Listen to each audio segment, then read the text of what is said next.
The story begins with the protagonist explaining the future. He knows that 10 years from now, the Federation Kingdom of the East will fall at the hands of the 5 great sins. To prevent that outcome, he has chosen to become their patron. After that declaration, the scene shifts to him sitting alone in his office. His body trembles as fear slowly catches up to him. He never expected this decision to turn into something so serious and overwhelming. He then reflects on how he ended up in this world. In his previous life, he had been a wage slave working 78-hour weeks. One day, he possessed the body of a noble in a fantasy world. It was not entirely bad, but it was far from ideal. Back in the present, he stares at a book in his hands, unable to understand a single word written inside it. He realizes that he cannot read the language of this world. Nearby, a servant notices the situation and internally points out that the book is being held upside down. This leads the protagonist to acknowledge a harsh truth. In this world, he is illiterate and possesses no powers whatsoever. Later, a servant informs him that his meal is ready.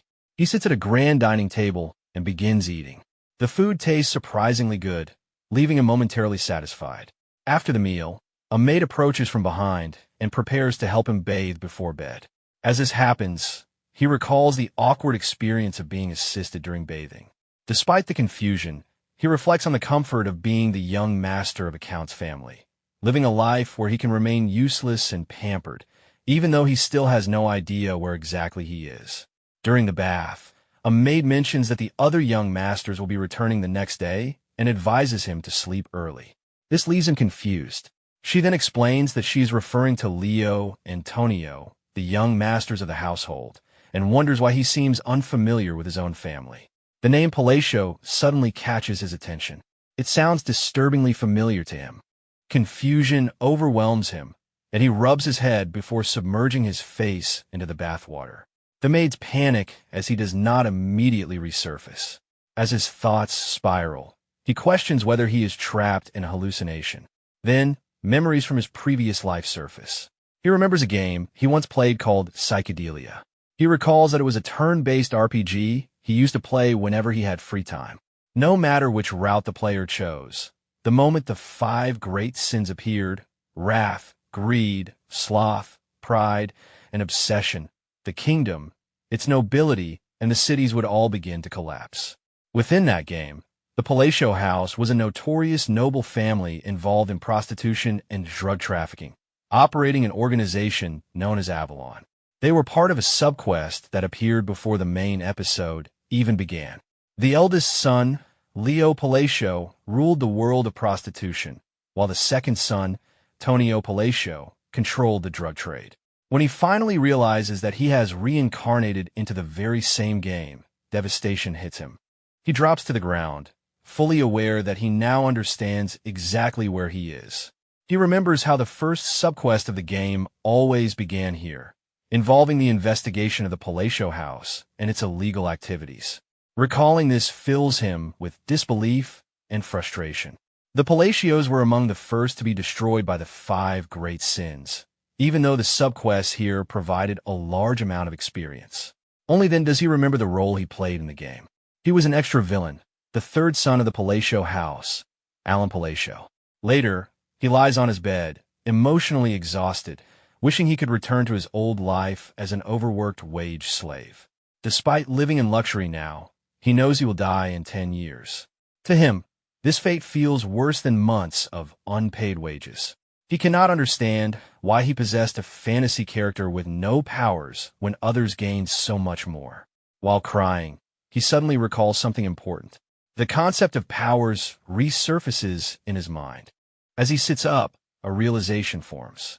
Knowing what will happen 10 years into the future is equivalent to being a prophet. This realization sparks a new idea. If he knows the cause of the world's downfall, then removing those causes should be possible. With that thought, he decides to reform the 5 great sins for the sake of securing a peaceful, noble life. He looks out the window and considers the possibility. Since the 5 great sins are still children, it should be achievable, even though he himself possesses no powers. 2 months later, he is seen sitting at his office desk, reviewing documents. A servant approaches and reports that the orphans from the Eastern Orphanage, which was secretly a human testing center, have been rescued. Management of the facility has been entrusted to a girl named Yusha. The servant delivering the report is Evan, Alan's knight. After hearing Evan's report, the protagonist simply closes his eyes and acknowledges Evan's skill. Evan hesitates, uncertain whether the remark was praise, as the protagonist's facial expression gives nothing away. The protagonist confirms it plainly, then forces an awkward smile and expresses his intention to continue working together. Evan reacts with visible discomfort, thinking that he will not get used to that expression anytime soon. To him, the young master used to be far more expressive. At the same time, the protagonist looks at himself in a mirror, adjusting his smile. He reflects that his possession of this body seems to have stopped at the face alone. Evan awkwardly thanks him for the praise. As the protagonist watches him, he reflects on Evan's role in the game's psychedelia. Evan is a rare character who remains honest and loyal even in the middle of endless betrayals. The protagonist remembers hiring him immediately upon finding him. Evan then brings up Yusha, confirming that the operation was done to save her. The protagonist affirms this. Evan admits that he understands why, stating that even from the perspective of a longtime mercenary, Yusha was far from an ordinary child. Evan recalls the moment he first found her, bound inside a cell.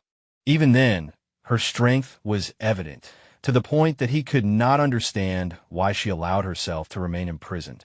Back in the present, Evan wonders why she was not brought to the estate, noting that there was no clear benefit in keeping her there.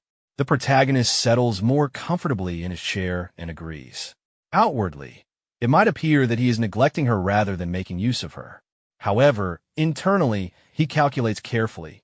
Leaving her where she is a deliberate part of his plan. Yusha Bludia is a non-human who, in the future, signs a contract with an otherworldly being and becomes the sin of wrath, responsible for the deaths of hundreds of thousands. The protagonist tightens his fist, thinking that she should never become wrath if she grows up in peace. In his mind, this is one landmine successfully dealt with, even if it requires excuses for now.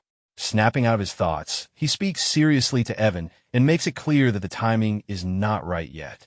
Evan is confused by this explanation, but accepts it. The protagonist instructs him to ensure that no rumors spread and that sufficient funds are provided. He then hands Evan a letter meant for Yusha. The letter is not urgent, but rather intended to check on her condition and offer reassurance after everything she has endured. Evan accepts the task respectfully and promises to deliver it. Sometime later, Evan travels on horseback toward the destination. The protagonist watches him leave from the window, sweat forming on his face. He admits to himself that he does not know whether the letter will truly reassure her, but believes it is worth trying. In his thoughts, he recalls the true purpose of the letter. It is meant to plant a concept he has heard dozens of times before. Memories from his previous life surface, recalling a scene involving an archbishop attempting to calm the sin of wrath through a ritual meant to befriend a non-human. He remembers that in the game, those attempts always failed and the battle inevitably began. Recalling the future villain's attack, he knows that once it reaches that point, it is already too late. However, he reasons that this moment is different. Perhaps it's not too late now. Yawning, he wonders whether he should move on to the next target, since one has already been handled. Even as sweat forms from the weight of his imagination, he acknowledges how absurd it sounds to try to befriend a monster using words alone. Still, considering their belief in otherworldly gods, it might actually work. He reflects that it is difficult to understand how such beings think, concluding that they are closer to fanatics than anything else. Elsewhere, a white-haired girl named Yusha holds the letter Evan delivered. Evan stands before her, overwhelmed by the immense mana radiating from her body. To him, she feels strange, almost devoid of emotion. Yusha asks whether Alan is truly the one who sent the letter. Her expression hardens as she questions why he did not want her by his side. Evan is startled, his mind racing. He struggles to respond while realizing that manifesting mana at this level is something only possible in the Master Realm. He recalls the protagonist's earlier words about timing. Regaining his composure, He explains that the reason is simply that it is not yet time. Upon hearing this, Yusha calms down. She accepts the explanation quietly. Holding the letter close to her chest, she interprets it as a promise that only her master would understand. In that moment, Evan feels a chill and instinctively reaches for his sword. Yusha then smiles brightly. Under a moon glowing red in the night sky, she fully accepts his meaning. This girl is destined to become the sin of wrath, the daughter of monsters, the bloody Queen Yusha. Meanwhile, the protagonist lies comfortably on his bed. He reflects that he has managed to extend his luxurious lifespan, if only by a little. Hugging his pillow, he notices the bright moon outside and takes it as encouragement. With that thought, he resolves to work just as carefully on the next child as well. The protagonist searches through his cupboard, trying to find something specific. In the process, a book suddenly slips free and strikes his head, followed by several others tumbling down and scattering across the floor. Irritated, he looks at the mess and realizes that what he is searching for is not there after all.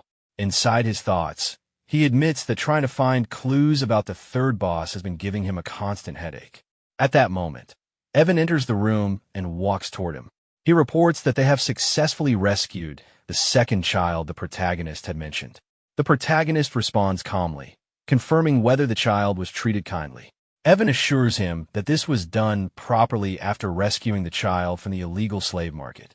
Before the conversation can continue, someone suddenly rushes into the room. It is Tonio Palacio, the second son of the county. Tonio immediately begins harassing the protagonist, pressing down on his head and mocking him for holding a book despite being illiterate. When the protagonist does not respond, Tonio increases the pressure, demanding an answer. Inside his mind, the protagonist feels weighed down. Tonio has always been a constant nuisance. He wonders how the original Alan endured this treatment. Though he wants to retaliate, he knows better. Instead, he bows deeply and respectfully, choosing to remove himself from the situation. Tonio reacts by placing his foot on the protagonist's face and forcing him to the floor, clearly satisfied with his dominance. Suddenly, a knife flies in from behind and embeds itself into the wall directly in front of them. A heavy presence fills the room as someone steps forward and silences them with authority, stating that they are being too noisy. Anger flashes across Tonio's face as he reacts. The newcomer makes it clear that he does not want to see blood spilled so early in the day and orders Tonio to leave. This person is revealed to be Leo Palacio, the first son of the county. Tonio responds with a smile, grabbing Leo by the collar and mocking his attitude. Leo answers by raising his knife close to Tonio's neck, warning him to leave while he still can, pointing out the stench of drugs clinging to him. Still on the floor, the protagonist reflects quietly. In the game, the Palacio County disappeared quickly, yet seeing them now makes him realize how dangerous they truly are. Memories from his past life surface. He recalls the subquest involving the investigation of the Palacio County of the Asteria Kingdom, a noble house involved in prostitution, drug distribution, and the operation of an organization called Avalon. Thinking further, he realizes that their power far exceeded what he originally believed. The two brothers are locked in a struggle for the position of family head, one ruling the underworld as the prostitution king, the other managing a massive drug cartel as the drug king. Slowly crawling away from the library hall, the protagonist resolves not to interfere with either of them for the sake of preserving his own life. Evan appears from behind and gently fixes the protagonist's disheveled hair. Internally, the protagonist reaffirms his decision to live quietly as a weak and incompetent bastard child. Once he reaches a sofa, he finally relaxes, letting out a tired sigh. Evan then mentions that the second child they rescued also did not seem ordinary. The protagonist responds weakly, barely lifting his head. Inside his thoughts, Evan struggles to understand how someone like the protagonist managed to uncover information about the illegal slave market and secret bioexperiments occurring in an entirely different region. Observing his exhausted state, Evan senses that the young master is barely holding himself together. The protagonist admits his exhaustion openly. In Evan's mind, the young master feels increasingly strange. Still, he confirms that the rescued child has been sent to an orphanage. The protagonist acknowledges this quietly. Inside his thoughts, the protagonist fixates on Evan's earlier remark. The child was not merely unusual. He was a being of catastrophic scale. Memories resurface again. Within a united kingdom composed of multiple nations, the central power is the Kalian kingdom. The child they rescued from the illegal slave market is none other than Deus Machalian, the second boss of psychedelia. He remembers what happens later. After being sold into slavery and abused as he was passed from place to place, that child becomes the embodiment of one of the 5 deadly sins, the sin of sloth. He eventually annihilates entire kingdoms in unimaginably horrific ways. The protagonist recalls how many players were shocked at this stage of the game, confronted by its cruelty. Back in the present, he drinks tea slowly, his expression tense. Despite the title sin of sloth, Deus was known to be extraordinarily diligent, repaying both kindness and cruelty many times over. That is precisely why the protagonist insisted that Evan treat him with extreme kindness. After a brief pause, another thought surfaces. The events tied to that future are deeply graphic. Still sipping his tea, the protagonist finally reflects on the reason he sent Deus to the orphanage. Once again, it comes down to timing. It is simply not yet time. Evan responds that this was exactly what he expected. He understands that the letter sent to Yusha also concerned the second child. The protagonist confirms this while holding his teacup, noting that he also included a bit of ordinary conversation.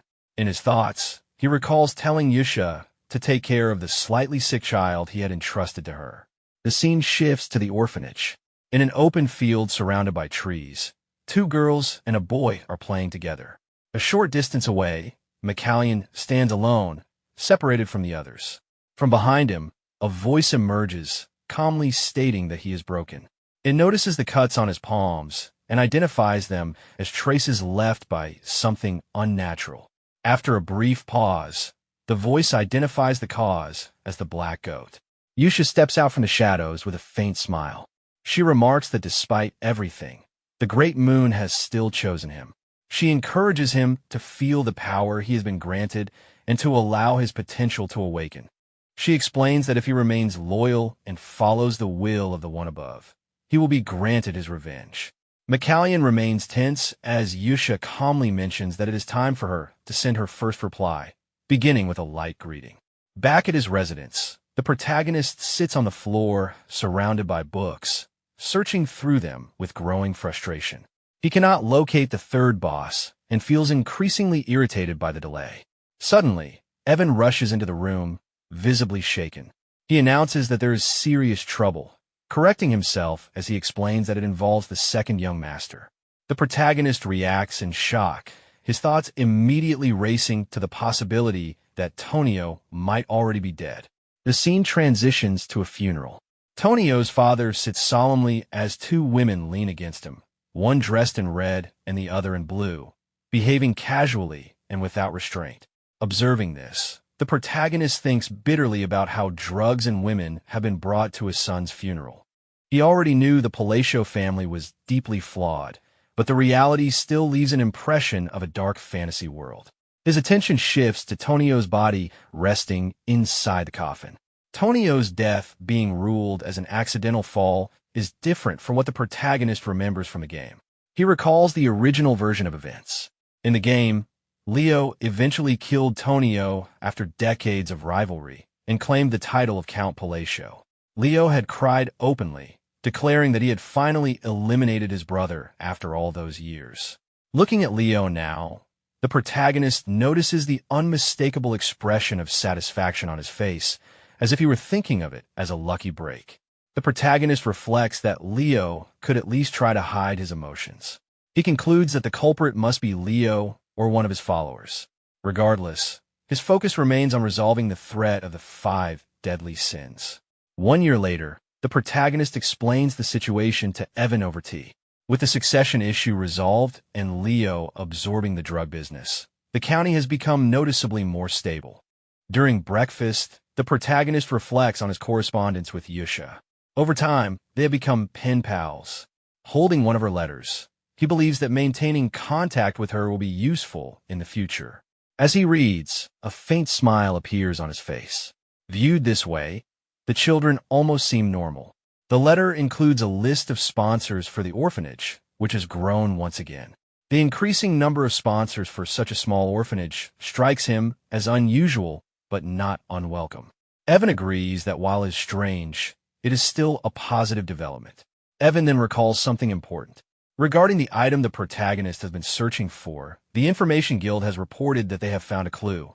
The protagonist feels immediate relief. In his thoughts, he assumes it must be an ancient book related to the third boss and feels satisfied that he will finally be able to locate them as well.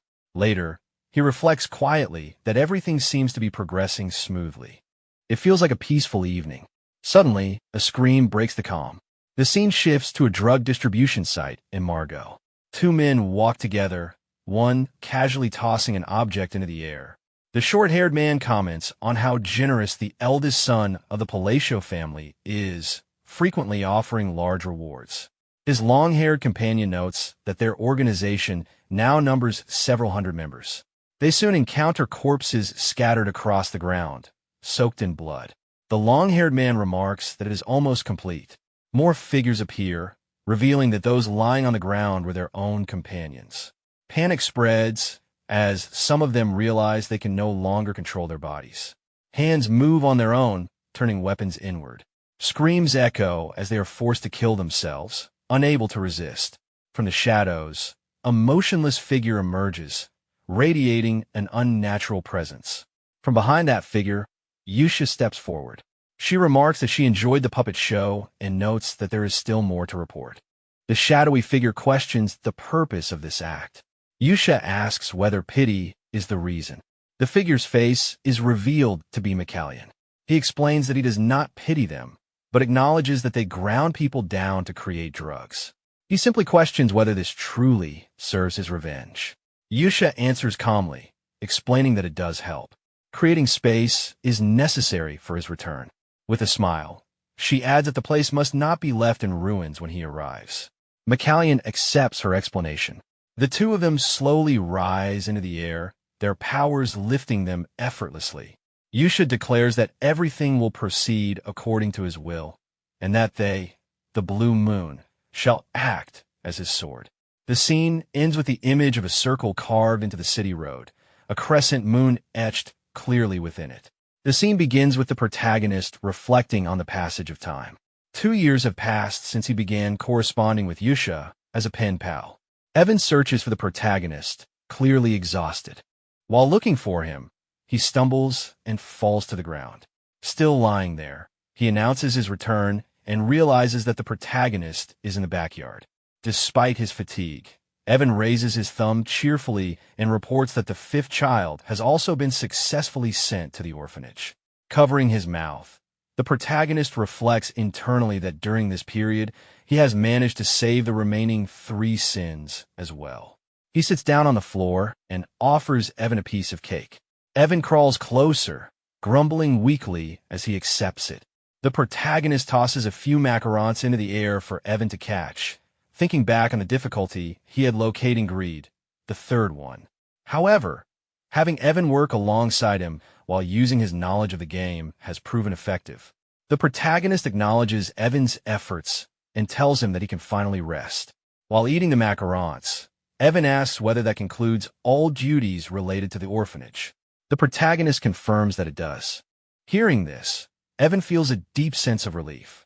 Lying on the ground and staring up at the blue sky, Evan asks whether the protagonist is happy. The protagonist answers that he is, though Evan points out that he does not look like it. The protagonist tries to force a smile by pulling at his cheeks, insisting that he is smiling. Internally, Evan decides to simply accept it as such.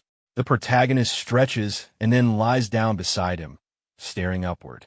He admits to himself that he never expected things to go this smoothly. His thoughts drift back to the game. The bosses of Psychedelia became the 5 sins as a result of horrific past experiences. Even though this is the timeline before they became sins, the chances of saving all of them before those events occurred had been slim. He had been worried that he might rescue them only after they had already been broken. Returning to the present, the protagonist asks about the orphanage. Evan hands him a letter and reports that, as usual, things are going well. He adds that the children once looked like broken dolls, but they have brightened considerably. As the protagonist opens the letter, he comments that it seems unnecessary to hire a separate caretaker. Internally, he admits that he did not expect Yusha to handle things so well. After a brief pause, he wonders whether her background makes her more sentimental toward the orphanage. He concludes that she would likely dislike further interference. While reading the letter, he reflects quietly that Yusha is, in some ways, genuinely kind. Evan asks whether the letter contains anything important. The contents describe how everyone is doing well, that a few children in particular are growing steadily, that there is no need to worry about Deus, and that the other children are also doing fine. Images form of the orphanage children playing together, with Yusha gently guiding another girl by the hand. Back in the present, the protagonist closes his eyes and feels a quiet sense of relief. He is simply glad that they all appear to be growing up well. Reading further, he concludes that environment truly is the most important factor in shaping their futures. Evan steps closer and asks when the protagonist plans to meet the children. He reminds him that the protagonist always says the time will come. The protagonist hesitates, trails off, and then reflects internally that he does not plan on meeting them at all. Gripping his head, tears forming, he admits to himself that while staying close to them would be nice, their in-game personalities still frighten him. Perhaps this fear comes from how brutal the process of becoming Sins once was. Even though he rescued them before those events occurred, the fear has not completely faded. Covering his mouth, sweating slightly, he gives Evan a vague answer, suggesting that perhaps 5 years from now. Evan accepts this explanation without pressing further. The scene shifts to the protagonist's training. He creates 2 dark, crackling spheres of energy that hover in the air as the atmosphere around them churns violently. Internally, he reminds himself that regardless of everything else, he needs the skills to protect himself in this harsh world. Evan watches quietly, noting in his thoughts that magical talent is necessary for such feats, and that this body is exceptionally suited for it. He then asks whether the protagonist has heard of an organization known as the Blue Moon. The protagonist disperses the energy spheres and reacts with confusion, having never heard of them. Evan explains that the group has recently gained notoriety for dismantling criminal organizations. The protagonist absorbs the information calmly, thinking that cleaning up criminals is commendable work. Privately, he assumes that since he has never heard of them before, they will likely disappear soon. Evan hesitates and adds that the group has even been killing nobles. He had assumed the protagonist would already know. After a brief pause, the protagonist suddenly calls out to Evan and insists that he sleep near his room from now on. The scene shifts to the orphanage at night under a dark blue sky. Inside, a meeting is underway as a woman begins reviewing the Blue Moon's weekly report. It is revealed that the speaker is Yusha, who proceeds to ask about developments in the north. A girl with fox-like ears, golden short hair, and a tail responds with a smug expression, casually stating that she eliminated all the slave traders. She is revealed to be Sealrang, the sin of pride. Demonstrating her abilities, Sealrang leaps high into the air, boasting internally that none of her targets even realized who she was. While still airborne, she addresses another girl in a green dress who is quietly reading nearby, commenting arrogantly on her clothing and recalling how she spared no one who failed to answer her questions. The report continues under the glow of the blue moon. The girl in the green dress responds to Sealrang with an unusual expression, calmly stating that the corpses had melted. She is revealed to be Rinna, the sin of greed. The scene widens to show 2 boys who have also been present in the room. One stands quietly against the wall, while the other sits casually on the steps. The boy on the steps speaks up, directing his report to Rinna, stating that he has also finished handling the South. The focus shifts closer to him as he explains that he eliminated the illegal human testing grounds and dealt with the Avalon group that had been causing trouble. With a confident expression, he adds that he reduced them to nothing but minced remains. His identity is revealed as Raiden, the sin of misophobia, marked by his long white hair and glowing blue eyes. Yusha responds with approval, remarking that everything will proceed according to his will. Seorang then declares loudly that they exist for the sake of the Great Moon. It becomes clear that they are members of a secret organization that worships the Great Moon, known as the Blue Moon. Suddenly, someone among them raises a concern, stating that there appears to be a problem. Yusha questions how there could be any issue when everything is proceeding perfectly under his will.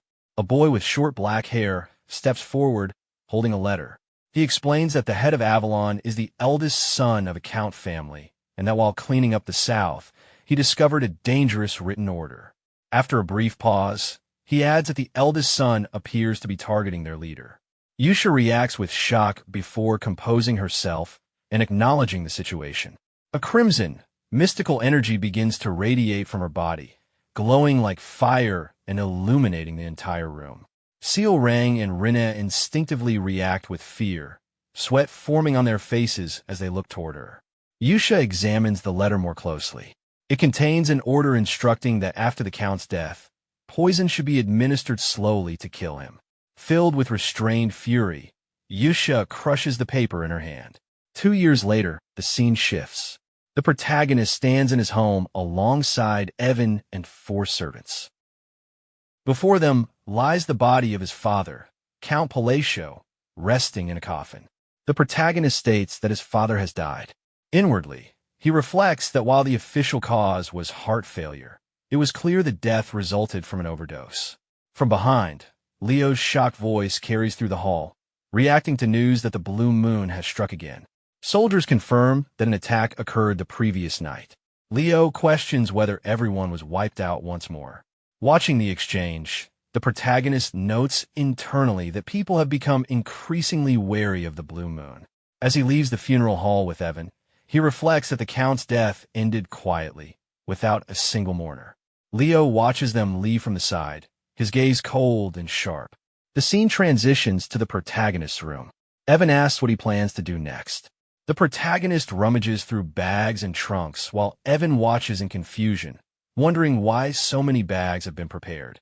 The protagonist instructs Evan to get his belongings ready. Standing up, he hands Evan a bag and informs him that they are leaving. Evan reacts in disbelief, questioning whether he truly intends to run away. The protagonist clarifies that they are not leaving entirely, but heading downward. Evan lifts several bags and asks whether he means Rod Mill. The protagonist confirms, explaining that he has been planning to relocate to a small town south of Palacio called Rod Mill. As the carriage departs, Leo watches them from his window, anger etched across his face. Time passes quietly. The protagonist is shown cooking, flipping toast and omelets in the air, as he and Evan live peacefully and comfortably in Rod Mill. 3 days later, everything changes. The protagonist is once again standing in the funeral hall, clutching his head in disbelief and frustration. He realizes that he has returned, only to find himself attending his brother's funeral. Confused and shaken, he struggles to understand why his brother has already died, knowing the timing should have been different. Examining Leo's body, he concludes that the cause of death was a stab wound to the heart. He wonders who could have carried out the killing. As he attempts to question a servant about the cause of death, the servant reacts strangely, apologizing repeatedly for making eye contact. Another servant quickly pulls him away. The protagonist questions what is wrong, clearly unsettled. At that moment, Evan rushes over. The protagonist asks whether he has discovered anything. Evan hesitates before leaning in close, lowering his voice as he asks whether the protagonist was responsible for making Avalon disappear overnight. Hearing this, the protagonist glances toward the surrounding servants, confusion spreading across his face as he quietly questions the accusation. The scene shifts into the past, returning to the day Alan left for Rod Mill. The chariot departs from the Palacio estate, heading south. From inside the chariot, Evan calls out to the young master. Both Evan and the protagonist sit across from each other as the wheels roll forward. Evan suggests that it might be better to head to a city instead. The protagonist responds vaguely, clearly still thinking. Internally, he firmly rejects the idea. Rod Mill is the final destination he carefully planned. Saving the 5 great sins from misfortune and preventing the world's ruin all hinge on this decision. As he looks out at the passing scenery, He continues thinking that Rodmill has no involvement in the original story. The palatial villa is also located there, making it the ideal place for a noble to live quietly. He resolves to take it easy and do absolutely nothing. Coming back to the present moment, he tells Evan that everything has a reason. Evan responds with annoyance, pointing out that the protagonist always says things like that when he is completely unbothered. The protagonist simply remarks that good things are great. Elsewhere, Leo stands at a window, watching the chariot disappear into the distance. Anger fills his thoughts as he debates whether to kill his brother. He concludes that it would not matter whether Alan lived or died, since he had already planned to poison him after their father's death. A man enters the room and bows respectfully, but Leo continues thinking. Alan had claimed he was quietly heading to the border, leaving Leo with no immediate reason to kill him. Still, unease lingers. Leo wonders whether the situation with Avalon is deteriorating. Gripping the railing tightly, he admits to himself that Alan simply irritates him. Leo finally gives an order, instructing the man, Alman, to follow the carriage. Alman asks whether this means he should kill the target. Leo reacts sharply, shocked by the question. He realizes that Alman has never questioned his commands before, making the sudden hesitation deeply unsettling. Alman stands before him, sword in hand. Leo angrily begins to shout that Alman's job is to obey orders, but before he can finish, the sword is driven straight into his chest. Leo gasps in agony, disbelief flooding his face as he tries to stop the blade from going any deeper. Struggling for breath, Leo demands to know how Alman could betray him. Alman responds calmly, saying that he enjoys playing war. As he presses the sword in further, he adds that it had been fun until now. It is then revealed that this man is not truly Alman, but Haydn, a member of the Blue Moon. Internally, Haydn reflects on the creed taught by the Red Moon. As the Blue Moon serves as that man's sword, it is only natural that he moves according to his wishes. He declares that if anyone attempts to harm the Great Moon, he will act on his own judgment. With brutal force, Haydn pulls the sword from Leo's chest, blood spraying across the room. Leo collapses, trembling in pain and disbelief. Haydn tells him that this is exactly why he had been waiting for Leo to say those words. He remarks that it took Leo 2 full years to finally speak them. Leo weakly claims that his subordinates will not allow Haydn to escape. Haydn replies with absolute confidence, stating that with Leo's words, Avalon will disappear from the continent forever. He adds quietly that it is unfortunate. Leaping out through the window, Haydn tells Leo that the Great Moon had given him chance. The scene shifts to Rodmill under a bright, peaceful morning sky. The protagonist wakes up in his bed and cheerfully greets the day. Internally, he thinks that Rodmill truly feels like heaven. Sitting up, he reassures himself that it is yet another peaceful day. The protagonist wakes with a cheerful expression, thinking about the freedom of his current life. He wakes whenever he wants and eats whatever he feels like. The scene shifts to the dining hall, where he and Evan enjoy breakfast together in a relaxed atmosphere. As he eats, he reflects on how he is finally living the life of a true noble. Tasting the toast he made himself, he briefly wonders whether opening a toast stand would actually be a good idea. Evan then takes out a letter and hands it to him. While still chewing, the protagonist reacts casually and opens it, wondering what it could be about.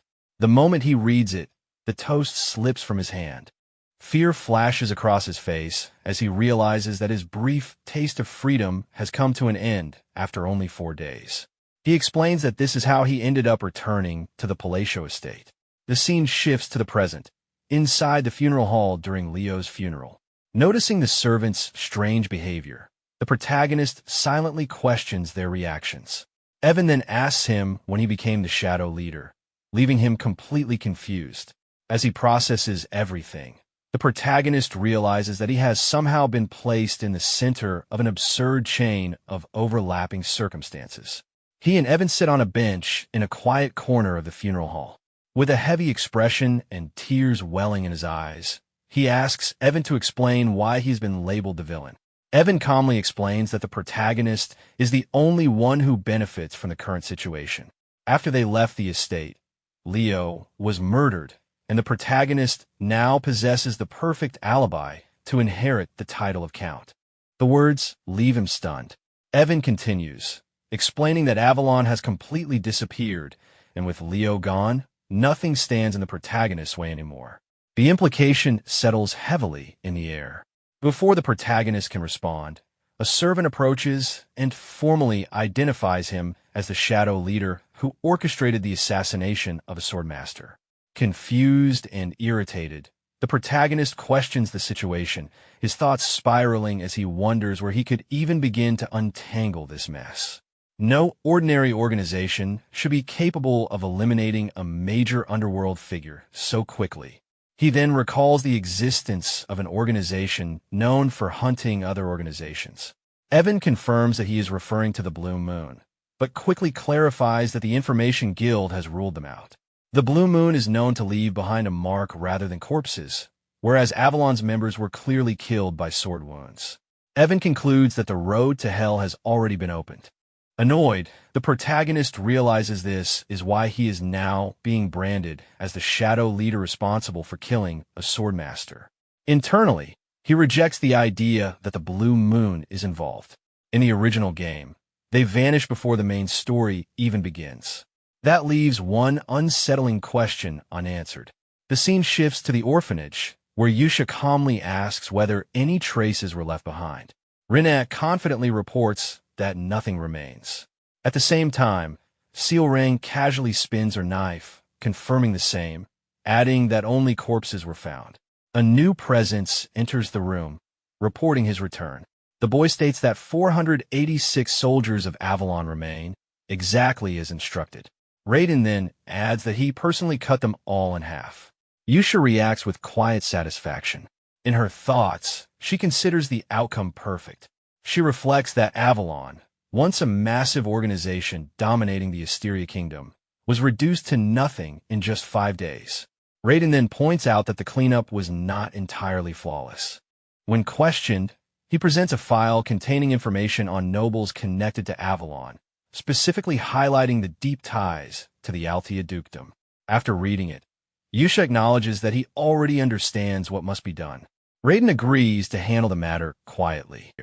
The scene opens with Yusha giving firm instructions, making it clear that everyone already understands what must be done. The group exchanges glances before Raiden responds with quiet confidence, indicating that he will handle the matter discreetly. Hearing this, Yusha finally allows herself a small moment of relief. Still holding the same file, she turns her attention to Rinna and confirms that the Information Guild side has been properly cleaned. Rinna produces a letter to show her, while Sealrang attempts to snatch it away playfully. Rinna explains that the situation is being handled separately from the Blue Moon. The black-haired boy adds that all guilds behave similarly, referring to the so-called Hell sword created by the Swordmaster. Rinna asks whether she should continue monitoring movements. Yusha, clutching the file close to her chest, agrees without hesitation.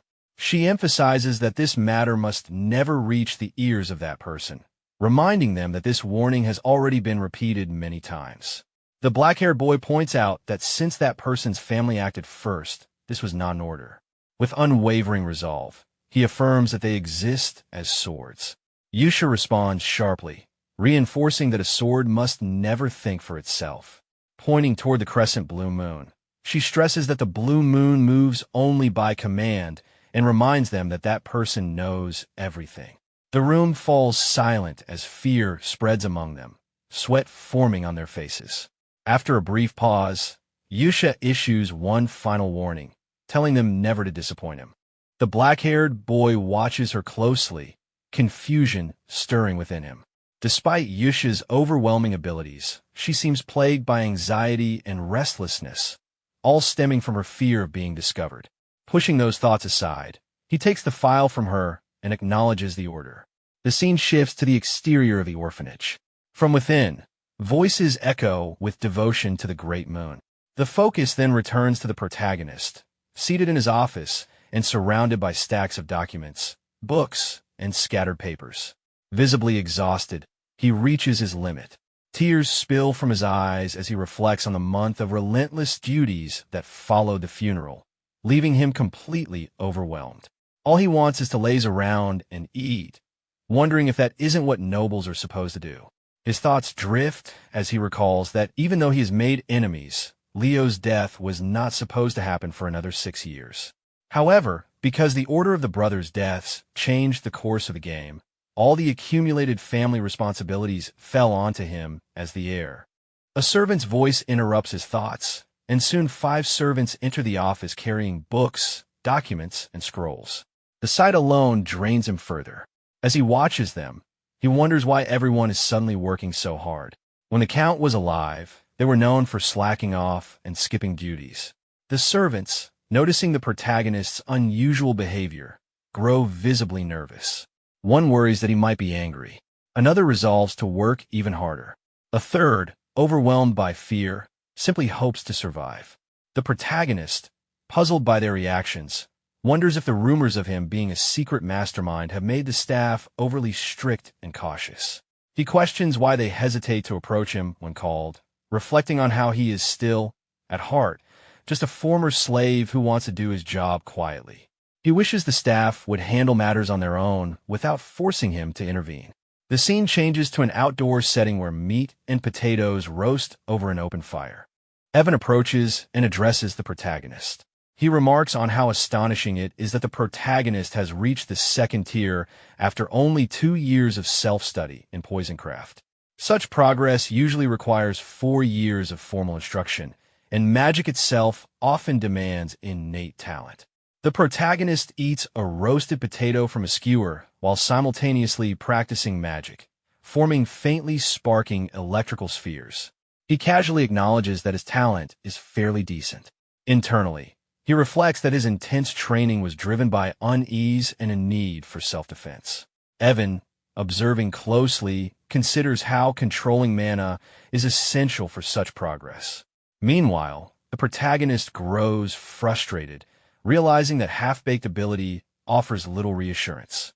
Looking at the magical sphere hovering above his palm, he acknowledges that he has already experimented with nearly every type of magic in this fantasy world. At first, it had been exciting. He assures himself that if his plans succeed, nothing dangerous should happen, and that he can continue learning at a steady pace. Yet the truth soon surfaces in his mind. Despite all his effort, his mana haul is extremely small. Pointing toward the roof in frustration, he feels that nothing is working out. Recalling his experience from the game, he compares innate mana capacity to an athlete's natural weight class. No matter how much training he undergoes, his mana haul remains severely limited, and no amount of effort can truly compensate for it. After some time, as he continues sitting with Evan, a thought surfaces in his mind. If nothing else works, there is still one remaining method. Soon after, Evan presents him with a letter, revealing that an invitation to a ball has finally arrived. The protagonist is momentarily confused by the idea. The scene transitions to a grand royal hall filled with elite nobles attending the event. The protagonist enters alongside Evan and immediately feels drained by the atmosphere. This is revealed to be a regular aristocratic ball in the southern Asteria kingdom, meant for noble exchange and networking. Knowing he is soon to become a count, the protagonist considers using the opportunity to form connections. He adjusts his attire with seriousness, while Evan casually observes. As he walks through the hall, he reminds himself that noble connections are essential for a peaceful future. However, when he attempts to greet others, they recoil in fear and distance themselves from him. Evan reacts lightly, but the protagonist is unsurprised, knowing his reputation precedes him. He parts ways with Evan, aware that many nobles look down on him for his background and lack of refinement. He reflects on how the Palacio family has become infamous, unlike in his great-grandfather's era. Taking a glass of wine, he carefully observes its aroma and flavor, noting its distinct qualities and deciding he would like to keep some at home. He reminds himself that a gentle smile is a key social tool. However, his actions only seem to frighten others further, leading to misunderstandings and whispered rumors about his intentions. As Evan later rejoins him, casually enjoying the food, the protagonist realizes that the situation has completely deviated from his expectations. Evan notes how the protagonist's collection of gifts and goods has grown significantly. Despite studying wine seriously, the protagonist feels more isolated than ever. Watching nobles avoid him entirely, he reflects that his social life has effectively collapsed. Choosing to step away, he heads to the balcony for fresh air, while Evan remains behind. Alone on the balcony, the protagonist wonders where everything went wrong. Suddenly, a calm and refined presence approaches from behind. Surprised that someone would speak to him at all, he turns to see a young woman in a green dress with matching eyes. She introduces herself as Loria, the third daughter of Duke Altea. Recognizing the name, the protagonist immediately understands the significance. The Altea family is one of the three major shadow powers of Psychedelia, known as the Northern Troublemakers. With unease, he realizes there is no chance she is an ordinary noble. Searching his memories of the game, he finds no recollection of her presence at all. With visible hesitation, Loria makes a direct request, asking for his help. She then reveals, with quiet fear, that she is about to be assassinated. The scene continued on the balcony of the ballroom. Loria stood before the protagonist, openly pleading for his help and revealing that her life was in danger due to an impending assassination. The protagonist listened with a calm and unreadable expression, offering no immediate response. As Loria began explaining her background, the protagonist paid little attention to her words.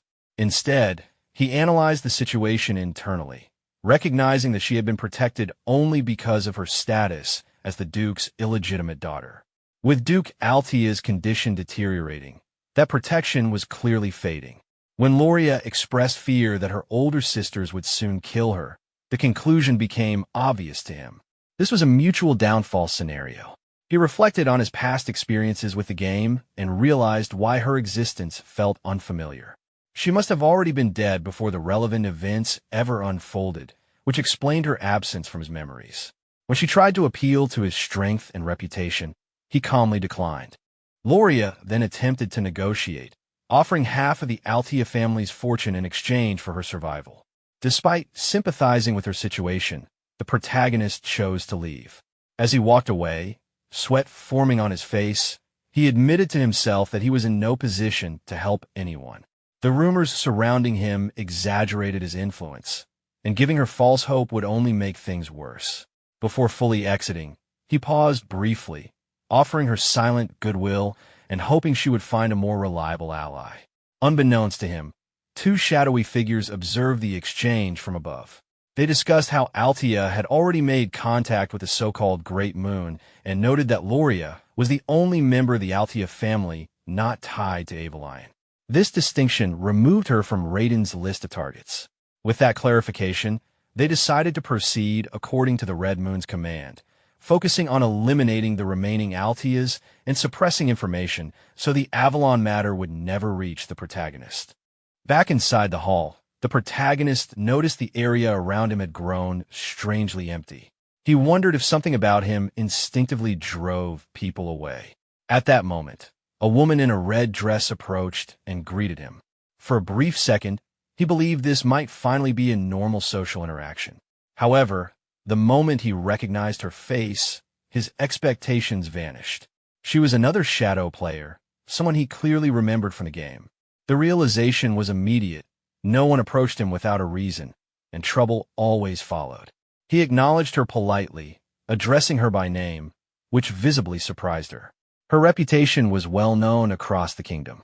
His mind raced as he recalled the three great shadow powers of the Asteria kingdom: Altea of the north, Palatio of the east, and Zenonia of the west.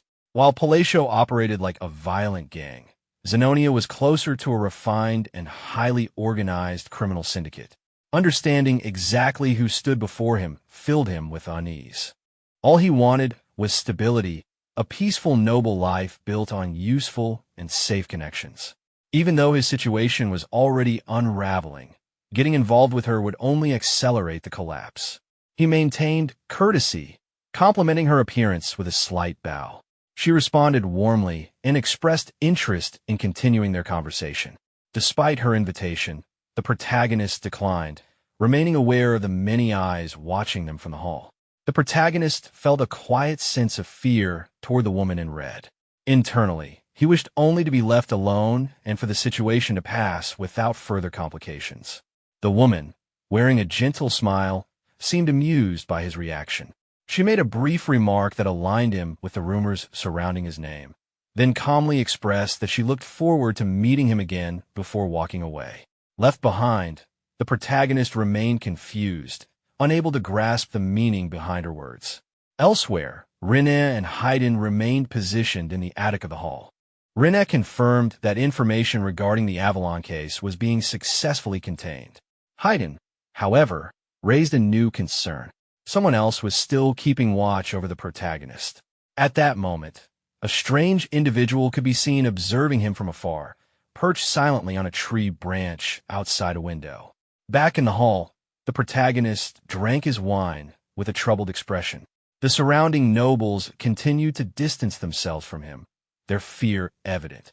One of the men nearby sensed that they were being monitored. Meanwhile, Rinne and Haydn began moving across the attic to leave the hall.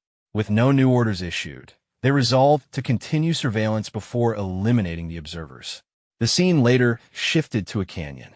Evan questioned whether this was truly the correct location, expressing unease at the unnatural darkness lingering inside despite it being midday.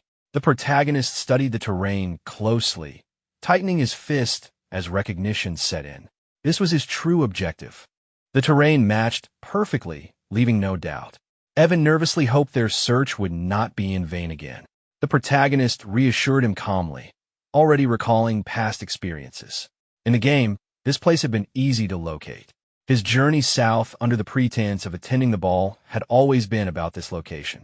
Hidden within the canyon was the Labyrinth of Whispers, a structure containing 8 rooms filled with riddles. Solving them all granted a powerful artifact. Confident, the protagonist reflected on how thoroughly he had memorized every route and puzzle. It was finally time to put that knowledge to use. Standing before the entrance, he felt a quiet sense of awe. Seeing the labyrinth in reality felt different from experiencing it countless times in the game. The canyon's interior felt artificial, as though it had been deliberately constructed. Evan questioned how the protagonist even knew about such a place. The protagonist answered vaguely, implying prior familiarity. This shocked Evan, who struggled to understand how someone who rarely left the estate could possess such knowledge. Realizing his slip, the protagonist quickly brushed it off and encouraged them to move forward. As they advanced, flying beasts suddenly appeared, only to be crushed by enormous stone hands that descended from above. Evan was visibly shaken, recognizing that incorrect answers would result in merciless punishment. The protagonist, however, remained calm as he worked through the riddles.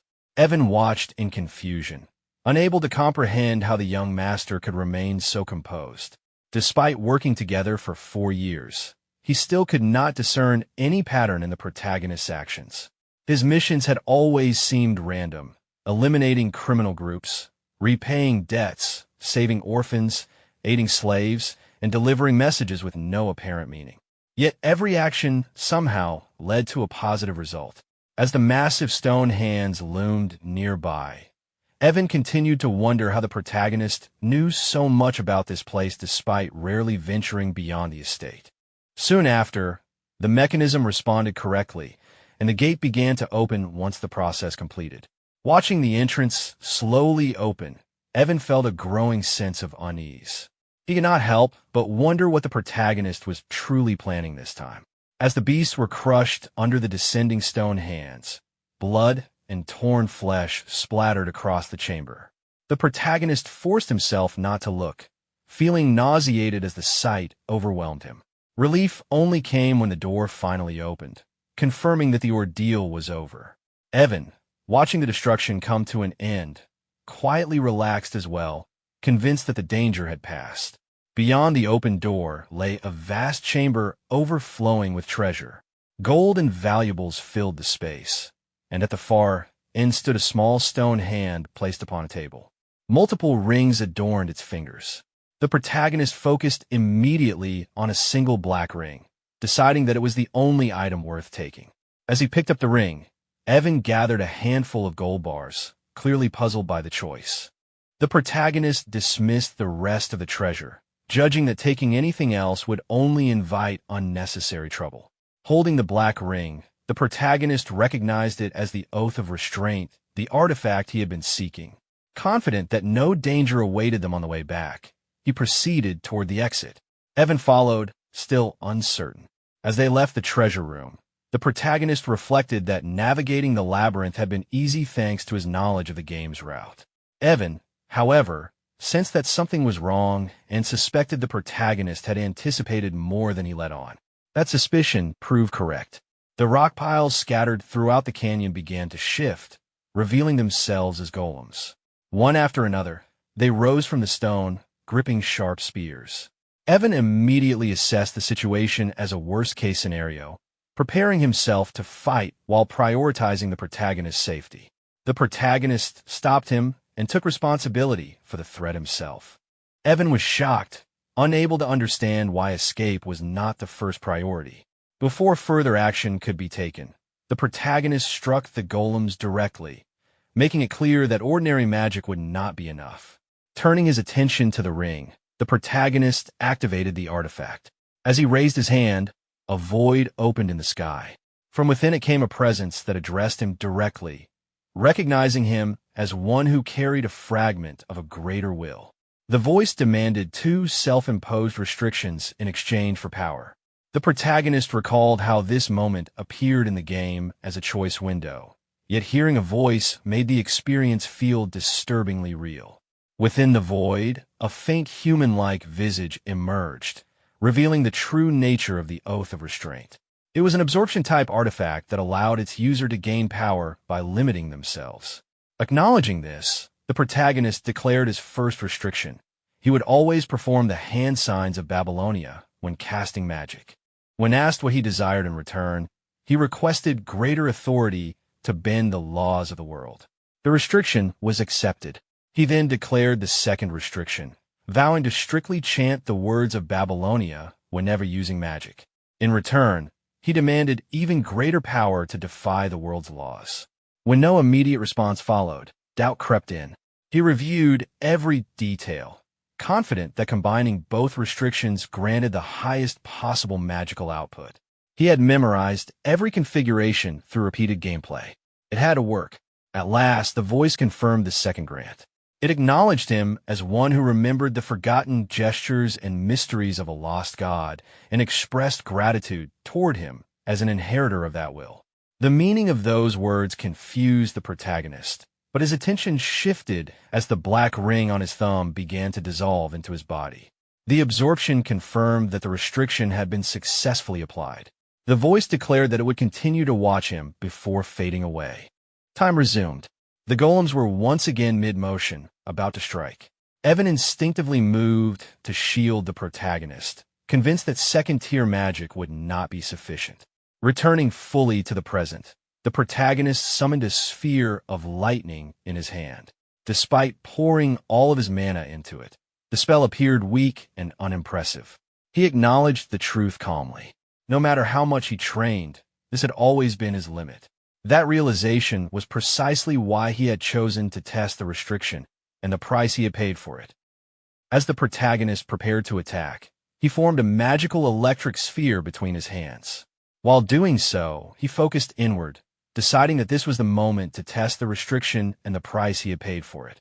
He began chanting measured words while performing precise hand gestures, steadily reinforcing the spell. With each incantation and movement, the small sphere of electricity expanded, growing larger and denser.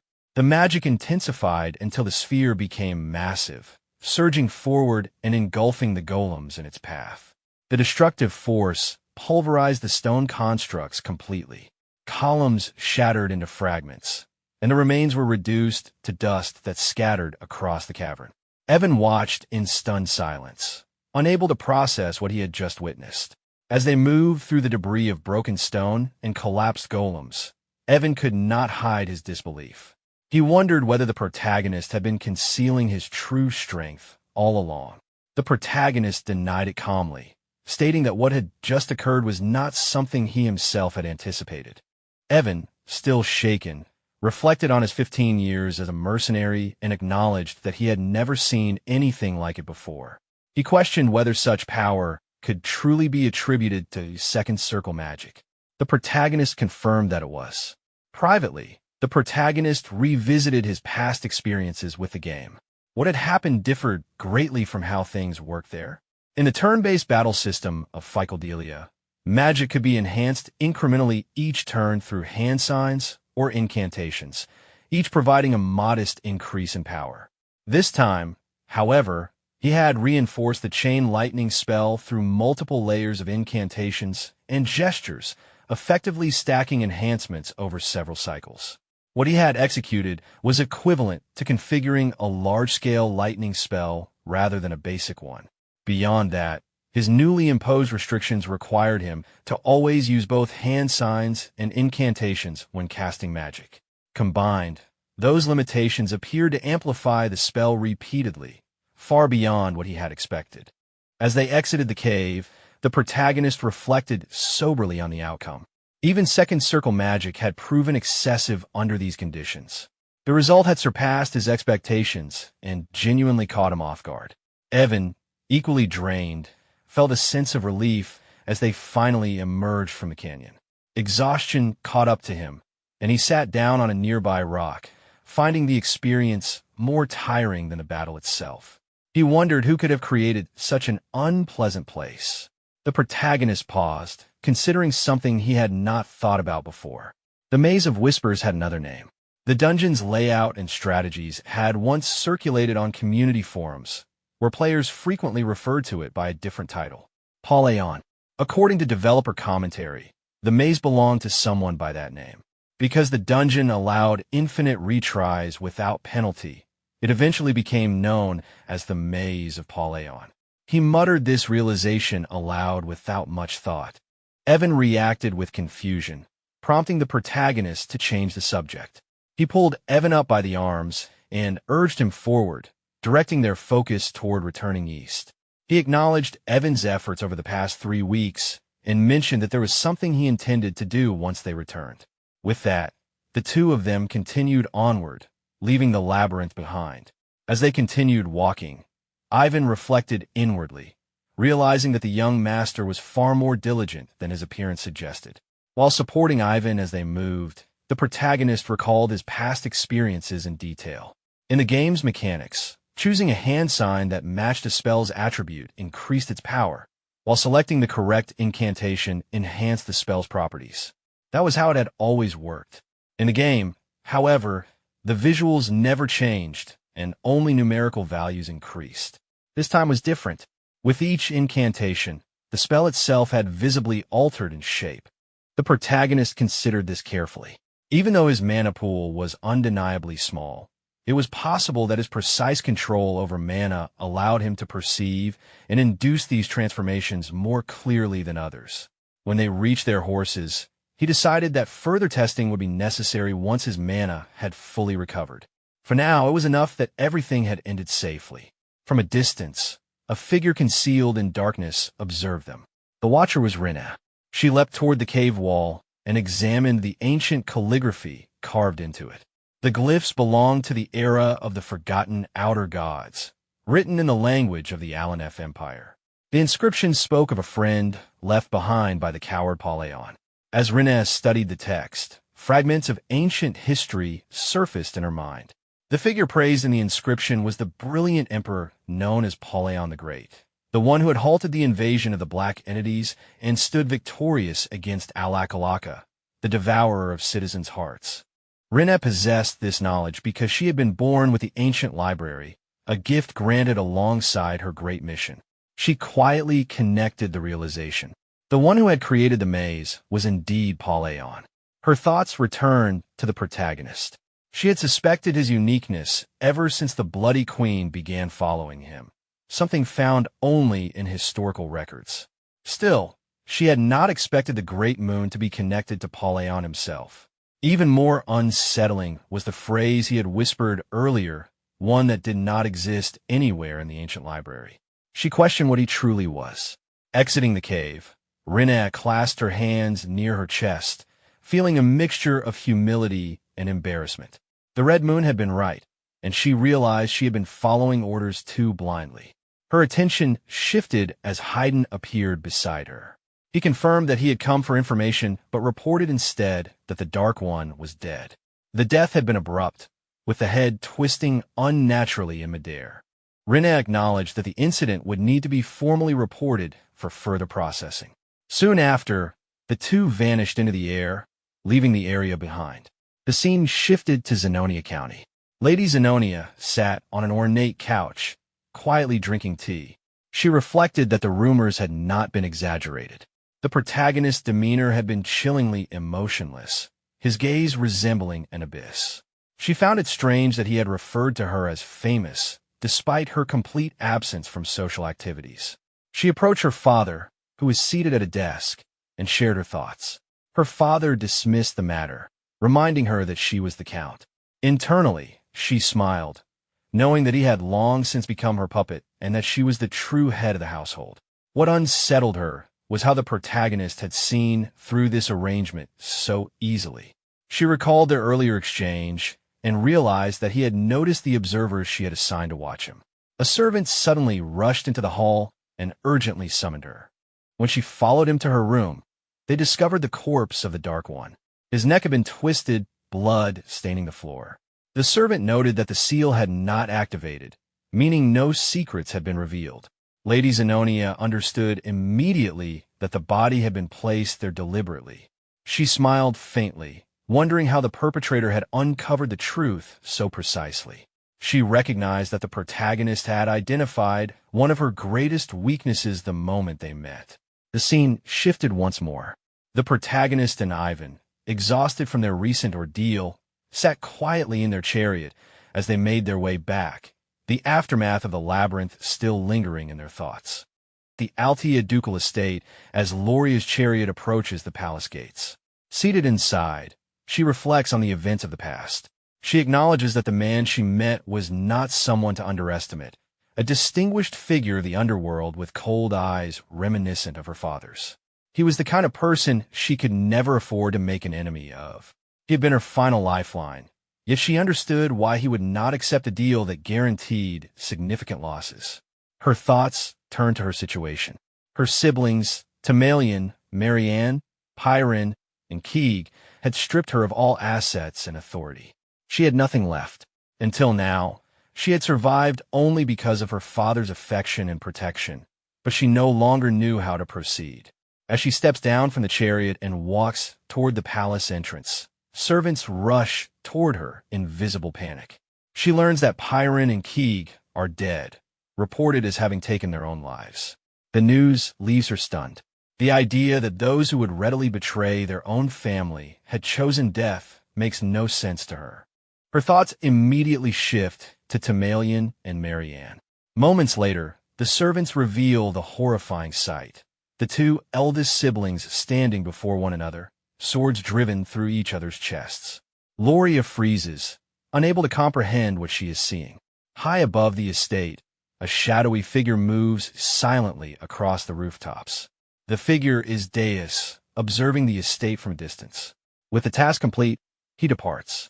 Back within the estate, chaos spreads as servants flee in panic. Loria remains where she stands, recalling a brief moment from the past when the protagonist told her that good things would happen. A realization settles in. The one she had met was the true mastermind of his household, someone who hid his claws until the precise moment to seize power. Fear and understanding intertwine as she grasps the meaning behind his words.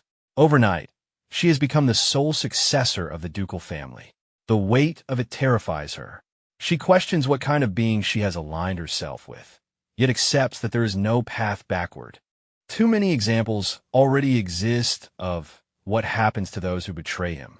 Steeling herself, she resolves to walk the path she has chosen. 2 months later, the scene shifts to the protagonist's palace. A servant from the Altea estate enters his office carrying a box, bowing respectfully as he delivers it under Duke Altea's order. The name catches the protagonist off guard. When the box is opened, its contents are revealed to be an expensive bottle of Cernance wine.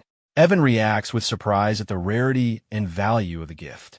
Inside the box, the protagonist also finds a note written with courtesy by Loria Altia. He realizes that the gift was prepared by Loria herself, not her father, and feels a twinge of guilt for having been unable to help her directly. Seeking confirmation, he questions whether the gift was truly meant for him. The servant confirms that the Duke personally ordered its delivery. The realization strikes him. If Loria issued the order, then she has become the Duke. The scene shifts back to the Altia estate, now showing Loria at work in her office. Exhausted, she stretches and reflects on how quickly 2 months have passed. Following her father's death from illness and the succession ceremony, she ascended as Duke. She notes how she was once forbidden from even entering this office. Her thoughts return to the sudden deaths of her siblings. Despite everything, suspicion never fell on her. She had a solid alibi, attending the ball at the time. Her secret organization had already been destroyed by her siblings, leaving her genuinely powerless upon returning home. Later, she realizes how carefully everything had been arranged. He declined her request openly, yet handled all necessary matters behind the scenes. She wonders how far into the future he had calculated his moves. She never even informed him of her father's funeral, unwilling to burden him. As she walks through the halls, she reasons that he must need Altia for a larger plan. Even after unifying the remaining subordinate organizations, her power still pales in comparison to his. What she possesses, however, is the ability to manipulate politics from the shadows. He needs the Altia name. Stopping before a portrait of her ancestor, she resolves to focus on her responsibilities. She knows the Distinguished One will contact her soon. A small smile appears as she hopes he appreciated her gesture of gratitude. The scene returns to the protagonist's office as the Altia servant takes his leave. The protagonist remains deep in thought, unable to reconcile how Loria went from facing death to becoming Duke in such a short time. Nearby, Evan observes him with confusion, sensing that something about the situation is deeply unsettling. A few months later, 5 years before the original story begins, inside the protagonist's house, he stood alone in a quiet room with a blank expression. Evan soon entered, acknowledging the passage of time and the weight of the title that was slowly becoming his. Although the succession ceremony had not yet taken place, a full year had already passed, making the situation feel inevitable. The protagonist reflected inwardly. Becoming a count had never been part of his original plan. He had once imagined a comfortable life, avoiding succession conflicts, settling matters in Rodmill, and eventually setting out on a leisurely gourmet journey. However, after living this life for some time, he had grown accustomed to it. As a noble, the balance between work and rest turned out to be better than expected, and he began considering how to make the most of it. Evan handed him a letter from Yusha. The protagonist accepted it quietly and moved with Evan into another room. As they settled down, his thoughts briefly returned to the unresolved matter of Leo's assassination. No concrete information had surfaced yet, though the Information Guild was still investigating and patience was required. While opening the letter, Evan wondered about the protagonist's next objective. The protagonist, however, was already deep in thought. Any deviations from the original game were likely the result of his own presence, subtle butterfly effects that could not be ignored. Rather than seeking revenge, his focus was on preparing for unexpected events. The letter rested in his hands as he wondered what Yusha had written this time. As he read, he imagined the scenes described within. Everyone at the orphanage was doing well, each absorbed in their own hobbies. Deus had refined his puppet shows to a professional level. Sealrang enjoyed playing games with friends. Rena spent her days quietly reading and crafting small items. Raiden had taken up gardening. This routine exchange of monthly letters had become familiar, warming his heart more with each passing time. Though he had never seen their faces, knowing they were growing up well brought a natural smile to him. As he continued reading, his thoughts shifted to their ages. The children were now old enough to step into society. Some had already left the orphanage, and those he had specifically ordered to be saved had reached that same stage. Near the end of the letter, a simple message of gratitude stood out. It struck him all at once that the time had come. It was time to let them go. Evan was surprised by the realization, recalling that they had once been gathered together because of their wounds. But there was no longer a reason for that. They were grown now, and their futures lay ahead of them. The protagonist reflected seriously on the care he had given them, believing he had done enough to prevent them from awakening as deadly sins. With their health restored, there was no need to hold them back any longer. His memories returned to the game's past. Each major boss had once been introduced through narration, their talents clearly defined. Yusha possessed the talent of faith. Deus had talent with the sword. Rina excelled in study. Sealrang had the disposition of a fighter. Raiden carried the talent of an apostle. Returning to the present, the protagonist took out a box and considered his plan. If each of them used their talents in the right fields, they would be more than fine. It seemed like a perfectly reasonable outcome. With renewed focus, he picked up a pen and decided to prepare a gift for each of them, something he had planned to do regardless. Hours passed as he finished writing the letters. When he finally stood up, tired but satisfied, Evan was startled awake from his nap. After a brief farewell, Evan left. The protagonist watched him go, quietly wondering whether he might one day receive something in return once the children grew into influential figures. With that thought, he hoped they would read his letters and step confidently into the world. The scene shifted to the orphanage. Yusha stood before the children, informing them that new orders had arrived. This time, each letter had been delivered individually. As the letters were handed out, everyone stared at them in confusion. Sealrang reacted with visible excitement, while the others remained serious. Yusha herself looked at the letters with a composed, thoughtful expression. After receiving the letters, Yusha realized internally that the orders had arrived. Unlike before, they had been delivered to each of them individually. Sealrang reacted with visible excitement upon receiving her letter, while the others stared at theirs with serious expressions. Before allowing anyone to proceed further, Yusha made sure everyone reviewed the previous letters as well, since the orders required a high level of understanding. Sealrang reacted playfully, surprised that everyone was now allowed to read them, as only Yusha had been permitted to do so before. Yusha understood that this change meant he had decided it was time for everyone to be fully aware of the contents. As Sealrang read her letter, she realized that what seemed ordinary at first glance was actually an order. Rina, on the other hand, noted that it looked like nothing more than casual daily conversation. Yusha clarified internally that the orders had been disguised as ordinary exchanges from the very beginning. The structure was always the same: a greeting, followed by the designation of a target, the mission itself, and instructions to report afterward. This was also when the Blue Moon had been entrusted to her. Every one of them had been personally chosen. Deus understood that this method existed to prevent information leaks, and recalled his own first order. Yusha emphasized the importance of clearly understanding the orders and carrying out the missions accordingly. The others questioned internally whether meeting in person or using magical communication would be more efficient, especially if secrecy was the goal. However, Yusha remained unwavering. All that mattered was following the orders exactly as given. Deus felt a chilling sense of trust behind that attitude, but accepted it without objection. With shared resolve, they proceeded to read their individual letters. Deus learned that he was being sent to Caliban, the nation of knights. Sealrang discovered that her destination involved a desert region, which she disliked. Raiden was assigned to Raxas, the entertainment city, while Rina was instructed to head to Larthania, the maze city. Yusha confirmed her own destination as the Holy Kingdom of Rosario and ensured that each person's task was clearly written in their letter.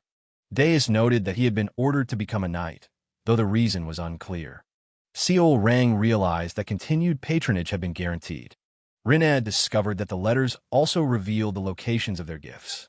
Raiden accepted that the nature of those gifts would only become clear upon arrival. Before they departed, Yusha reminded everyone that unless instructed otherwise, the name of the Blue Moon was never to be mentioned. Soon after, they all left the orphanage. 3 months later, the scene shifted to the protagonist's office. He sat quietly, reading through a book. After finishing, he reflected that there was still no recorded information regarding the changes in magic and phrasing, meaning he would need to experiment personally. He then turned his attention to Ivan, who was gathering books from a shelf, and checked on the progress of the investigation into Leo's assassination. The results remained empty. Internally, the protagonist acknowledged that the butterfly effect had spiraled beyond his expectations. Saving the 5 deadly sins had altered the flow of events significantly. Even Loria, who should have died in the original story, had risen to become Duke Althea, rapidly expanding her power and influence throughout the underworld. After placing the book down, he decided to halt the investigation entirely. Ivan was left confused by that sudden decision. With a serious expression, the protagonist reflected inwardly. This was clearly a situation where ignorance was preferable. Within this world, almost nothing could escape the Information Guild's network. Even attempting to investigate matters that should remain untouched would only invite consequences in return. If taking precautions against unforeseen situations led to death, then those precautions were meaningless. In the end, secret organizations like that would not harm him as long as he did not interfere with their affairs. There was no reason for them to attack unless he approached them first. Snapping out of his thoughts, he concluded that continuing the investigation served no purpose. Ivan accepted the decision and prepared to inform the guild to stop their efforts. After a brief pause, Ivan delivered another piece of information. Deus had recently been appointed as a knight in Caliban. The news surprised the protagonist, though he acknowledged it positively. 3 months later, the protagonist sat on a bench outdoors in the city while Ivan brought him meat skewers. Ivan informed him that Deus had formed an entire knight order. The revelation shocked the protagonist. Achieving such a feat meant Deus had reached at least an expert level or higher, and it had not been long since his initial appointment. Rumors had already begun circulating that the world would witness the 5th Master Knight within the next 10 years. The protagonist imagined what that title meant and felt a quiet sense of pride. Caliban itself had become noisy due to this development. 6 months later, inside the protagonist's residence, he practiced magic while reflecting that an entire year had passed since the 5 deadly sins left the orphanage, and he had gradually grown accustomed to the responsibilities of being a count. Ivan suddenly arrived with urgent news. Deus had become a Sword of Caliban, making him the 5th Master Knight. The information left the protagonist momentarily unable to process it. Only sword masters were supposed to reach that rank, individuals who had surpassed the Aura Blade and unlocked a unique ability known as derivation. Yet Deus had reached this position without completing that final step. Ivan clarified that Deus was on the verge of becoming a true swordmaster. Although he had not yet created his derivation, the nation granted him the title regardless. He had already won a duel against the 4th Sword, and Caliban had recently lost a Master Knight to the Northern Barbarians after more than a decade of war. The protagonist recalled how long it normally took to achieve such heights. Manipulating mana alone required 15 years, and derivation demanded decades. Reinhardt, the 1st Sword, had become the youngest Master Knight in history at the age of 32. Memories from the game surfaced. Reinhardt had been overwhelmingly powerful, and even with exceptional talent, it had taken him over 20 years. Yet Deus, a child who once had no knowledge of swords, had already reached the level of a Master Knight. As the realization settled in, the protagonist considered that Deus might already be surpassing Reinhardt, simply waiting to complete his derivation. The thought crossed his mind that he might be able to rely on Deus sooner than expected, or perhaps not at all. Ivan, sensing the implication, dismissed the idea internally. The protagonist then reviewed the letters he had received. They came only from Yusha, even after she moved to the Holy Kingdom. Her letters consistently included updates about the other deadly sins, suggesting they continued to stay in touch. A hint of sadness crossed his thoughts. Despite never having seen his face, they could at least have acknowledged the gifts he sent. Still, he reminded himself that he was more than grateful they had not awakened as true calamities capable of destroying kingdoms. Standing near the window, he found comfort in knowing they were doing well. The scene shifted to the capital of Caliban, the central area of Kurtham. Within the residence of a high-ranking noble stood the grand mansion of the illustrious solar eclipse knights. Outside, swordsmen trained relentlessly. Near a window stood a boy clad in legendary knight armor, Deus Michaelian, captain of the solar eclipse knights and the youngest Master Knight. As he looked outside, a girl arrived and waved toward him. He returned the gesture with a bright smile. Soon after, Deus reflected quietly on the past. A full year had passed, yet the memories still embarrassed him. Losing everything to the black creatures had left him with nothing but uncontrollable rage and hatred. Being saved by the great moon alone had not been enough to swear allegiance. However, the promise of avenging everything with his own hands had bound him to the blue moon. Working under the blue moon had subjected him to countless dangerous missions and relentless training. He had paid little attention to his own well-being, carrying out tasks that would later form the foundation of his fight against the black creatures. Eventually, he received a personal order for the first time. It came suddenly, accompanied by a gift that initially stirred no excitement. He had wondered what it could possibly be. That letter revealed the truth. The gift from the great moon was the family he believed he had lost forever, something more precious to him than his own life. The realization struck Deus clearly. The younger sister he had believed to be dead was alive. The scene shifted into the past, to the moment he finally met her again. Upon confirming her survival, his composure collapsed, and tears flowed uncontrollably. Overwhelmed by emotion, he struggled to process what had happened to her after they were separated. After wiping the tears from her eyes, the two of them sat together at a table, sharing tea. His sister calmly recounted everything she had endured. After being taken away from him, she had been forced to remain in darkness for a long time, waiting endlessly for her turn. When a moment finally came for her to be killed, she managed to escape with the help of light and survived. Years later, when she was on the verge of being sold to a slave merchant, a mercenary named Evan intervened and saved her. She then approached a cupboard, opened a drawer, and retrieved something she had kept carefully. She explained that afterward, she had received precious medicine and continued protection from a sponsor. Inside the drawer was a note confirming that she would receive medicine and support, assuring her safety under the name of Palacio and stating that her sibling would also be protected. She expressed her deep gratitude for everything that had been done for her. Upon reading the note, Deus was shaken.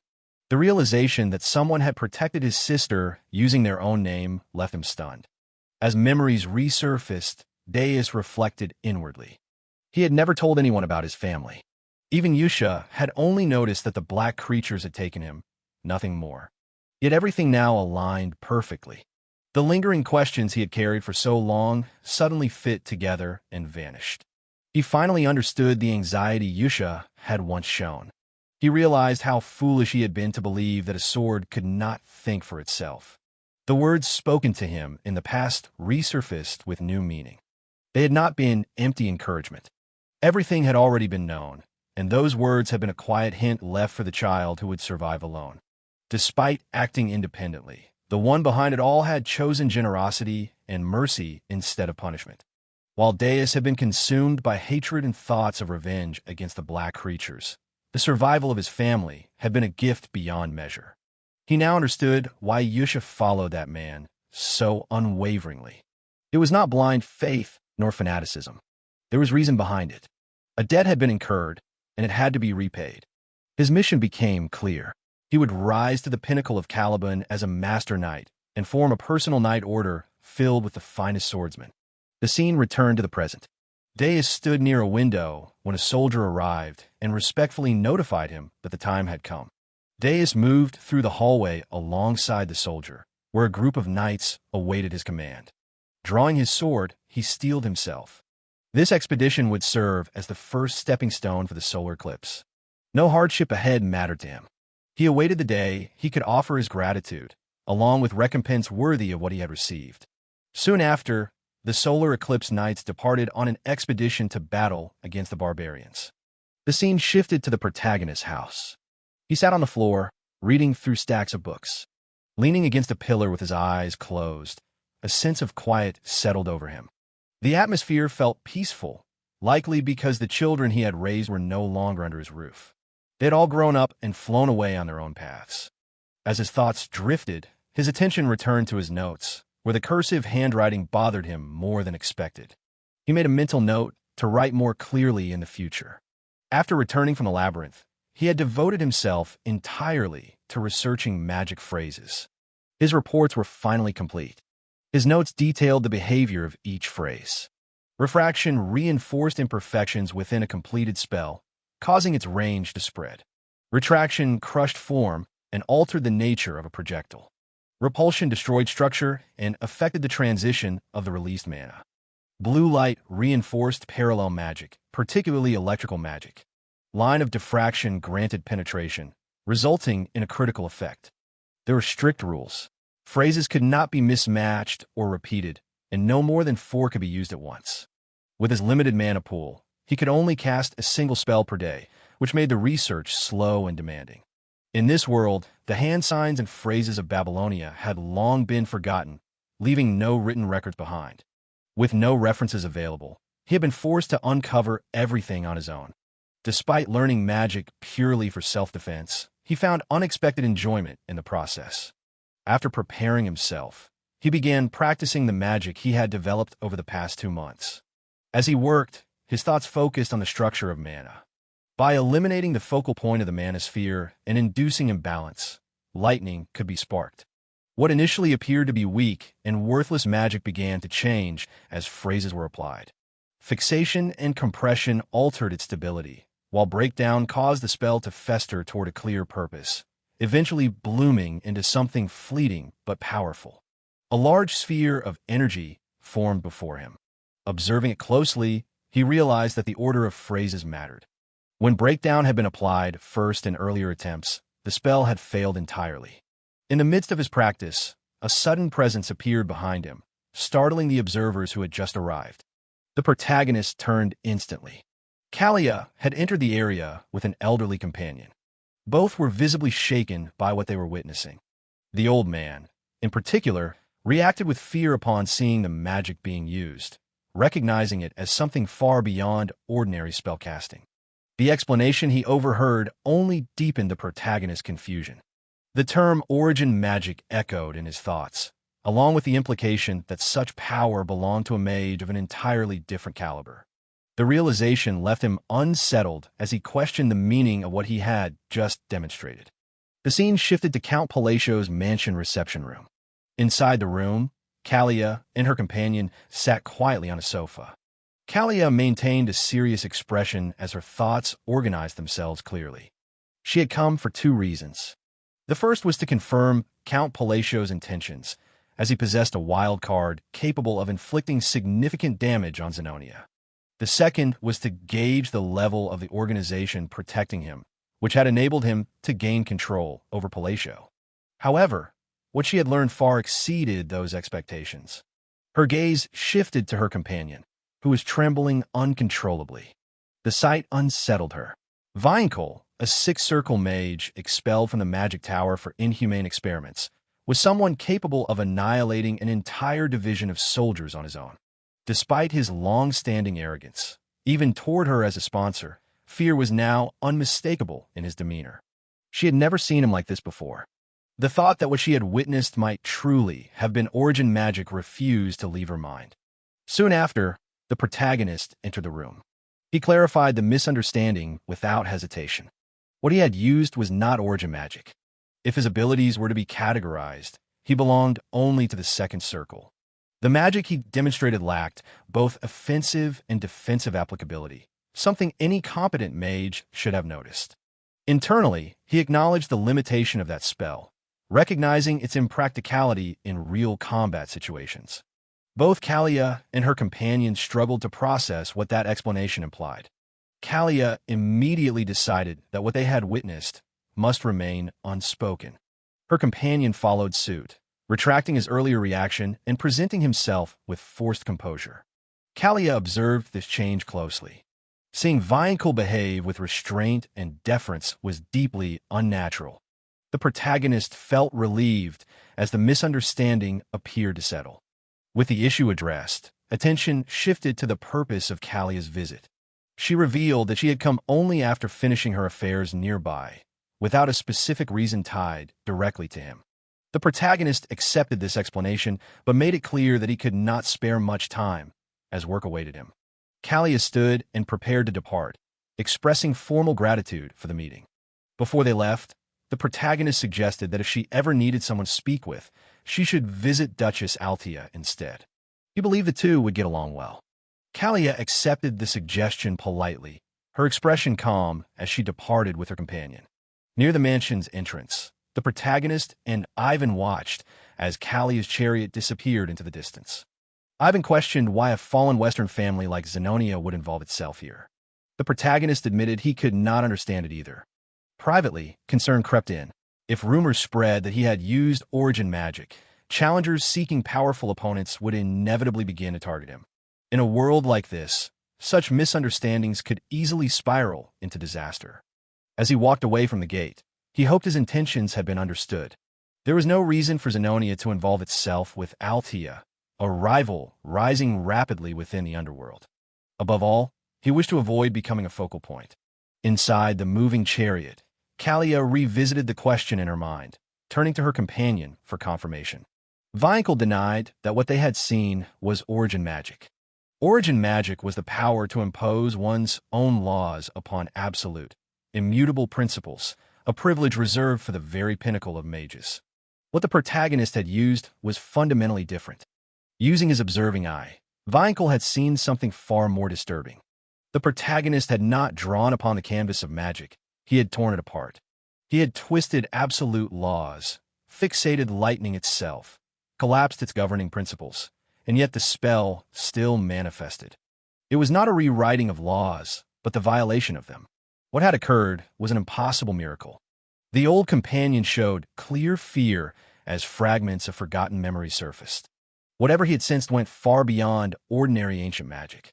The presence he recalled was tied to the great forgotten god itself, and even thinking about it caused his body to tremble.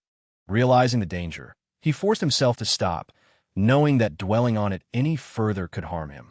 Despite his condition, he gathered enough composure to warn Kalia. During his younger years, he had immersed himself deeply in forbidden knowledge and was once praised for his research into the magic of the Forgotten Era. Because of that experience, he understood the weight of what stood behind Count Palacio. Opposing such a figure was not something to be taken lightly. Kalia listened with a faintly amused expression, interpreting his warning as confirmation that she herself was far too insignificant to grasp the true intentions behind such a being. However, her thoughts soon returned to the advice she had received earlier about visiting Duchess Altea. As that memory surfaced, irritation followed, and she acknowledged to herself that she had already become part of someone else's scheme. 5 months passed, marking nearly 2 years since the children had left the orphanage. Inside the protagonist's office, Evan arrived with new information. It was unrelated to the children, but far more troubling. Zenonia County and the Altea Duchy had formed an alliance. The realization struck hard, as those two powers stood at the very top of the underworld. Such an alliance was concealed due to an underworld convention, making it impossible for outsiders to detect, but Evan was confident in its authenticity.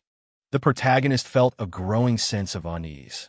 His previous efforts had redirected the sins away from their original path, yet now 2 masterminds had joined forces. He questioned whether the Asteria kingdom itself was drifting toward collapse. His thoughts then turned back to Kalia, wondering if she had truly acted on his earlier suggestion.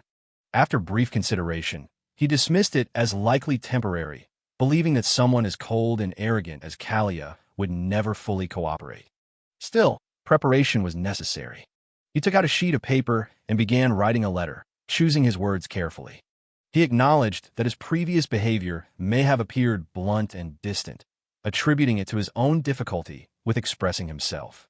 After finishing, he hesitated, hoping the letter would not be misunderstood as an excuse. The letter was entrusted to Evan, who planned to deliver it through the mercenary guild and also continue monitoring the children. Left alone, the protagonist leaned back in a chair, weighed down by concern. His thoughts turned to Raiden and Sealrang, from whom he had received no news since Yusha confirmed their arrival. He worried about her survival and hoped she had found the gift mentioned in the letter. If she had, she would eventually rise to the pinnacle of all fighters, becoming the Baba Yaga. The item he had given carried immense significance. It enhanced critical combat ability and represented a path that could have prevented corruption had it been obtained earlier by another bearer. Instead of falling, its rightful owner could have become a true Wolfkin leader. Staring out the window toward the sky, he reflected on how he had revealed the location of hidden treasures meant to serve as emergency funds. Trusting in her talent, he believed she would survive on her own. The land she had gone to was known as the Nation of Fighters, where strength alone determined one's fate. The scene shifted to the desert colony nation. Deep within a massive cave, Seal Rang searched tirelessly until she finally discovered the equipment she sought. Completing the trial marked a turning point.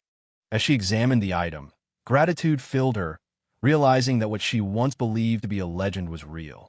Her thoughts drifted back to childhood stories told by her mother, who had spoken of the Golden Mane tribe, ancestors of the Wolfkin and rulers among beastkins. Those memories reinforced the truth of what she now held in her hands. The essence of the Golden Mane tribe was a legendary inheritance passed down for centuries, granting both power and authority. Seal Rang had passed every inner-world trial and obtained it with her own strength. She acknowledged the Great Moon as her benefactor, the one who saved her from dying during bioexperiments and granted her the power to seek vengeance against the black dragon responsible for her parents' deaths. As she assessed her newfound power, she resolved to repay that favor. Mediocrity was not an option. Her path forward was clear. She would become the strongest gladiator, gather the scattered remnants of the Golden Mane tribe, and one day slay the black dragon. Stepping out of the cave, she gazed up at the blue moon, her resolve unwavering. Everything she did from this point onward was for that purpose. With determination set, she moved forward, believing that beneath the blue moon, the Golden Mane tribe would rise again after 500 years. The scene shifted to the protagonist's house, where he and Evan were seated together. Evan recalled that the Information Guild had recently gathered news about the children. He had intended to mention it earlier at the training grounds, but had forgotten.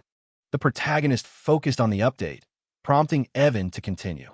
According to the report, Seal Rang had been performing exceptionally well in the colony and had earned herself the alias known as Golden Flash. The name caught the protagonist slightly off guard, but he felt relieved knowing that she was doing well. Evan added that in that land, strength alone was enough to become anything. The conversation then turned to Raiden. The protagonist noted that he had not received any word since Raiden mentioned learning how to work in Raxus. Evan explained that some information did exist, but it was still undergoing verification. The protagonist acknowledged this and then shifted the topic, questioning whether Evan should already be occupied with other preparations. Evan reacted awkwardly, confused by the sudden scrutiny, as he had already completed everything he was instructed to do. The protagonist calmly reminded him that the upcoming journey required preparation, as reaching the Magic Tower would take at least a month. This revelation irritated Evan, who had never heard of such a destination before.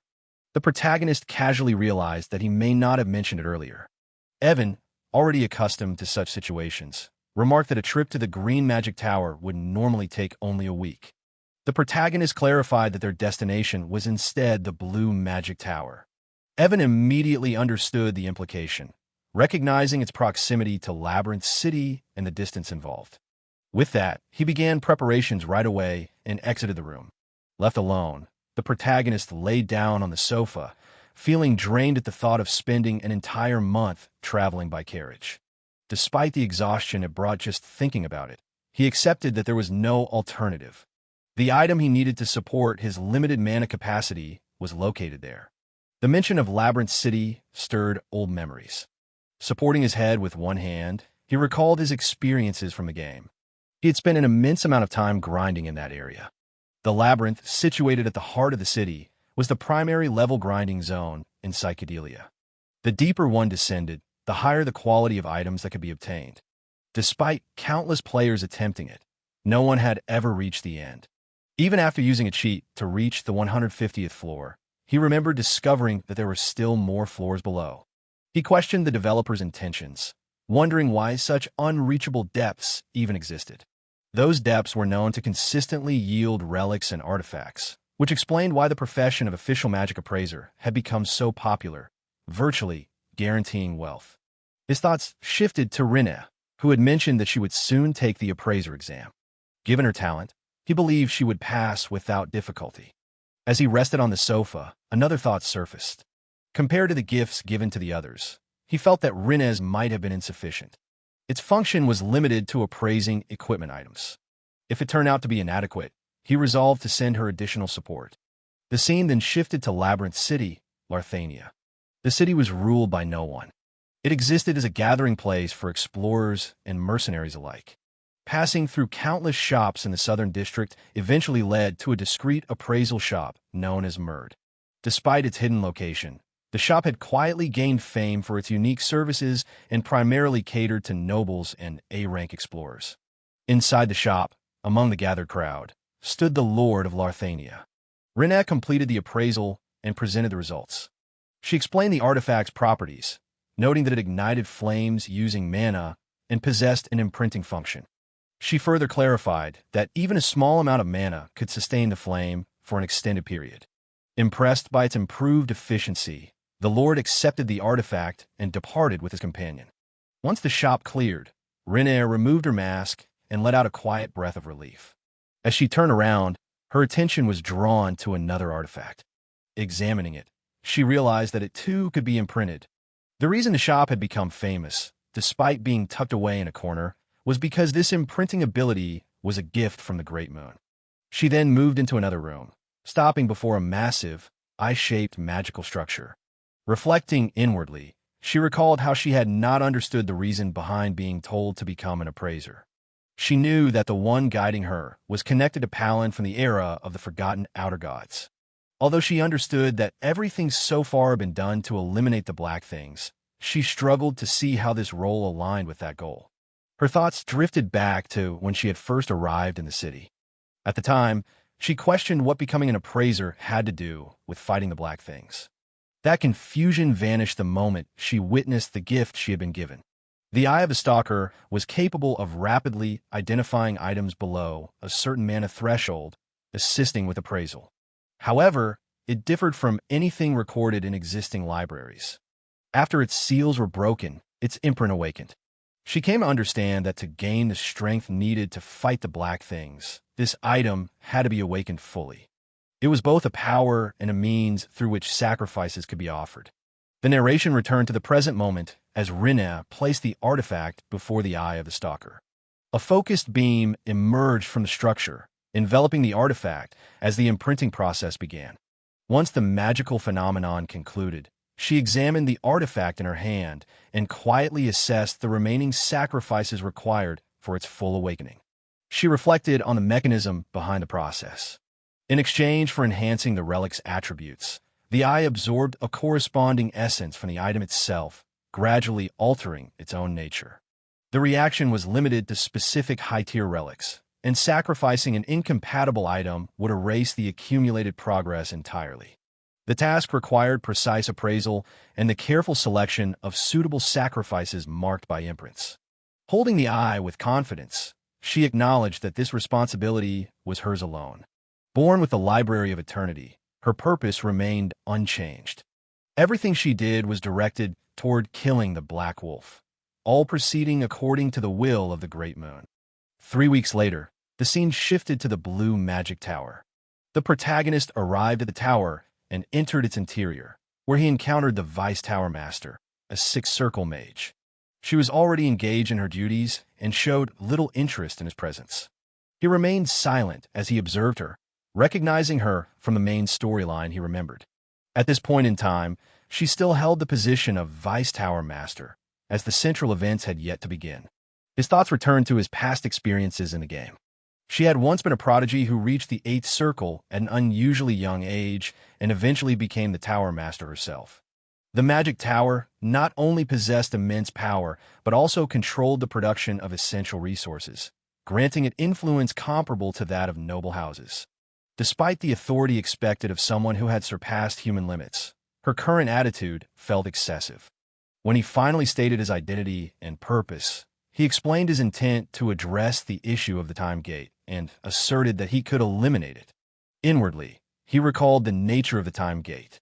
It was a fissure connected to an unknown subspace, forming in areas where magic was frequently used. Its existence caused anomalies that resulted in severe damage. The Vice Tower Master dismissed the claim outright and ordered him to leave. Confusion followed as events diverged from what he remembered. He attempted to press the matter further, but she mocked the notion and reacted with open irritation, clearly accustomed to similar claims from countless visitors. He insisted internally that he was being treated unfairly, unable to understand her distrust. As she spoke again, her demeanor shifted, and she addressed the rumors circulating about his rise to power, implying that his title was the result of chance rather than merit. Her anger manifested visibly as blue mana flared around her, warning him against bringing disruption into the tower. The protagonist was momentarily stunned. He realized that his quiet lifestyle may have contributed to such rumors spreading unchecked. Despite her appearance as a work-focused mage, she was surprisingly informed about external affairs. Her presence alone unsettled him. Evan stood close by, fully aware that interfering would end disastrously. Despite this, the protagonist acknowledged his own desperation. Stepping forward, he made a decisive offer, staking everything he owned on his claim. She dismissed the statement as nonsense, but his resolve did not waver. He proposed formal accountability, considering the offer a fair exchange for a brief opportunity. After a moment of consideration, she led him toward a sealed chamber. Upon arrival, she identified the location of the time gate and reminded him of the consequences of failure. He entered without hesitation. As she watched, her assessment of him grew increasingly dismissive. His mana capacity was minimal, his sensory talent barely exceeded average, and his standing remained at the edge of the second circle. To her, his confidence appeared misplaced. She understood that most time gates naturally disappeared after releasing their relics, rendering intervention unnecessary. Yet this particular gate had remained active for over 2 years, causing persistent disturbances. The two reached the fractured structure of the time gate. The protagonist stood motionless before it. She observed his actions closely, noticing that he had no intention of using a staff. The realization unsettled her. Such a method was considered archaic, bordering on myth even in ancient texts. As irritation rose, she prepared to interrupt, only to sense something profoundly wrong. Her body would not respond. Neither she nor the surrounding environment could move. Everything had come to a halt. In that frozen moment, a massive crimson structure resembling a sealed eye manifested before them. Without warning, the eye slowly opened. The Vice Tower Master's eye of observation activated on its own. The ability began to perceive something far beyond conventional understanding, peering directly into the essence of the unknown. For a brief moment, comprehension seemed possible, but instinctively her thoughts recoiled. She forced herself to stop thinking, aware that enlightenment itself could be fatal. Certain truths were not meant to be known. Doom, much like a vessel already filled with poison, was predetermined. Absolute silence followed, and with it, acceptance of an unspoken demand. Once the phenomenon ended, the time gate was fully closed. The protagonist assessed the situation calmly, recognizing that the task had been simple for him due to the use of a specialized item and method. He claimed the relic produced by the time gate, internally noting that he had relied on random magic several times to obscure the process, unsure whether the Vice Tower Master had been misled by it. The Vice Tower Master responded with visible tension and fear, clearly shaken. Her reaction confused him, as he wondered whether his deception had failed. Nevertheless, he attempted to downplay the situation, indicating that secrecy was unnecessary. Her behavior escalated instead.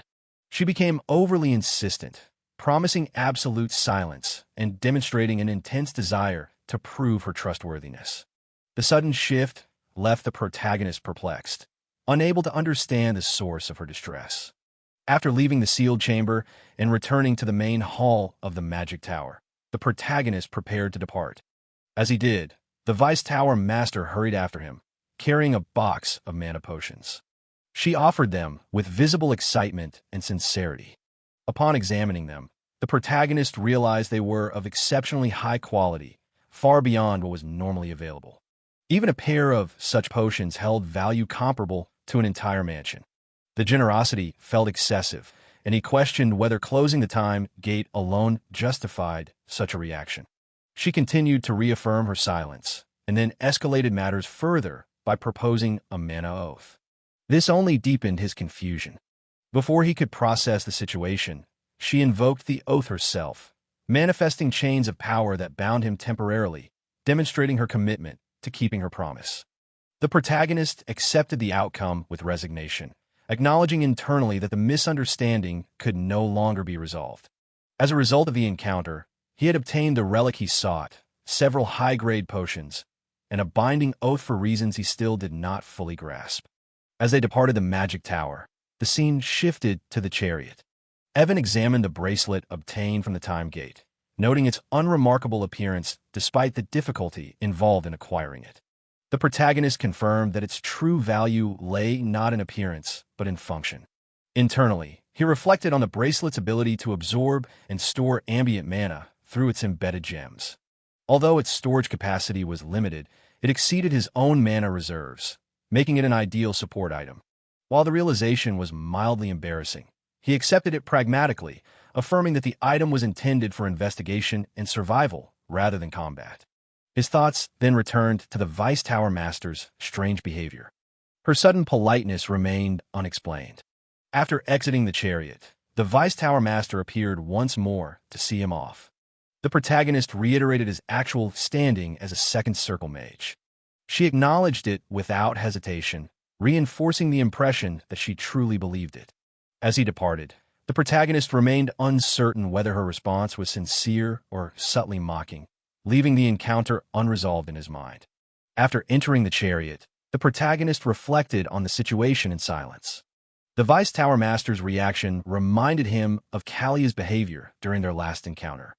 The similarity left him uneasy, though he reassured himself that he would likely never have to face either of them again, making the discomfort inconsequential.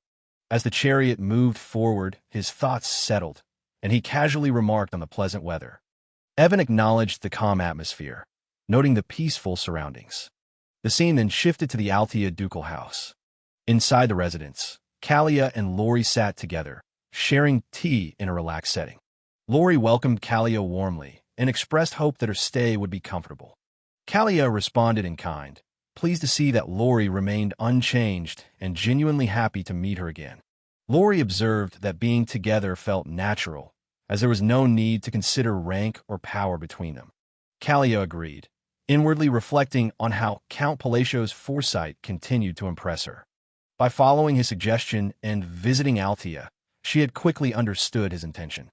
Through their conversations, both women realized they were already operating under Palacio's influence. In an alliance formed by his will, where an absolute authority existed above all others, internal power struggles held no meaning. As a result, Zenonia County and the Altea Duchy had naturally grown closer. Lori then brought up the timing of Kalia's visit, noting that their official meeting was scheduled for the following month. Kalia explained that the Count had sent her a letter, using her visit as a convenient pretext. As Lori examined the letter, Kalia clarified that while it appeared to be an ordinary apology, its true nature was more deliberate.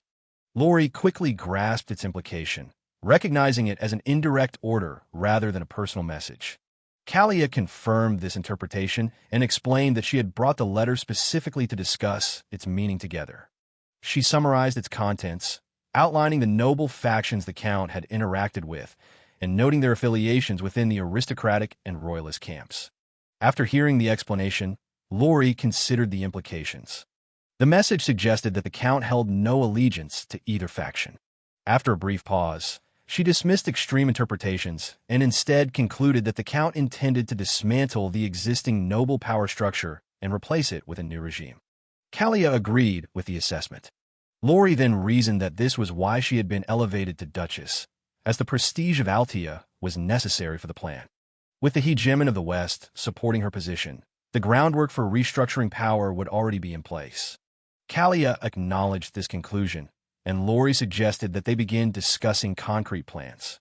Meanwhile, at the Blue Magic Tower, a white-haired boy questioned a guard about the recent incident involving Count Palacio and the Time Gate. Upon receiving confirmation, he requested a more detailed explanation. As the guard observed him, she reflected silently, sensing that scattered puzzle pieces were beginning to move and assemble on their own.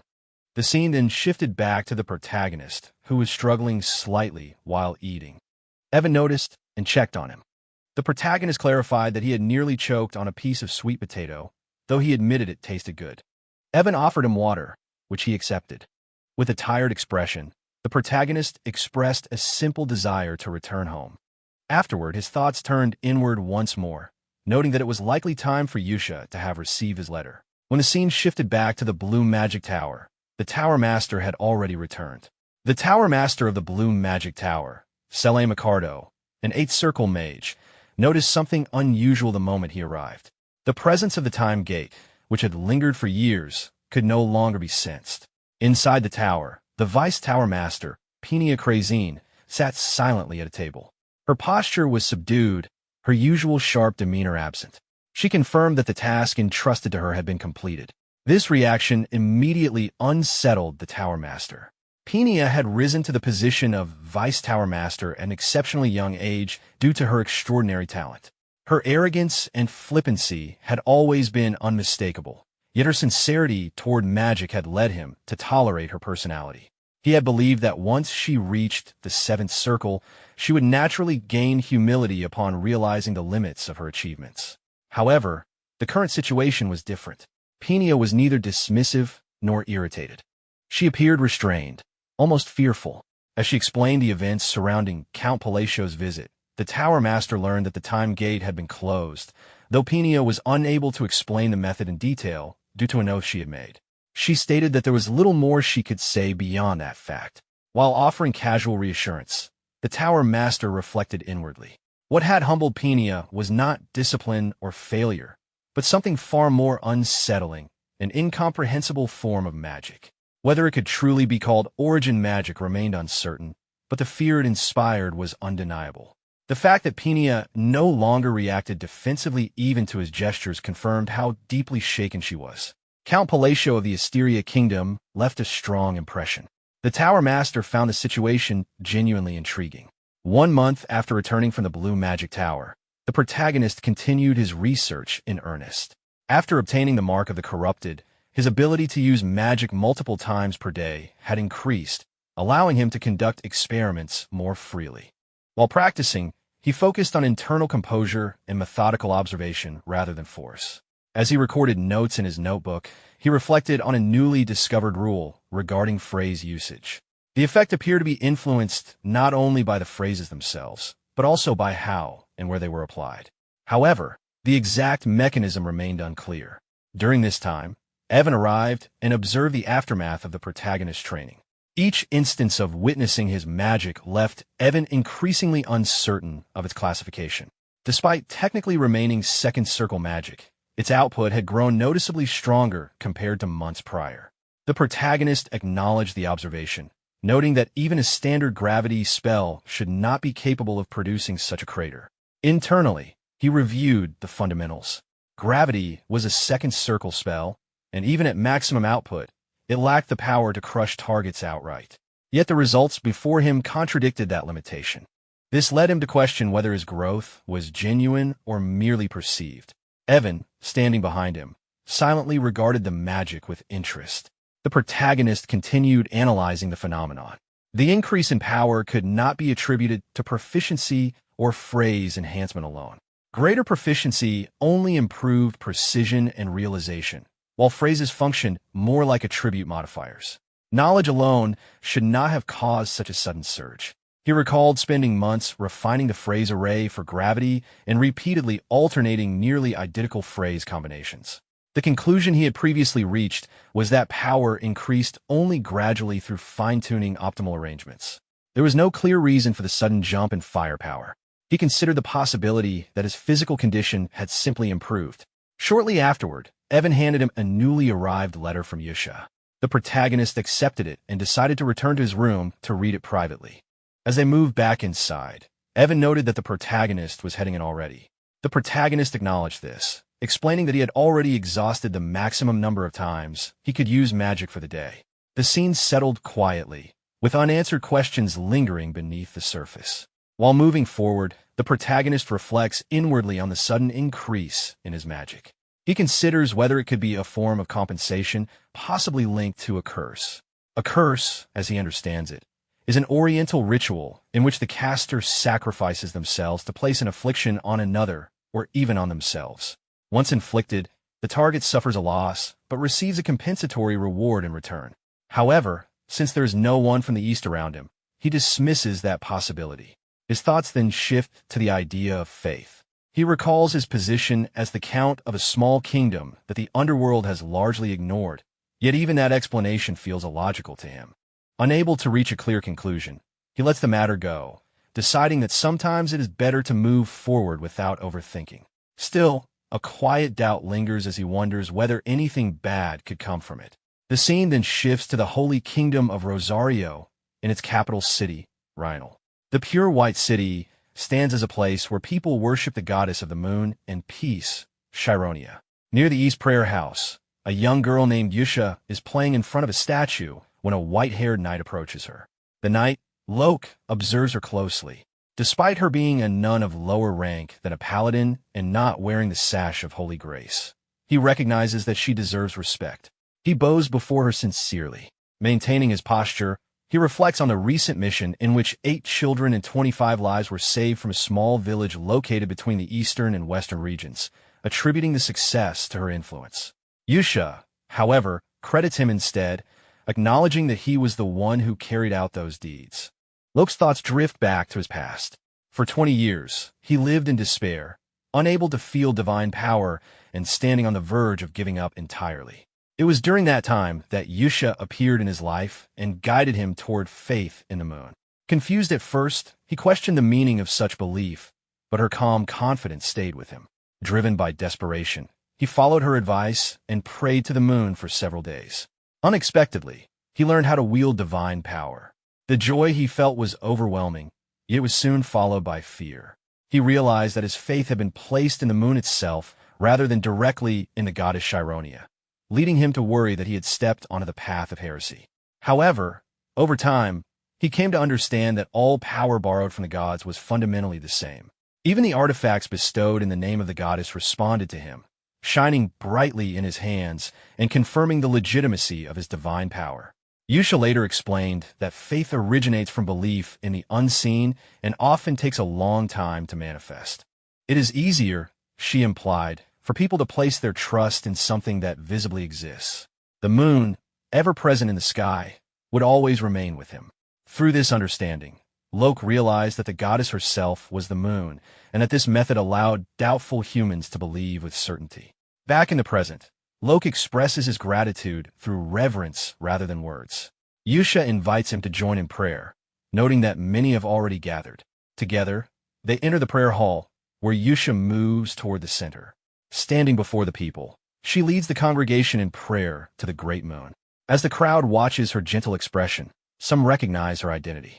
She is known as Yusha Bludia, a sister of the Holy Kingdom of Rosario.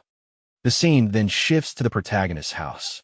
Seated alone in his office, he goes through the day's letters and finds nothing unusual.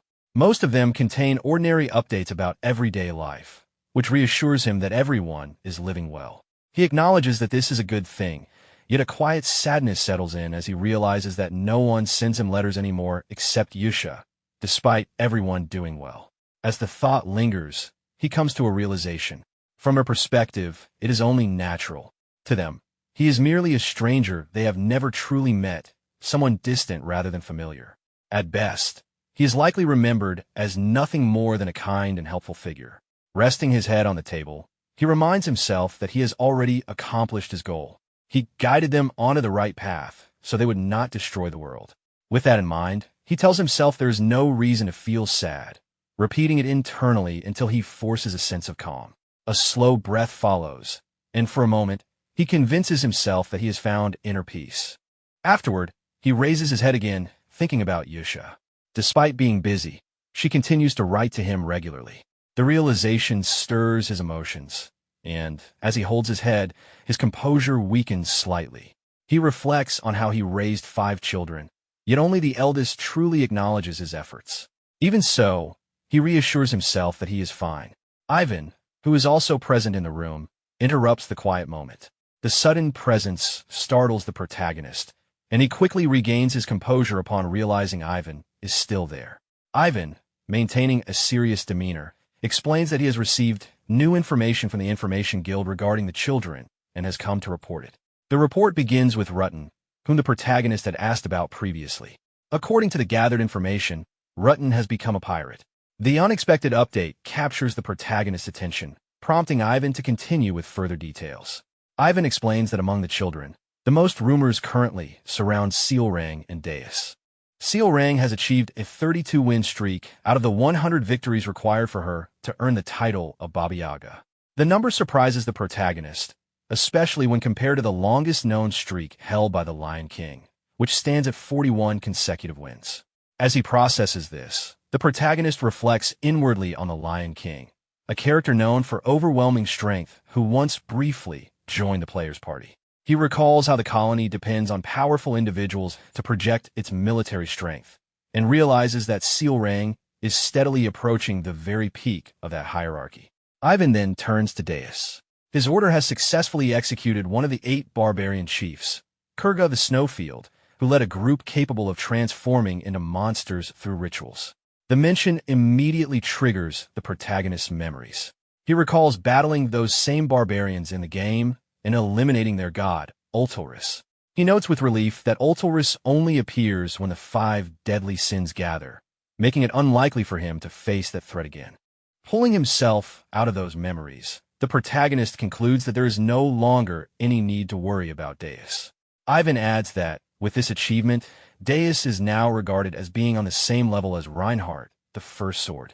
Hearing this, the protagonist briefly wonders if he should have gone to meet him, thinking that such a meeting might have been meaningful. Finally, Ivan reports on Rina. Having become an appraiser, she now specializes in imprinting black engravings that enhance the abilities of artifacts, marking yet another significant development among the children. The protagonist reacts with visible surprise as the report continues, finding it unexpected that such a thing could even exist. The information quickly brings his focus back to the main issue, and his thoughts settle on a single question regarding Rutten's current path. Ivan explains the situation in detail.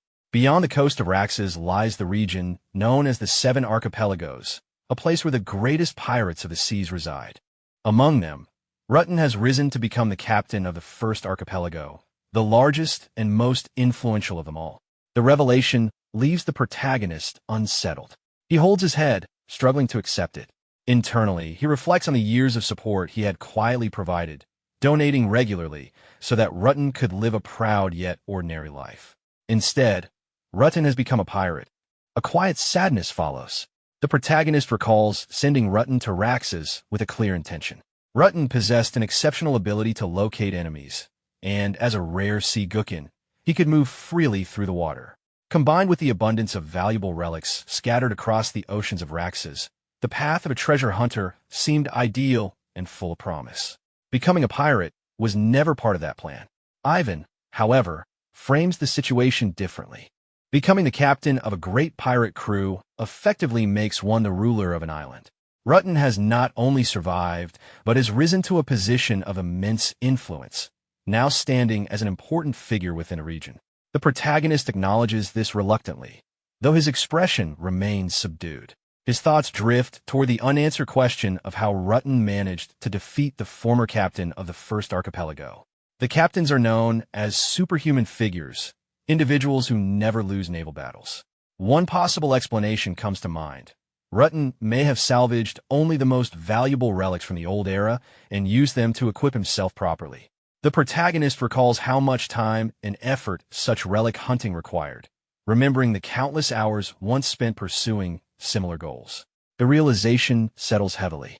The world does not always move according to his expectations, but this outcome feels particularly bitter.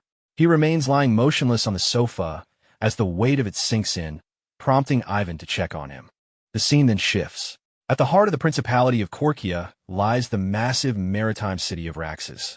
Beyond its coast stretch the 7 paradises of pirates, with the first archipelago standing as the greatest among them. Its former captain, Alglide the Red Slayer, had ruled the region under the protection of the Heavenly King, power granted through immense wealth. The one who defeated him now stands as the new captain of the first archipelago. Standing atop a building, Rutten reflects on his past. His thoughts drift toward the concept of the Great Moon, something he had never taken much interest in before.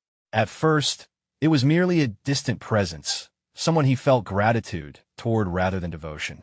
He remembers how his fate had once been sealed as a vivisection slave, only to be altered through that connection.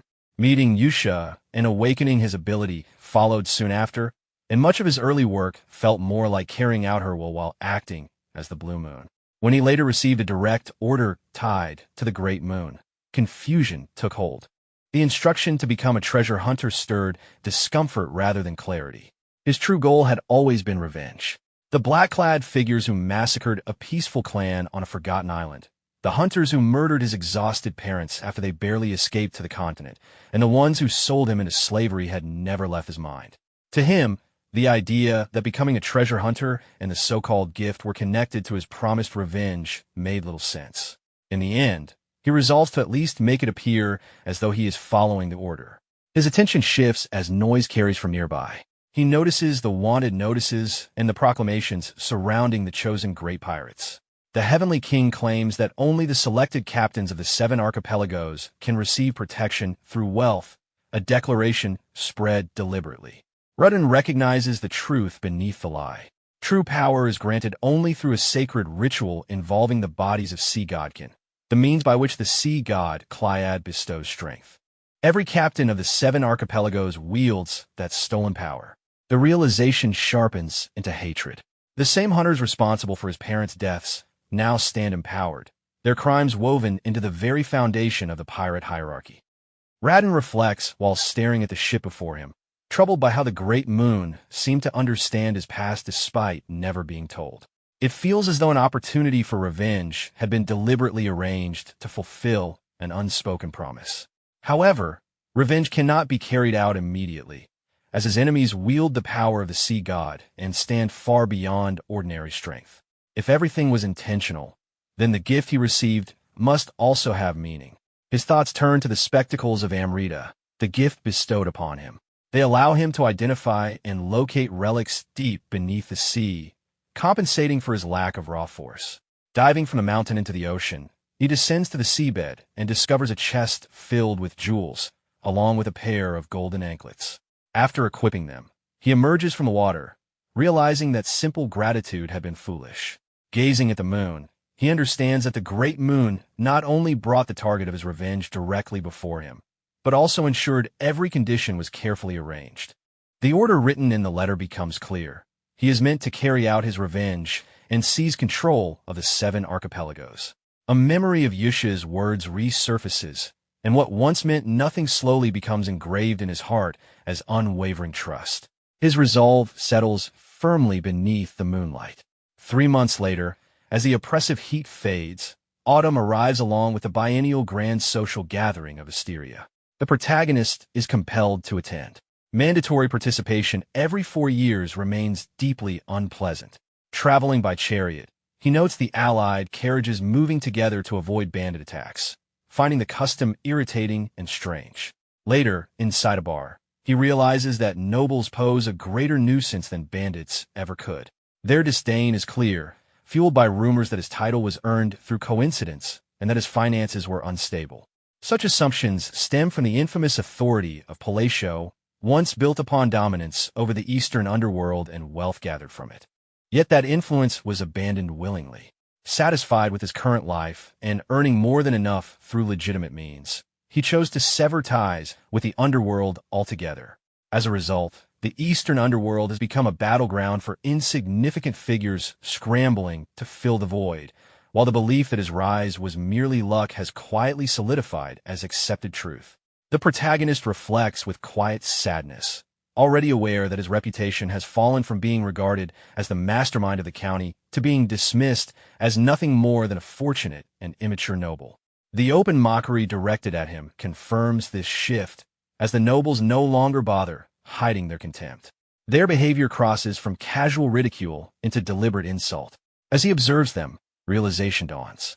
These nobles were once subordinates crushed under Palatio's authority, and now they vent the humiliation they once endured by mocking him instead. Though he was never the one responsible for their suffering, he finds himself bearing the resentment, much like facing faceless critics who lash out simply to feel superior. Evan arrives with roasted corn, suggesting that ignoring the provocation is the best course of action. The protagonist accepts this distraction, finding comfort in the warmth and simplicity of staple food during the cold evening. Even as further accusations are thrown his way regarding the decline of underworld forces and his neglected appearance, he remains detached, noting how their insults have become repetitive and almost absurd. He continues eating calmly, appreciating the moment despite everything. The scene shifts north to an endless frozen land consumed by barbarian territory. The region is shrouded in a dull, lifeless gray, scattered with fallen bodies. Among them lies Klecken, one of the 8 barbarian chiefs, barely clinging to life. For barbarians who revere combat above all else, dying in battle is the greatest honor, yet Klecken's fate is one of disgrace. He had been deceived by a knight of Caliban who promised an honorable duel, only for treachery to follow. Wounded and unable to rise, Klecken learns of Kurga of the Snowfield's downfall and recognizes that he, too, has met a shameful end. Crushed by this realization, he is confronted by an otherworldly presence. A strange, long-haired figure manifests, invoking the name of Ultoris, the god revered by the barbarians. Klecken, broken and desperate, calls upon that divine name. The figure responds with twisted satisfaction, signaling that Klecken's plea has been acknowledged. As the sun rises, the protagonist travels with the cavalry and allied, noble families toward the social gathering. Throughout the journey, the uncomfortable coexistence continues. Even as more noble houses join the procession, the mockery does not stop. He chooses to ignore it entirely, refusing to react no matter how persistent or petty the remarks become. When night falls, the group halts to rest. While the protagonist quietly has dinner with Ivan, the 2 nobles from earlier watch him with visible irritation. Frustrated by being ignored, they discuss his lack of escort forces. After confirming through an artifact that he is accompanied by only a small guard and a single knight, they grow confident. Believing the rumors that he is insignificant and weakened, they decide it is finally time to move on their plan to enter and seize control of the Eastern underworld. They anticipate wealth and influence, even considering teaching him a harsh lesson once they secure power. Their scheming is abruptly interrupted by a disturbance in the forest. What first appears trivial quickly causes panic. Soldiers take formation as a mage steps forward and releases multiple flares into the sky. Bright light spreads across the forest, revealing armed figures emerging from the darkness. Goblins. At first, relief spreads among the soldiers. Goblins are common and considered weak. However, that relief fades as their overwhelming numbers become clear. The realization comes too late. The goblins surge forward in waves, cutting down soldiers with ruthless efficiency.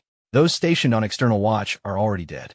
Panic spreads rapidly among the remaining troops as confusion replaces earlier confidence.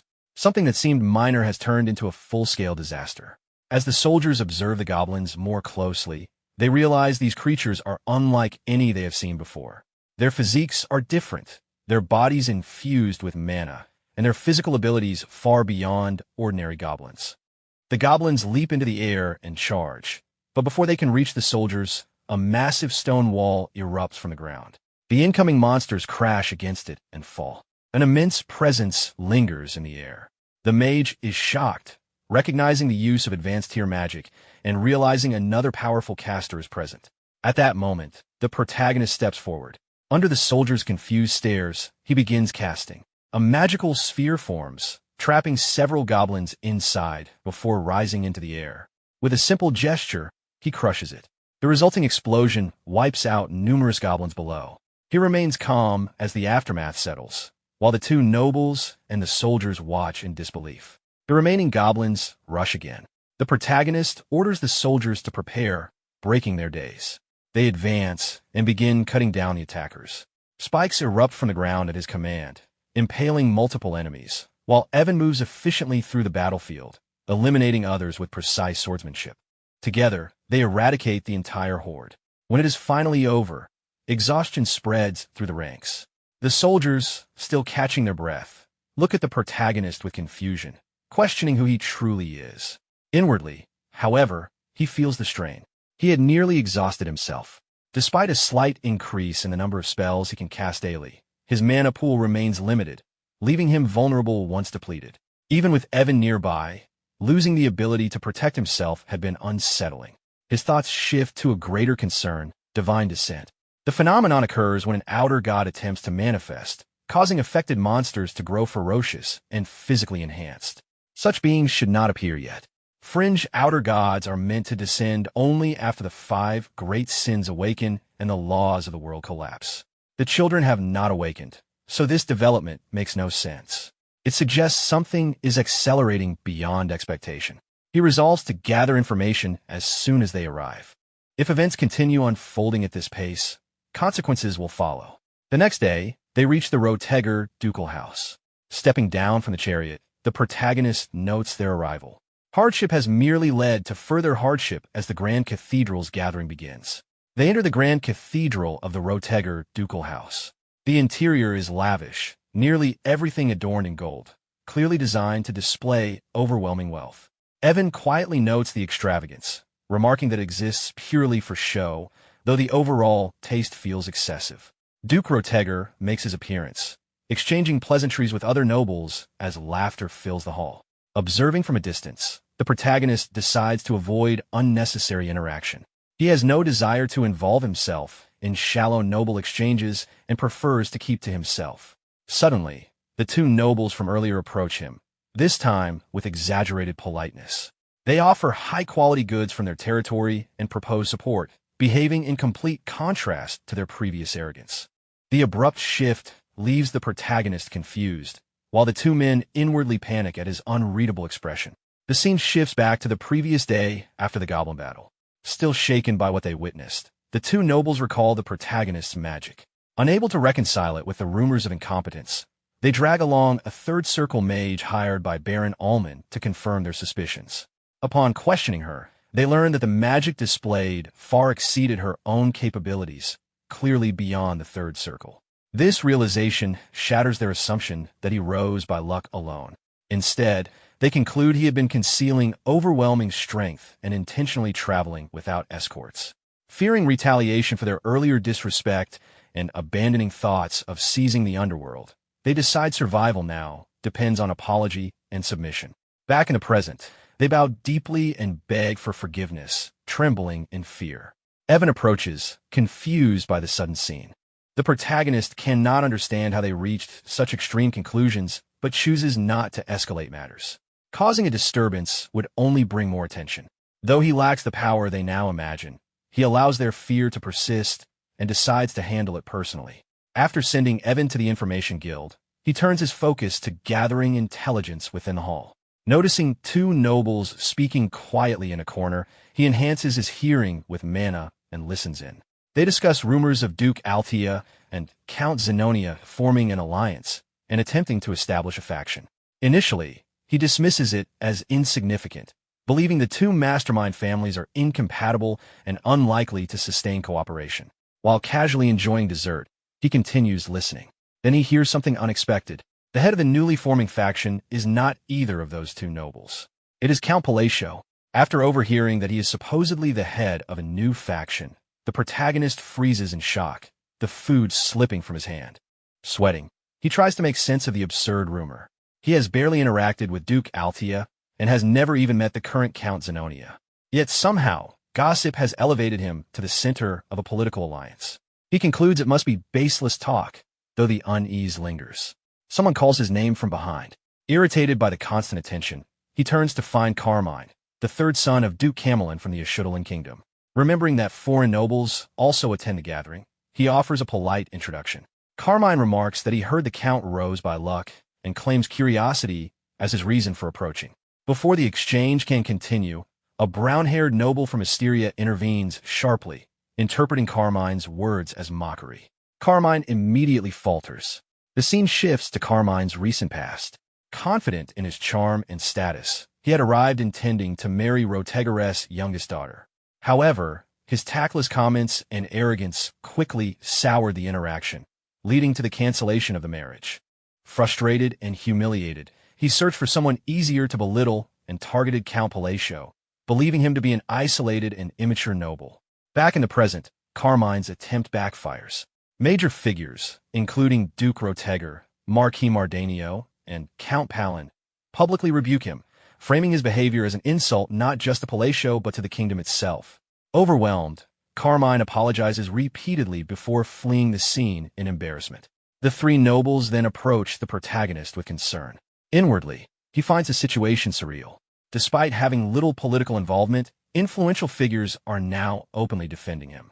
With enhanced hearing, he catches more whispers. If Altea and Zenonia are indeed aligning politically, then Palatio's position as their supposed head would be overwhelming.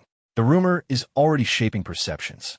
Realizing the implications, he considers clarifying that the story is false. However, before he can act, the nobles begin offering gifts. Artifacts capable of containing mana and other valuable materials are presented to him.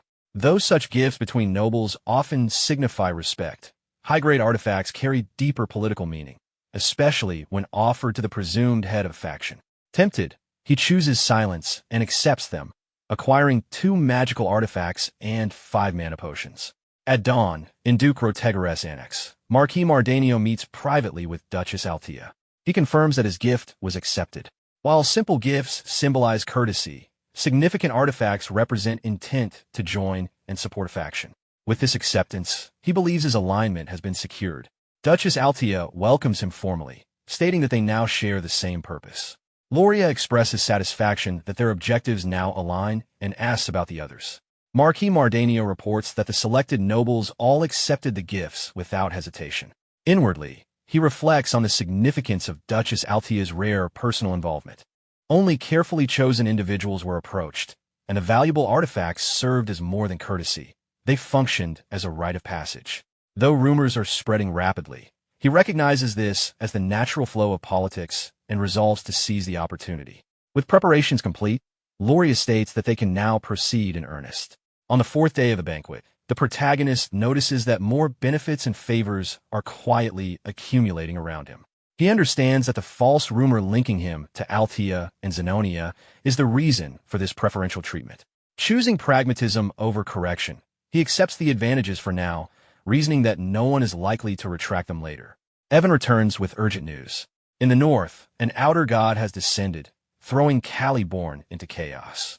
Based on ancient records, such events signal the influence of fringe outer gods. Evan also confirms that the individual the protagonist was searching for has been located in a village north of Ashtalon. Without hesitation, the protagonist decides they will travel to Caliborn, stopping at the northern village along the way. Though Evan questions the sudden decision, he complies. Once alone, the protagonist reflects on the gravity of the situation. He had hoped to delay this development. Outer gods and the 5 great sins are catastrophic forces, and divine descent offers no certainty about which entity will emerge or when. Despite gathering information and preparing contingencies, events are accelerating faster than expected. Recalling countless possible outcomes, he foresees allied kingdoms collapsing into ruin, consumed by war and otherworldly corruption, with his own life shattered in the aftermath. However, he knows that after descending, an outer god undergoes a stabilization period lasting several months before fully awakening. During that time, its power remains incomplete. Targeting it within this window offers the best chance of survival. Though uncertain of success, he drafts a letter, resolving to act regardless. As he writes, he briefly wonders what the boy he seeks might prefer. 1 week later, a soldier rushes to a young commander with the letter. After reading it, the boy orders the northern deployment schedule postponed by 2 weeks. The scene shifts to Pakran, a village north of the Ashtalon kingdom. Waiting there, the protagonist reflects on how unexpectedly easy it was to locate the boy. A blue-haired youth approaches and greets him. As he looks at the blue-haired boy, the protagonist immediately recognizes him. Eliban, the playable protagonist of the roguelike turn-based RPG Psychedelia. Despite the differences between this world and the game, the resemblance is exact. The boy stands out effortlessly, almost unreal in appearance. Even knowing he is male, his beauty is striking. Introducing himself only after confirming the boy's name, the protagonist studies him carefully. Regardless of how much this reality may diverge from the original game, a protagonist remains a protagonist. Eventually, Eliban will grow powerful and renowned. Without further explanation, the protagonist hands him a pouch containing gold. Evan steps forward with boxes filled with mana potions and other supplies. Additional gift boxes are placed before the boy. Confused but accepting, Eliban listens as the protagonist explains that it is an investment. Inwardly, the protagonist reflects that he purchased everything beneficial for early growth. If Eliban develops quickly, he can eventually handle threats such as outer gods. Treating him well now should secure future loyalty. Only afterward does he formally introduce himself as Count Palatio, ensuring the boy knows the name of the one who supported him. As they depart, Eliban promises to remember the encounter.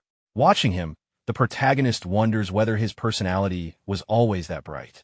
Given the dark nature of the world, the boy's optimism feels unexpected. Evan questions whether it was wise to leave without deeper conversation. The protagonist dismisses the concern, trusting the boy's intelligence. Internally, he admits he does not have time to carefully build bonds. With looming catastrophe, survival takes priority. In his mind, he has effectively placed the protagonist on auto hunt, investing resources now for future returns. Evan remarks on Eliban's unusual mana, dense and swirling, and notes that despite his simple clothing, he appeared to be carrying artifacts. The protagonist senses it as well. Originally, Eliban was meant to begin as an ordinary boy before his journey. This deviation suggests further unexpected changes from the game's storyline. Still, preserving his peaceful life remains the priority. The investment should be worthwhile. Eliban, after all, was one of the few kind-hearted figures in that grim dark world. Then a thought unsettles him, kind-hearted. He brings up Deus, wondering if she will agree to meet him. He had avoided visiting the orphanage out of hesitation, and now events have progressed beyond what he anticipated. Evan expresses cautious optimism that a meeting will at least be possible. Later, back home, as artifacts are sorted through, Evan questions why so many random items were purchased. The protagonist calmly explains that they are offerings, preparations meant for the person who may become his future lifeline.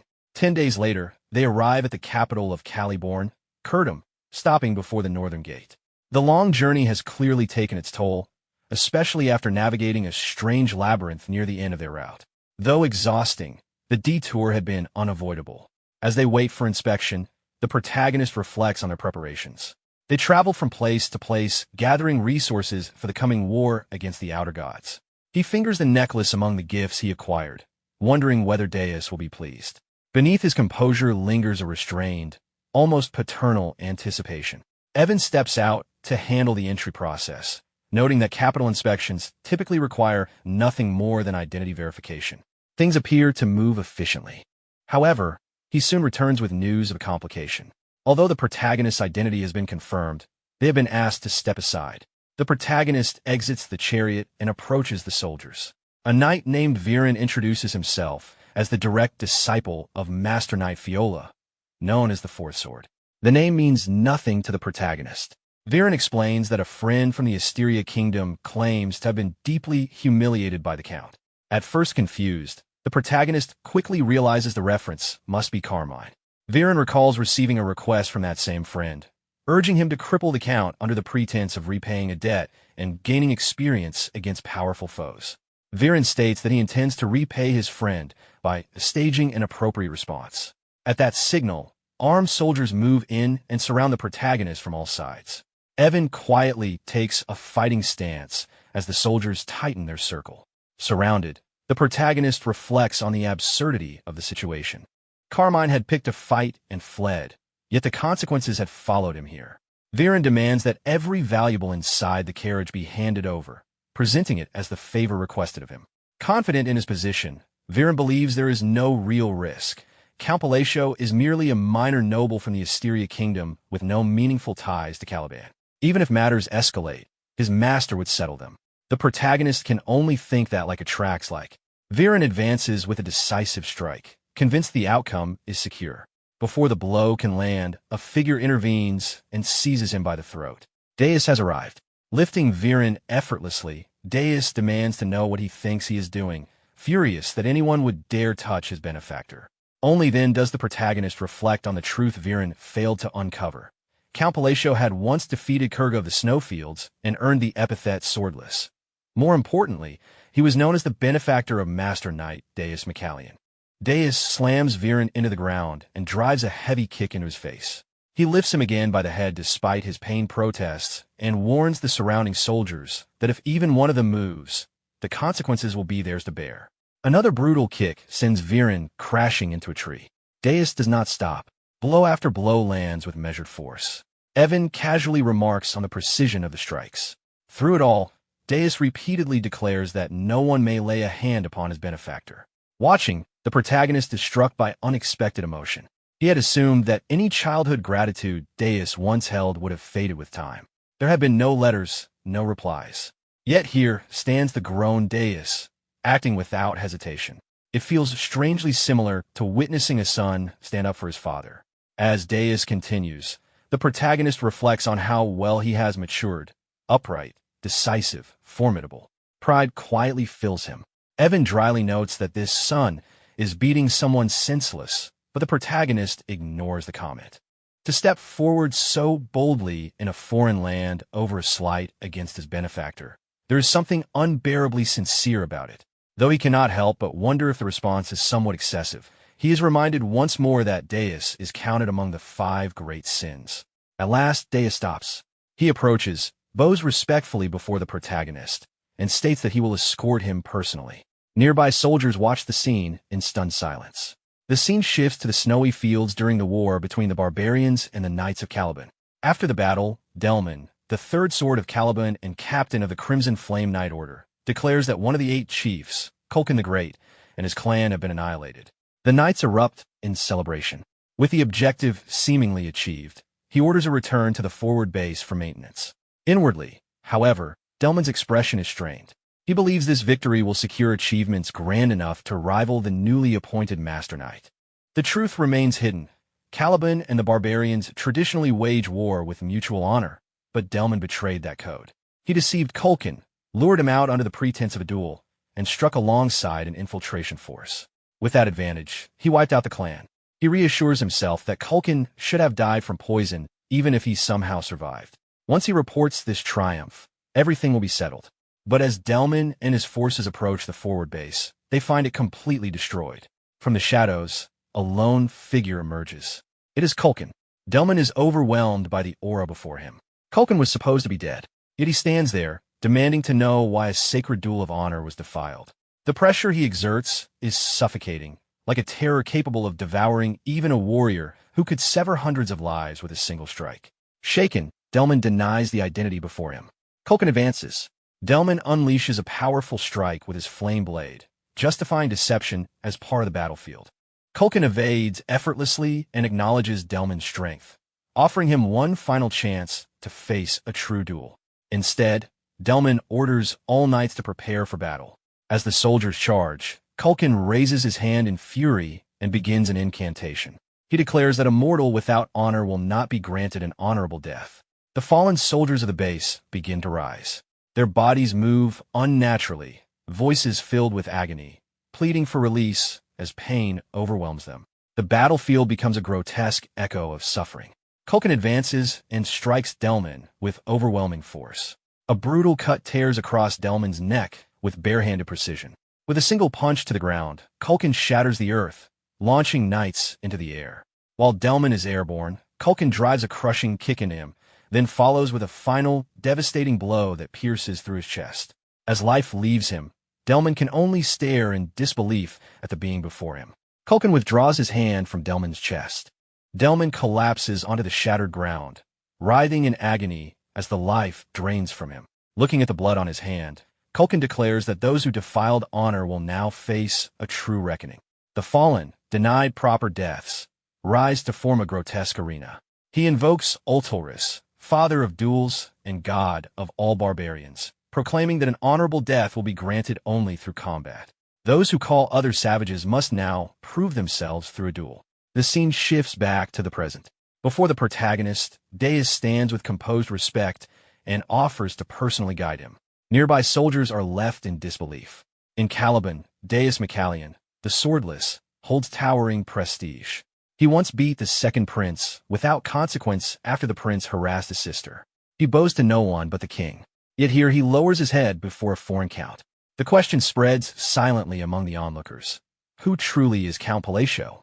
Deus gestures toward a chariot and invites the protagonist aboard. The protagonist notes that such a public display will attract attention. Evan remains behind with the carriage as instructed. After some time, they arrive at a grand mansion. Stepping out, the protagonist observes the scale of Deus's residence, a clear sign of his success. He follows him inside, but the quiet between them feels heavy. Though Deus's earlier actions were sincere, uncertainty lingers. Rather than dwell on it, the protagonist decides to speak directly. He states that he has come with a request. Deus reacts with visible surprise at the word request, noting inwardly that it was not phrased as an order. The protagonist wonders briefly if the wording seems presumptuous. Deus suggests continuing the discussion while seated. Once inside, the protagonist notices that Deus allows him the highest seat, a gesture that subtly reinforces the respect shown earlier. He explains that he has two requests. First, he must head north and asks whether Deus can accompany him. Deus agrees immediately, revealing that he was already preparing for an expedition to the north.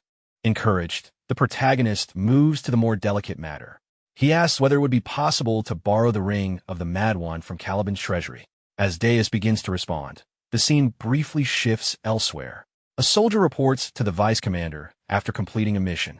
The vice commander, unconcerned due to the commander's presence, prepares to personally oversee the escort.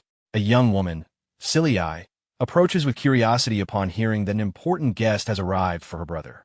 The vice commander recalls a recent memory. Deus had postponed a northern expedition by 2 weeks, explaining only that his benefactor would soon visit. It was the first time the vice commander had seen such a visible change in Deus's expression. Returning to the present, he informs Silly Eye that Count Palacio of the Kingdom of Asteria has arrived, leaving her visibly shocked. The scene shifts back inside the mansion. The protagonist clarifies his second request, borrowing the Ring of Radiance from the King of Caliban. He understands the political weight of such a demand. It would place them in debt to the royal family, yet the ring is essential to his plan. Deus agrees without hesitation. Before the conversation can continue, Evan enters. The protagonist, sensing the atmosphere growing heavy, decides to lighten it. At his signal, Evan brings in the many gifts prepared during their journey. The room fills with carefully selected items. Deus studies them briefly and offers his thanks, but declines to open them immediately, choosing to do so in private. The protagonist inwardly questions whether the gesture failed, whether the gifts were insufficient, or whether the restraint simply reflects genuine respect. Attempting reassurance, the protagonist offers compensation should the request cause harm. Deus responds decisively, stating he will retrieve the ring from the royal treasury. When reminded of where it is kept, he confirms his awareness. Ordinarily, such a process would take about a week. After a brief, serious pause, he calculates that removing roughly 50 obstacles would resolve the issue more quickly. His expression suggests no hint of humor. He calmly asks whether they should depart at once. The protagonist quickly insists that such measures are unnecessary. Deus then assures him he will retrieve it as swiftly as possible, though the method remains unclear. While grateful for the loyalty shown, the protagonist cannot help but feel that the response borders on excessive. As they step outside, Silly Eye runs toward them, calling out to her brother. Deus turns to face her. Evan warmly greets Silly Eye, and she responds with equal familiarity. The two quickly fall into easy conversation. Watching them, the protagonist recalls that Silly Eye is the younger sister he once ensured Deus would protect. In the original game, he had only seen the scene of her death. Seeing her alive now, she bears a striking resemblance to her brother. Deus steps in, visibly displeased, pulling her away and firmly correcting her familiarity. The protagonist realizes just how deeply attached Deus is to her. It becomes clear that saving Silly Eye may have influenced Deus's overwhelming loyalty far more than expected. What began as a calculated move to prevent Deus from falling into ruin has bound him with intense devotion. Silly Eye formally greets the protagonist, acknowledging that he was the one who ordered her rescue. The protagonist downplays his role, though inwardly he knows her survival prevented Deus from becoming something far darker. Silly Eye thanks him sincerely while holding her brother's hand. Though his motives were not entirely selfless, the gratitude still feels genuine. Soon after, his stay at Deus's mansion begins. The next day, Deus presents the ring. The protagonist is stunned. It has only been a single day. Before explanations can fully settle, Evan rushes in with alarming news. Deus had caused a disturbance at the royal palace, demanding the artifact directly. When the second prince refused, Deus struck him twice. Thereafter, 3 days later, following formalities and presentations, the protagonist departs north alongside the knights. 2 weeks into the expedition, troubling reports arrive from a northern border outpost of Caliban. At the base, soldiers argue fiercely. Some demand retreat due to overwhelming losses, while others insist they cannot yield to the barbarians. Without the kingdom's strongest blades present, morale wavers. Deus silences the room with a sharp clap. Fiola, the fourth blade of Caliban and commander of the Order of Perseverance, acknowledges both sides before stepping outside with Deus. She reports that an outer god is spreading chaos at the outpost, raising the dead in its wake. Delman, the third blade, is confirmed dead. Kiriana, the second blade, is critically wounded. Both can sense a strange reddish aura tainted with malevolent mana, visible only to those who have reached awakening. The presence is suffocating, and even Fiola considers retreat a viable option. Nearby, in stark contrast to the grim tension, the protagonist and Evan casually roast sweet potatoes over a small fire. Approaching them, Deus briefly wonders where they even obtain the food. His attention shifts when he hears shouting nearby. A young woman argues heatedly with two soldiers, insisting she has already completed her medical treatment and came only to research barbarian rituals. The soldiers urge her to prioritize the wounded. Deus recognizes the insignia, Kiriana's silver shadow order, tied to the vice master of the blue magic tower. The woman storms away, telling the soldiers to monitor developments. As she turns and notices Deus, her irritation vanishes instantly. Shock spreads across her face as she stares at him in disbelief. The protagonist approaches the vice commander of the blue magic tower after hearing she is present at the outpost.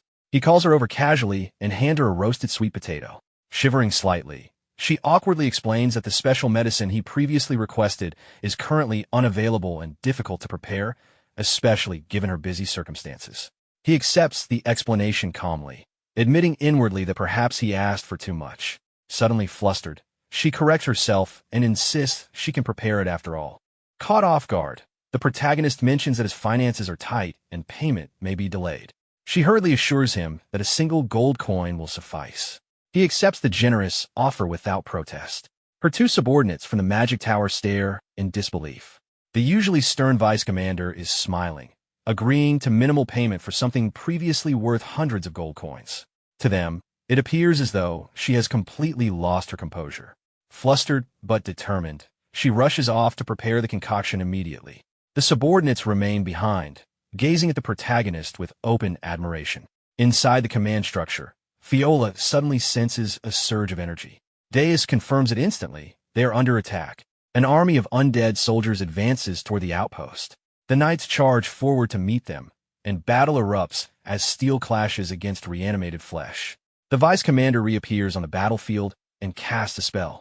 Crystalline structures of ice pierce through the undead, immobilizing them in place.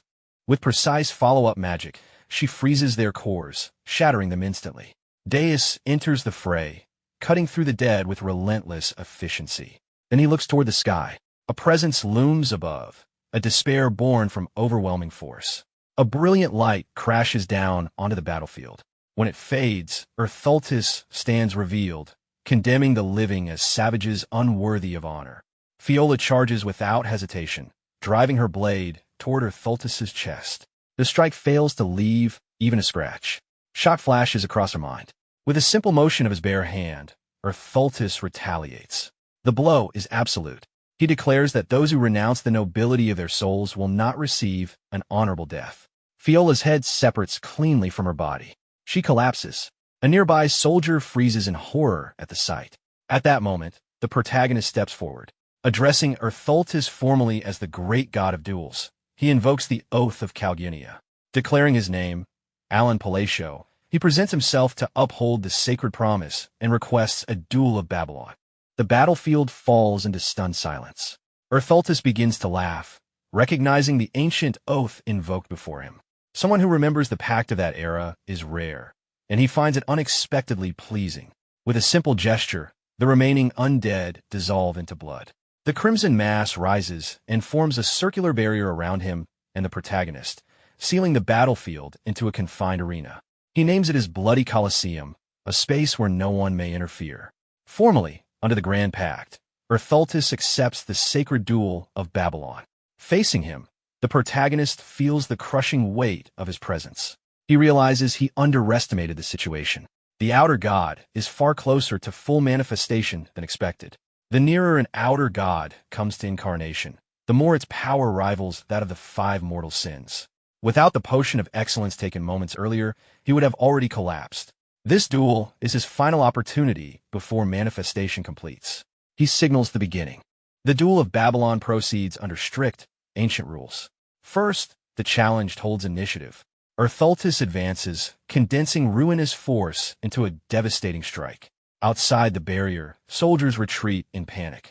Some cannot comprehend why the protagonist remains motionless despite witnessing Fiola's death. The second rule binds him in place. Outside one's turn, movement is forbidden. If struck by interdiction, motion becomes impossible. The third rule defines each exchange. One attack, one defense, then position swap. It is the defender's turn. A basic defense would be meaningless against such overwhelming force. The protagonist begins chanting, preparing a spell that will consume nearly all his magic simply to endure. Ertholtis releases the attack. The explosion tears through the earth, sending debris skyward. When the smoke clears, a single figure remains standing at the center. The vice commander of the Blue Magic Tower stares in disbelief. The protagonist survives, though gravely wounded and barely breathing. Through the haze of pain, he recalls the potions given to him, the Potion of Excellence and the Remithian Potion, capable of dulling even unbearable agony. He had been asked when he intended to use them. Now, he pours the potion over himself. The effects surge through his body. The wounds do not vanish entirely, but enough strength returns to move. Everything has unfolded according to plan. Having met the necessary conditions, he enters a state of controlled frenzy. His gaze shifts to the ring on his finger. He invokes Binding Summon. At last, the long-awaited hour of his attack begins. The protagonist steadies his breathing and reviews the structure of the duel. The battle against Ertholtis follows a strict, turn-based system with separate rules designed to limit the Outer God's actions. By invoking the duel, he forced those constraints into place. With the pendant of reincarnation and the healing potion, he barely survived the opening strike. His gaze falls upon the ring. The Ring of the Mad One activates only when its bearer stands at death's threshold. That condition has now been fulfilled. Because Ertholtis reveres duels as sacred, he will neither interrupt nor defend outside the rules. In the original game, the god would always accept the first strike. Enhancements once shortened time limits, but here there is no artificial restriction, only reality. The protagonist begins casting. First restriction: when magic is invoked in a land of extreme cold, let it twist the laws of the world. Second restriction: when magic is invoked in a near-death state, let it twist the laws of the world. He condenses the spell into a singular point, death itself. Third restriction: when magic is invoked against a god, let it twist the laws of the world. Fourth restriction: when magic is invoked against Ertholtis, great god of duels, let it twist the laws of the world. The attack surges forward, tearing through the frozen earth and striking Ertholtis directly. The explosion that follows shakes the battlefield. When the smoke clears, the spell has pierced through the god's chest, straight through the heart. Yet Ertholtis remains standing, smiling. The protagonist feels the weight of exhaustion. All the mana he accumulated is gone. Then Ertholtis acknowledges his strength.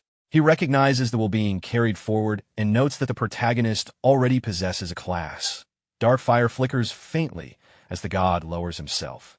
Declaring the duel excellent, Ertholtis begins to fade. Before vanishing, he speaks of the black and blue ones, entities worth watching. Having lost the duel, he grants authority along with a final gift. The one who remembers the hand signs and the mysteries of the forgotten god is tasked with carrying their will. When the usurpers break free from their shackles, he must call not the false epithet, but the true name, the Wicked One. With that, Ertholtis disappears completely. The battlefield falls quiet. The outer god is gone. The expedition turns to gathering the fallen, whose unrest has ended, and prepares to return to Caliban. Inside the chariot on the journey back, the protagonist sits beside the vice commander of the Blue Magic Tower. As he begins to question her, she excitedly misstates his magical circle before correcting herself, acknowledging him as Third Circle. He then asks whether she knows anything about the phrase black and the blue ones. Her response is immediate and evasive, insisting she saw nothing and knows nothing. The protagonist accepts the denial calmly, though the unease lingers. The vice commander abruptly leaves the chariot, expressing exaggerated gratitude as she rushes away. The protagonist watches her go, mildly puzzled. He never granted permission, yet her relief makes him feel like a hidden schemer receiving thanks for nothing. Leaning back, his his thoughts returned to the duel. The outer god vanished despite surviving the final strike. The unanswered questions linger, especially the meaning behind his final words. His attention shifts to the item left behind. The Belt of the Forgotten One. He remembers it from the game, an accessory obtained by defeating Thultis, doubling attack power while also doubling incoming damage. However, this time an additional inscription appears within it. The one who carries on the will must head to Kahara, the city of the ancient god. He does not recall that phrase existing before. Perhaps Kahara holds the answer. Deus soon approaches, agitated over the mage's abrupt departure and ready to act recklessly on his lord's behalf. The protagonist dismisses the idea calmly, though he senses Deus growing increasingly impulsive. 2 weeks later, in Kurtham, the capital of Caliban, the northern expedition formally concludes. Deus reports the subjugation results to the king. The Ring of the Mad One is safely returned. The protagonist parts from Deus after receiving generous rewards from the king, funds that replenish everything he spent simply surviving. Before they separate, Deus hesitantly wonders whether he can one day become as strong. The protagonist reflects that Deus already possesses extraordinary talent with the sword. Even before the descent of beings tied to the 5 deadly sins, such natural ability is overwhelming. With enough effort, strength will come. He assures Deus of that.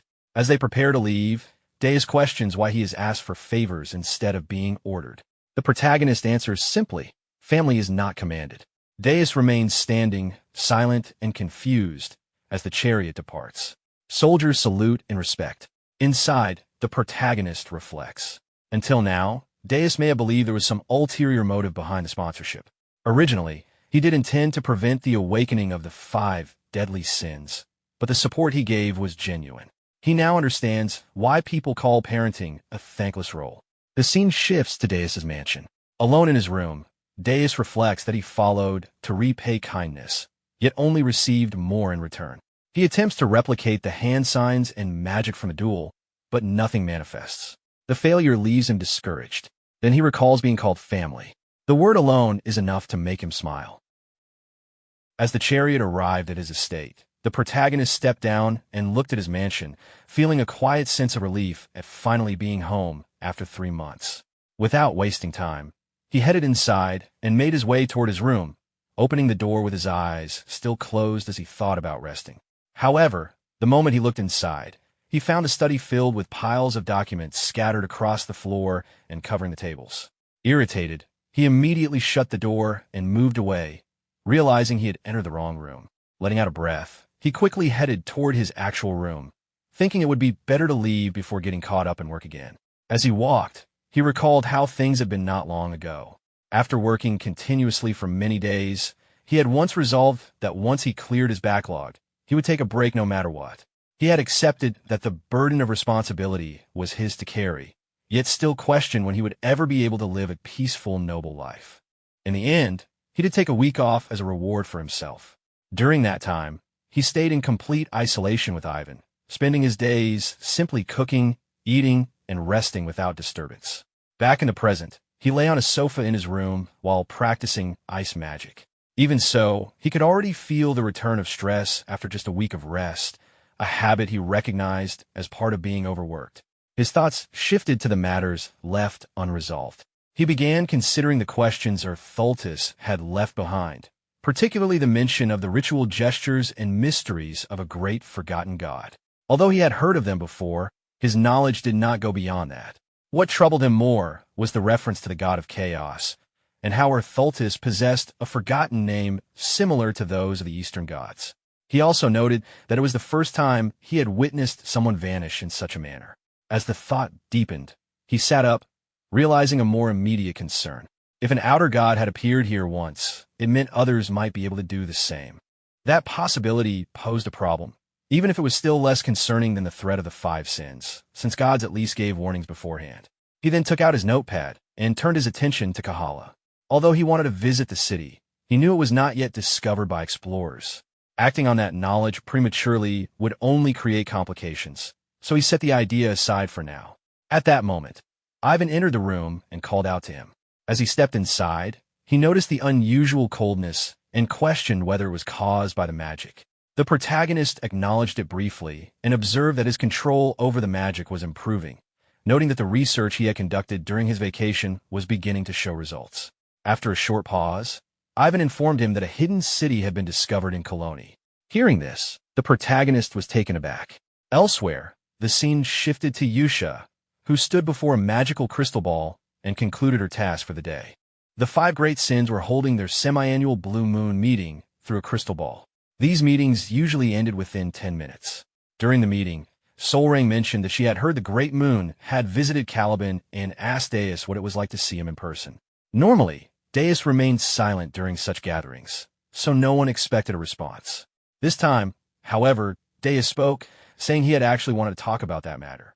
Raiden reacted with surprise, and Solrang was equally taken aback, questioning whether Deus was really going to speak.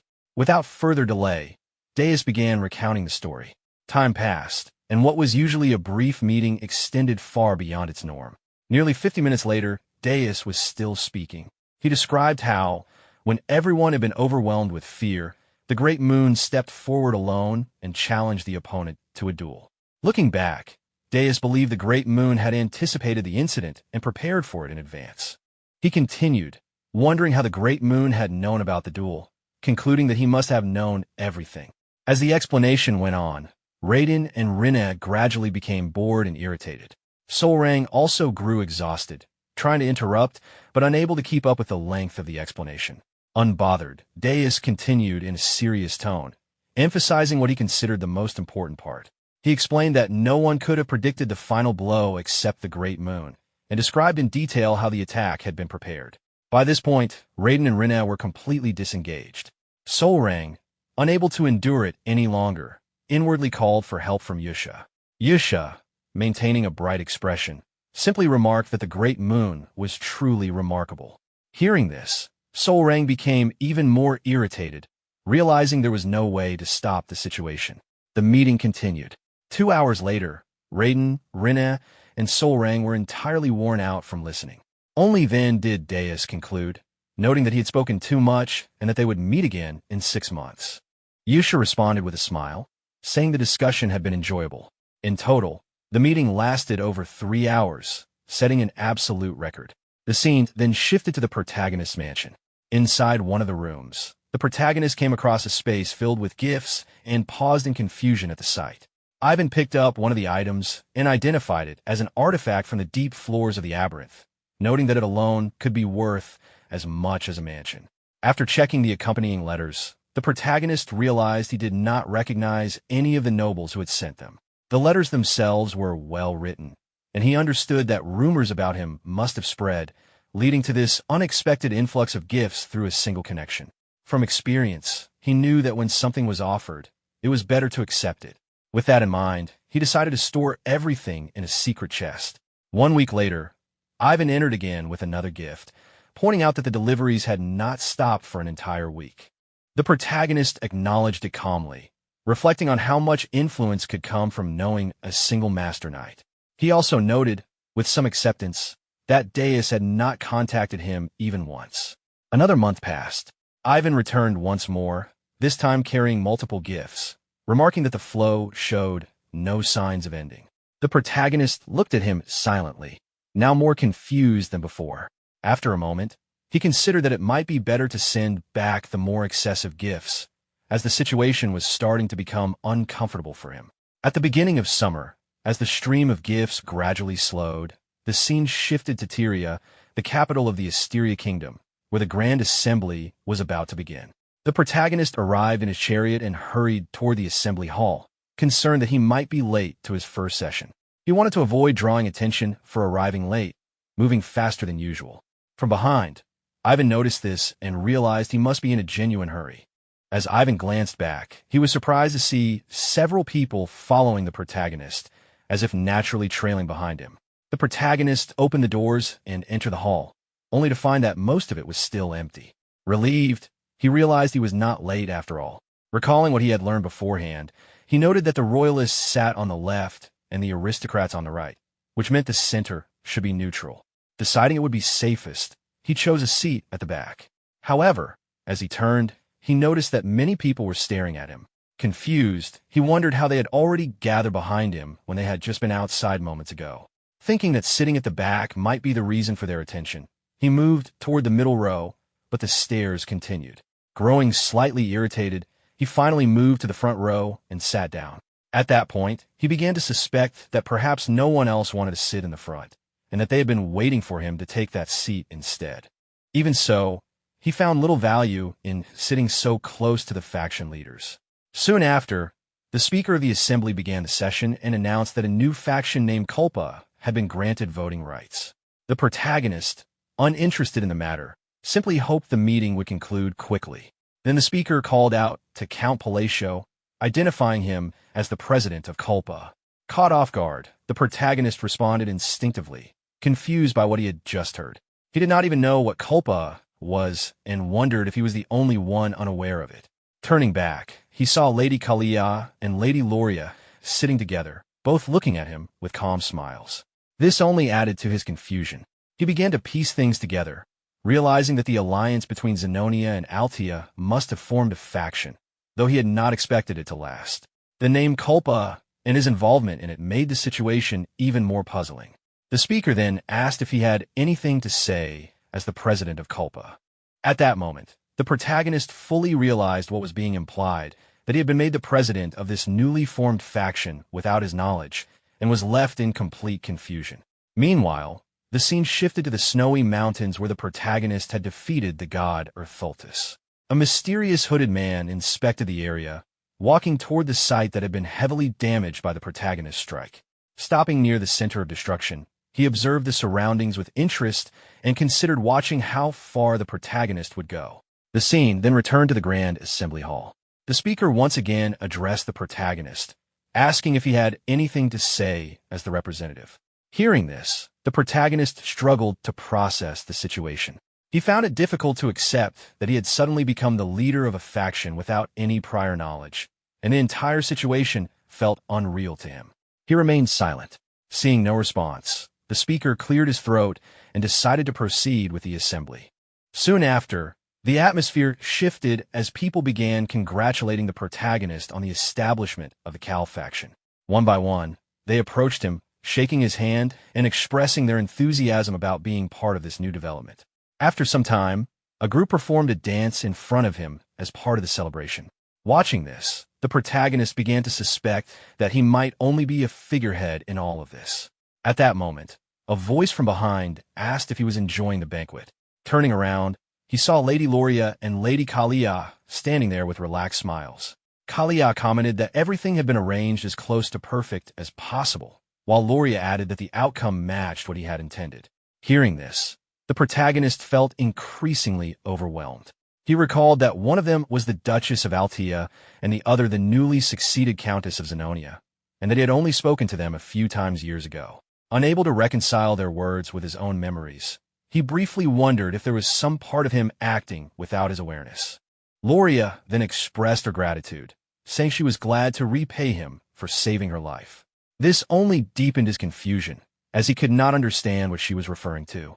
After speaking with them further, he gradually pieced together what had happened. According to what he learned, an order, believed to have come from him, Alan Palacio, had initiated an alliance between the two houses, leading to the creation of the Cal faction through instructions sent to Zenonia. Some nobles had opposed this, which resulted in a limited number of allies within the faction. At the same time, those who sent gifts to him as the supposed head of the faction were accepted as members. Realizing this, he became certain that he had never intended any of it. Holding his head in disbelief, he recalled that he had only sent what he thought was a simple apology letter. The confusing replies he had received earlier now made sense, but the misunderstanding had already grown too large to easily resolve. Based on his experience, those who operated from the shadows often interpreted things in unusual ways, and accepting all those gifts had only reinforced the situation. As he considered the personalities of the nobles involved, especially those of the Zenonia family, he grew cautious. For the time being, he decided to accept the position and wait for an appropriate moment to step away from it. At that moment, Lady Loria asked the protagonist what he planned to do next. He paused briefly, unsure how to respond, realizing he knew nothing about politics, and trying to come up with something that would sound appropriate. After a moment, He gave a vague but confident answer, saying he would begin by dealing with the underworld. Without waiting for further discussion, he immediately excused himself, stating that he had other matters to attend to, and left. As he walked away, he hurried his steps, deciding it would be better to leave before being asked anything else, since he did not have any real answers. He quickly exited the assembly hall and reached his chariot. Ivan, seeing him return so soon, reacted with confusion. As the protagonist got inside, he immediately asked whether Ivan had been the one who sent the letter. Ivan confirmed, though uncertain, and mentioned that he thought it had been for a banquet, which made the protagonist's early return seem unusual. The protagonist told him not to look back and instructed him to head to Colony right away. The scene shifted back to the Grand Assembly Hall. Lady Kalia and Lady Loria stood together with glasses of wine. Kalia noted that the protagonist had left as expected after saying what he needed, reflecting that she had already taken control of the underworld in her own territory and considering what it would mean to unify it further. Loria responded that it would be interesting and expressed that she was looking forward to seeing what he would do next. They quietly toasted. The scene then shifted to the protagonist traveling in his chariot. As it moved forward, a light brown-haired boy appeared in the air, watching the chariot while idly spinning a magical pen. He identified the protagonist and observed that it would be easy to kill him at that moment. However, he considered the complications that would arise if the Master Knight intervened, recalling the rule given by his leader to avoid creating overwhelming enemies even if the reward was high. Even so, he believed this particular mission might justify an exception. The scene shifted to the past. In the southern region of the Asura Kingdom, at Duke Kamelin's mansion, the same boy entered through a large open window. Inside, Carmine, the Duke's third son, was seated and immediately recognized him as an agent, implying that the boy would also know who he was. The boy responded by pointing out Carmine's connection to the Seeker. He was a member of the Agents, an assassin organization from the Federation Kingdom known for possessing swordmaster-level skill. Without hesitation, the assassin swung his magical pen toward the soldiers standing behind Carmine, releasing multiple attacks in a single motion and eliminating them instantly. He remarked that unnecessary observers were not allowed during a mission. Carmine, unfazed, acknowledged his strength and proceeded to make a request. He asked the assassin to eliminate Count Palacio, referring to himself as the tyrant of Asura, and implying that the request should not be refused. The assassin responded casually that as long as the payment was sufficient, there would be no failure, even if the target were royalty. However, he then questioned whether Carmine could actually afford the cost. In response, Carmine produced 4 magical cubes. Seeing them, the assassin was visibly surprised, recognizing them as abyss entities rather than mere abyss orbs. The assassin examined the abyss entities in silence, recognizing them as rare items that Duke Comelon distributed only in very small quantities on the black market. Unlike abyss orbs, which merely enhanced physical abilities, these entities could grant special powers and were traded at extremely high prices. Having experienced a fragment of their power before through his leader, he understood their value and considered how much stronger he could become by using them. It was one of the reasons the agents had risen to the top. After a brief pause, he told Carmine that he would give his answer soon, then leapt out of the window and disappeared. Left alone, Carmine reflected with a cold smile, convinced that Count Palacio would not be allowed to live peacefully after what he saw as an insult. The scene shifted to another mansion. The assassin stood respectfully before a white-haired man and asked if taking the mission would be acceptable. The man was Duke Comelon, known as the Seeker, the head of the nobles of the Asura Kingdom and the power behind the underworld of the Federation Kingdom. Comelon remarked that he had been curious about what his son had been planning after stealing the abyss entities. Hearing this, the assassin recalled his leader's warning not to oppose the ducal house under any circumstances, despite how tempting the reward was. Comelon then dismissed the matter, stating that he had heard nothing and ordering the assassin to leave. Realizing that this meant silent approval, the assassin felt relieved. Before departing, he asked whether he should convey regards to their leader. Comelon allowed it, seeing it as a convenient excuse for the visit. The assassin exited through the window. Soon after, a man dressed in black appeared before Comelon. When questioned, he reported that they could not exert influence over the Asteria Kingdom. This man was Shutro, a major underworld figure of the Asura Kingdom. He explained that the Cal faction, led by Count Palacio, was rapidly expanding, making interference difficult. Komalan noted that this situation saved him the trouble of acting personally and considered the timing favorable. The scene shifted back near the protagonist's chariot. The brown-haired assassin hovered in the air, still observing his target while spinning his magical pen. Focused on the reward, he prepared to act, remarking that the abyss entity would soon be his. As he aimed his pen toward the chariot, he showed no hesitation. Before he could strike, his hand was suddenly severed by a precise attack. Shocked, he turned, but before he could react further, a beam of blue energy descended from above, slamming him into the ground and creating a large explosion. He was left severely injured. At that moment, Eli Ban appeared in front of him, calmly signaling him to stay quiet and stating that struggling was pointless since he could no longer move. With a simple motion, Eli Ban finished him. As he walked away, he remarked casually that there were no hard feelings. He then moved across the hills, following the protagonist's chariot from a distance to ensure his safety. Noticing the fallen magical pen, he commented that if the target had not been the Count, the outcome might have been different. Finally, he broke the pen and tossed it toward the sky. The scene shifted to a barren desert, where scorching heat filled the air. The protagonist was traveling through it in his chariot alongside a caravan. Sitting inside, he struggled with the heat, feeling as if his lungs were burning. Even after 5 days, he had not adjusted to the environment. Ivan, drenched in sweat, remarked that having an ice crystal would have helped, though he knew how expensive they were. He then brought up the ice magic the protagonist had practiced at the estate, suggesting he use it here. The protagonist refused, explaining that he could not risk using it carelessly, as a mistake could lead to serious consequences. Still, he admitted that enduring the heat was just as difficult. Despite that, he believed joining the caravan had been the right decision, since they were unfamiliar with the desert. Beside their chariot, a red-haired girl sat in another carriage. Noticing the protagonist looking in her direction, she questioned him sharply, asking what he was staring at. When he reacted in confusion, she accused him of behaving like a peeping Tom. She was Lyanna Gulls, the daughter of the Red Magic Tower Master and a rank 4 mage. The protagonist denied her accusation, but she dismissed his response, assuming he was pretending ignorance and associating him with a blue magic tower. Irritated, the protagonist chose not to engage further, deciding it was better to keep a low profile. Ivan, meanwhile, pointed out that her carriage was equipped with several ice crystals, which only reinforced the protagonist's decision to avoid unnecessary involvement, given her background. The scene then shifted. In another part of the desert, a man was struck down by a chained weapon. As his body fell, the attacker pulled the weapon back, revealing a group of bandits who had already killed several guards from the Red Magic Tower's group stationed nearby. As more members of the group reacted, attempting to fight back, the bandits quickly took control. Their leader had already captured Lion and held a blade to her neck. He addressed everyone calmly, warning them to cooperate if they valued their safety. One of the surviving members recognized the symbol carried by the bandits and realized they were the Bloody Sand Bandits. The situation worsened as it became clear that even Lion had been captured before she could act.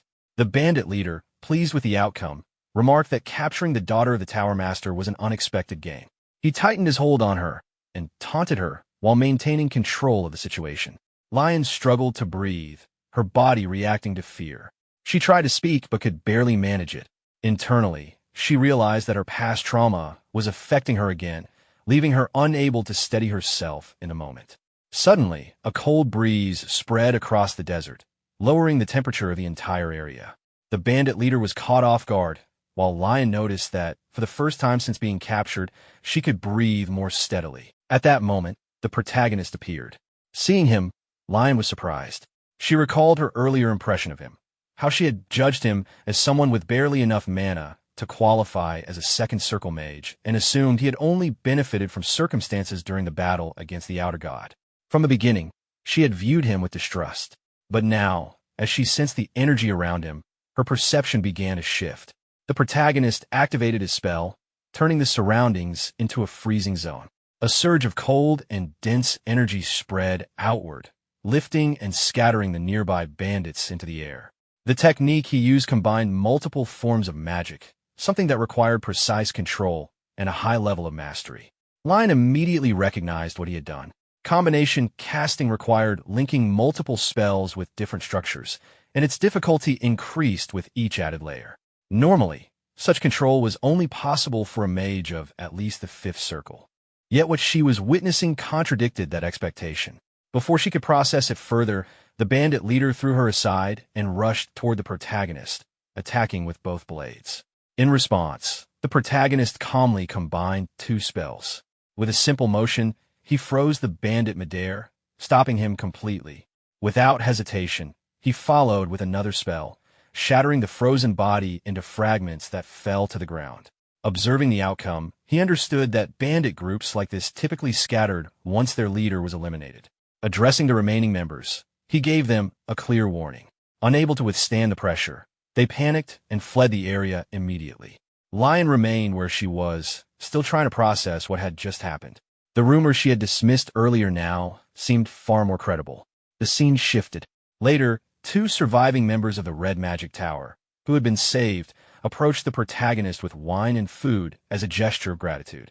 They spoke appreciatively, insisting that such offerings were insignificant compared to what he had done for them.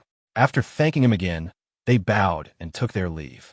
Watching them go, the protagonist noted that everything had proceeded as expected. Nearby, Ivan was focused on eating, while the protagonist reflected on his magic. Reducing the penalty had proven effective.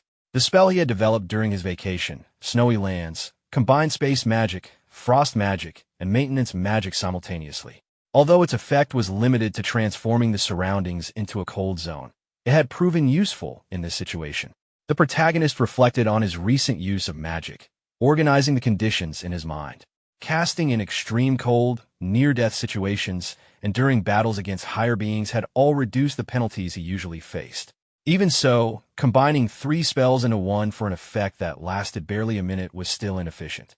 As he held his magical belt, he noted that the combination itself worked well, and the belt had increased his power. What remained was finding a way to deal with the penalty issue more effectively. At that moment, Lion approached him. She bowed and admitted that she had misjudged him, offering a sincere apology. Ivan was surprised by her sudden change in attitude. Lion then hesitantly asked if she could discuss magic with him. The protagonist found the shift unexpected, given her earlier behavior, but chose not to dwell on it. He accepted her apology and allowed the conversation. Ivan, observing this, was impressed by his composure. From then on, their discussions continued throughout the journey and proved engaging, even for him, despite his unconventional approach to magic. Eventually, they arrived at Colony. After parting from her companions, Lion thanked him for what she had learned and asked if he would attend the upcoming conference. He explained that he was not affiliated with any magic tower and therefore had not been invited. She then suggested that he join the Red Magic Tower, having found their exchanges worthwhile. He declined politely, though he acknowledged her offer, and they parted on good terms. As he watched her leave, he noted that his own objectives aligned with being in this place. Ivan soon returned after handling their carriage and luggage and began to mention their next destination. At that moment, a sudden explosion erupted nearby. The blast caused casualties and left others injured. Before they could fully react, a streak of golden lightning struck another building, triggering another explosion. Ivan immediately drew his sword and moved to shield the protagonist, trying to assess the situation. Then, without warning, someone approached from behind. A girl leapt onto the protagonist, holding onto him tightly. Surprised, he turned and recognized her. It was Sealrang. She greeted him enthusiastically, saying he should have informed her of his arrival, and noting that the area was filled with troublesome individuals. Ivan, unfamiliar with her, remained confused. Sealrang reassured the protagonist that she had already dealt with those who had been targeting him. Known as the Golden Flash and one of the 4 Baba Yagas in Colony, her presence immediately drew attention. She continued holding on to him as she spoke, clearly pleased to see him after receiving his letter. Around them, onlookers reacted with shock, recognizing her and wondering about the identity of the man she was treating so familiarly. As she pulled him along, the protagonist watched her actions carefully, uncertain about the extent of what she had just done. After arriving near the mansion, Sealrang pointed toward it and explained that it was her guild, a place reserved only for her own people. Without waiting, she ran toward the entrance and urged the protagonist to follow. Ivan, observing the size of the place, was surprised by how large it was. As Seal Rang entered, everyone inside greeted her respectfully, welcoming her back as their boss. She immediately turned to one of her subordinates, Raug, and asked whether anything unusual had happened in her absence. He assured her that everything had been quiet, then greeted the protagonist and Ivan, mentioning that Seal Rang had been waiting for their arrival for a long time, even sitting at the entrance of Floney every day. Seal Rang moved energetically, jumping as she spoke, while the protagonist calmly noted that she seemed to take good care of her guild members. At the same time, he observed that she had difficulty staying still. She responded that they were her family and that she did not need anyone else. However, she suddenly paused, realizing something, and awkwardly added that this was after her actual family and after Yusha. The protagonist acknowledged her words, while she clarified that, despite their connection, they were not related by blood. He found it unusual that, despite barely interacting with her before, he seemed to hold a high place in her regard. Deciding not to overthink it, he prepared to move forward with his purpose. Turning to Ivan, he asked if he was ready. Ivan responded confidently, indicating that he was. A short while later, Ivan brought in several gifts and placed them on the table. Seeing them, Seal Rang became visibly excited and immediately offered to help. The protagonist pointed out that he had already explained the situation, but she brushed it off, saying that even if they were not family, he was still her benefactor. As she spoke, she equipped her magical gauntlet and added that it was thanks to him that she had been able to gather her tribe together. Watching her, the protagonist reflected that whatever influence he had built seemed to be working as expected. It confirmed that there had been something effective about his approach, and he was satisfied that things were progressing smoothly. Without hesitation, Seal Rang lifted him and began carrying him toward another room, insisting that he should rest after such a long journey. As they moved, she casually asked about the desert, dismissing it as nothing but sand. The protagonist gave a brief response, while Ivan brought up the return trip, mentioning both the heat and the ambush they had encountered. Seal Rang paused at the mention of an ambush. When the protagonist explained that they had been attacked by the Bloody Sand Bandits, and that such incidents were common for caravans, her expression changed. She fell silent for a moment, then smiled in a way that suggested she had already made a decision. The scene shifted. At the hideout of the Bloody Sand Bandits, a large criminal organization, Seal Rang arrived alone. She moved through the area without hesitation, eliminating the bandits one after another. Reaching a tent, she assumed others were hiding inside and entered immediately. Those inside were subdued just as quickly. Looking ahead, she identified someone she believed to be in charge and addressed him directly. The man, trembling, drew his sword and tried to assert his position, claiming to be related to a higher authority and warning her about the consequences of opposing them. Seal Rang looked at the trembling man and pointed out that he had attacked her benefactor first. She added that she disliked being reprimanded, then raised her hand slightly. With a simple motion, a massive explosion spread across the hideout, destroying the entire area and eliminating all remaining bandits at once. The scene shifted back to the mansion. The protagonist woke up in his room and, still lying on the bed, learned that the Bloody Sand Bandits had been completely wiped out. Seal Rang explained it casually, saying that now they would not have to encounter them again and that the problem had been resolved. He was left trying to understand what had happened overnight. Seal Rang leaned closer and stated that she had handled everything herself, expecting praise. As he processed this, he recalled that the Bloody Sand Bandits were supposed to be a large organization with hundreds of members at night level, something that had once been treated as a major event. The scale of what she had done did not match his expectations. While patting her head, he acknowledged to himself that the title of Baba Yaga carried far more weight than he had initially thought. It became clear to him why she was considered someone who could eventually embody the sin of pride. The scene then shifted to the Colosseum in Cologne, a well-known arena marked by countless battles and the enthusiasm of spectators. A duel was taking place inside. A man dressed in blue cut down multiple opponents with a single strike, leaving the arena covered in the aftermath of the attack. As he finished, the crowd erupted in cheers, celebrating his victory. He was Kalman, one of the 4 Baba Yagas of Cologne and the one who had held that title the longest. The scene shifted again. Kalman sat in a room, commenting to himself about the number of foolish people around. At that moment, Raug entered and agreed with him, remarking that it was unrealistic for anyone to think a few hundred men could defeat a Baba Yaga. Kalman recognized him and noted that it had been a while. Raug then informed him that the Bloody Sand Bandits had been wiped out by Seal Rang. Kalman stated that he was already aware. Raug questioned the connection, referring to the rumor that the bandit leader was related to Kalman. Kalman clarified that it had only been a rumor he created himself, and that he had kept the man around merely to maintain order in the underworld. Raug sat down, noting that his expectations had not played out as planned. Kalman continued, explaining that he had avoided direct confrontation because it was nearly impossible for Baba Yagas to defeat each other in a fair fight. However, he admitted that he still could not tolerate Sealrang's actions in Koloni. He then reasoned that using the narrative of a brother's death and revenge would be a justification the public could accept. Seeing Raug's presence as a sign of readiness, he handed him a box, signaling the next step in his plan. Raug looked at the box with confusion. Kalman opened it and explained that it was a gift from the Seeker, something that could grant power if used. He spoke of their next steps. Once they dealt with their target, they would take control of Koloni's underworld and gradually extend their influence toward the royal authority. He then suggested testing it, curious to see how long Raug would be able to endure its effects. The scene shifted. 2 days later, the protagonists set out for the ancient city of Kahala under the guild's protection. As they reached the ruins, Sealrang informed him that they had arrived. After stepping down from the chariot, the protagonist moved toward the cave entrance and stated that he would proceed alone from there. Sealrang accepted this without concern. He and Ivan entered the cave, moving deeper inside until Ivan noticed a faint light ahead, indicating their destination. Soon after, they arrived at the remains of the ancient city of Kahala. As Ivan reacted with amazement, a voice echoed, addressing the protagonist directly. He paused, uncertain if he had heard correctly, but the voice called out again, instructing him to come to the tower if he could hear it. Realizing that this was meant for him, the protagonist told Ivan to wait outside and proceeded alone toward the central tower, a place that had not been accessible before.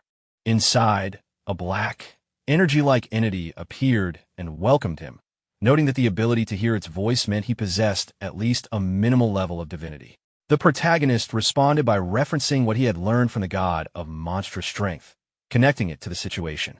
The entity moved closer, acknowledging that he knew its true name and remarking that this encounter had been worth the risk. However, it stated that it had nothing to teach him at that moment. The protagonist focused on the term divinity, trying to understand its meaning. The entity explained that divinity was the standard by which the world judged an individual. It then informed him that an outer god would soon descend and that he would need to deal with it. When he asked what would happen afterward, the entity replied that only then would he meet the conditions required to speak further. It added that, since someone more capable than those who merely imitated magic had appeared, it would share something useful.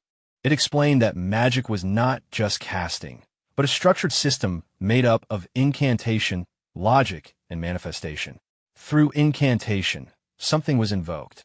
Through logic, it was shaped, and through naming, it was brought into existence. Hearing this, the protagonist realized that the concept of logic was entirely new to him. The entity noted that this was expected and stated that it would teach him a single piece of proper magic, beginning with the concept of logic. Meanwhile, outside the ruins, Sealrang stood near the cave entrance, watching it with growing unease. The silence of the desert made her more anxious as time passed, and she began to wonder if something had happened to the protagonist. Suddenly, a figure cut through the empty landscape at high speed. Kalman arrived. Without hesitation, he moved toward her guild members and began attacking them, cutting them down one after another. The sudden violence broke the stillness of the area. Sealrang turned at the disturbance, only to find that several of her members had already been killed. Kalman stood there, holding the head of one of them casually, treating it without care. Recognizing him, she reacted immediately, anger rising as she questioned how he could act like this outside the Colosseum. Kalman responded with amusement, pointing out that she had also acted freely when she destroyed the Bloody Sand bandits. He then revealed his motive, claiming it as revenge for his younger brother. Without slowing down, he moved again toward the remaining guild members, intending to finish them. Sealrang intervened instantly. Moving at extreme speed, she placed herself in front of him and blocked his attack with her gauntlet, stopping him before he could strike again. Her anger was evident, and she made it clear that she would not allow him to harm her people. Kalman, however, remained calm, as if this reaction was expected. As she demanded what he meant, preparing to retaliate, the situation shifted suddenly. From behind, Raoul drove a sword through her chest. The unexpected attack left her stunned. Blood filled her mouth as she struggled to process what had just happened. Turning her gaze toward him, she could not hide her disbelief. Raoul, showing no hesitation, remarked that her reactions had been predictable. Sealrang, shocked and unable to accept it, questioned him, unable to understand why he had turned against her. Sealrang had always held deep affection for those she considered her own. Memories surfaced of her guild members speaking warmly about her, calling her kind and dependable. She had always responded by telling them that it was only natural because they were her family. Since leaving the orphanage, she had carried those memories with her, the time when the descendants of the Golden Mane tribe lived together. She had wanted to reclaim that sense of belonging, to gather her kin again, even while holding onto her goal of taking revenge on the black dragon that had destroyed everything. Though the Golden Mane tribe was known for its reputation among hybrids, the reality behind it was more complicated than it appeared. Back in the present, she stood wounded. She forced herself back into motion, creating distance as she steadied herself and questioned how this had happened. Raoul approached her calmly, dismissing everything she had built as nothing more than a facade. Before she could respond further, Kalman rushed in and attacked, telling Raoul to stop delaying and finish it. Sealrang met the attack directly, their fists colliding and releasing a powerful shockwave that pushed both of them back. Kalman accused her of deception, but did not stop. As he advanced again, he was confident in their advantage, knowing that Raoul had enhanced his strength using the abyss. Sealrang's anger rose, and golden lightning began to gather around her body. Both of them moved again at high speed, clashing midair. The impact created another burst of energy that spread through the surroundings. At that moment, Raoul released a concentrated attack from behind, aiming directly at her while declaring the end of the fight. Caught off guard, Sealrang reacted at the last possible moment, twisting her body midair and narrowly avoiding the strike. Raoul advanced again, his sword infused with dark energy, pressing the attack while claiming that the power he had gained would be enough to overwhelm her. He struck repeatedly, but Sealrang blocked each blow with steady control. Shifting her focus, she used a large stone as leverage, launching herself forward and delivering a direct kick to Kalman's face. The impact sent him flying into a rock formation behind him, leaving him visibly injured. Raoul, watching this, realized that even with his enhanced strength, he still could not match their level. Kalman forced himself up, coughing as he steadied his body. His attention shifted toward the cave entrance, where the protagonist was emerging. Recognizing him as the person Sealrang had called her benefactor, he immediately changed his approach. Seeing an opportunity, Kalman rushed toward the protagonist at high speed, intending to use him as a hostage before eliminating him.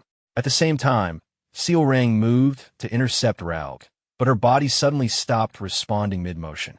The delayed effect of the earlier strike had taken hold. Raoul, noticing this, explained that the sword he had used was coated with Kamenas's poison, which would immobilize her for at least an hour. As she struggled against it, unable to move, he continued speaking. He questioned her belief in the bond she had built, pointing out that many had only followed her because of the authority granted by her connection to the Golden Mane tribe. To him, her strength had been nothing more than luck, and her idea of a united family was misguided. Sealrang, weakened but conscious, acknowledged that her strength had drawn them in at first.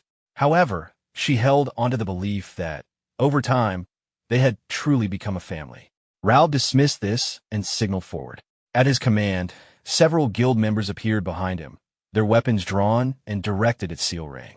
Their hostility made their stance clear. Seeing them, Sealrang realized that the betrayal extended further than she had expected. Raoul raised his sword, preparing to finish her, stating that the power she held should belong to someone more deserving. Before he could act, a sudden burst of energy struck the ground nearby, forcing everyone to react. Raoul turned, just as another attack followed. The protagonist had intervened. His strike had already reached its target, Kalman, piercing through his chest and leaving a visible wound, halting his advance entirely. At that moment, Ivan drew his sword and rushed toward Raoul, delivering a strong strike. Raoul blocked it and flipped backward to create distance, clearly unsettled by the sudden pressure. Before he could reassess the situation, the protagonist stepped forward, releasing a dense aura of red and blue energy. As he observed Raoul more closely, he noticed traces of black, smoke-like magic and realized that abyssal entities had been used, something that should not have appeared at this stage. Without wasting time, he moved to Seal Rang and poured a high-grade recovery potion over her. Noting the betrayal around her, he reassured her that only a few among her people were likely involved. Though shaken, she listened as he added that the comrades she had introduced earlier had genuinely seemed loyal. Her expression softened for a moment as her body began to recover. After a brief pause, she steadied herself, wiped away her tears, and regained her focus.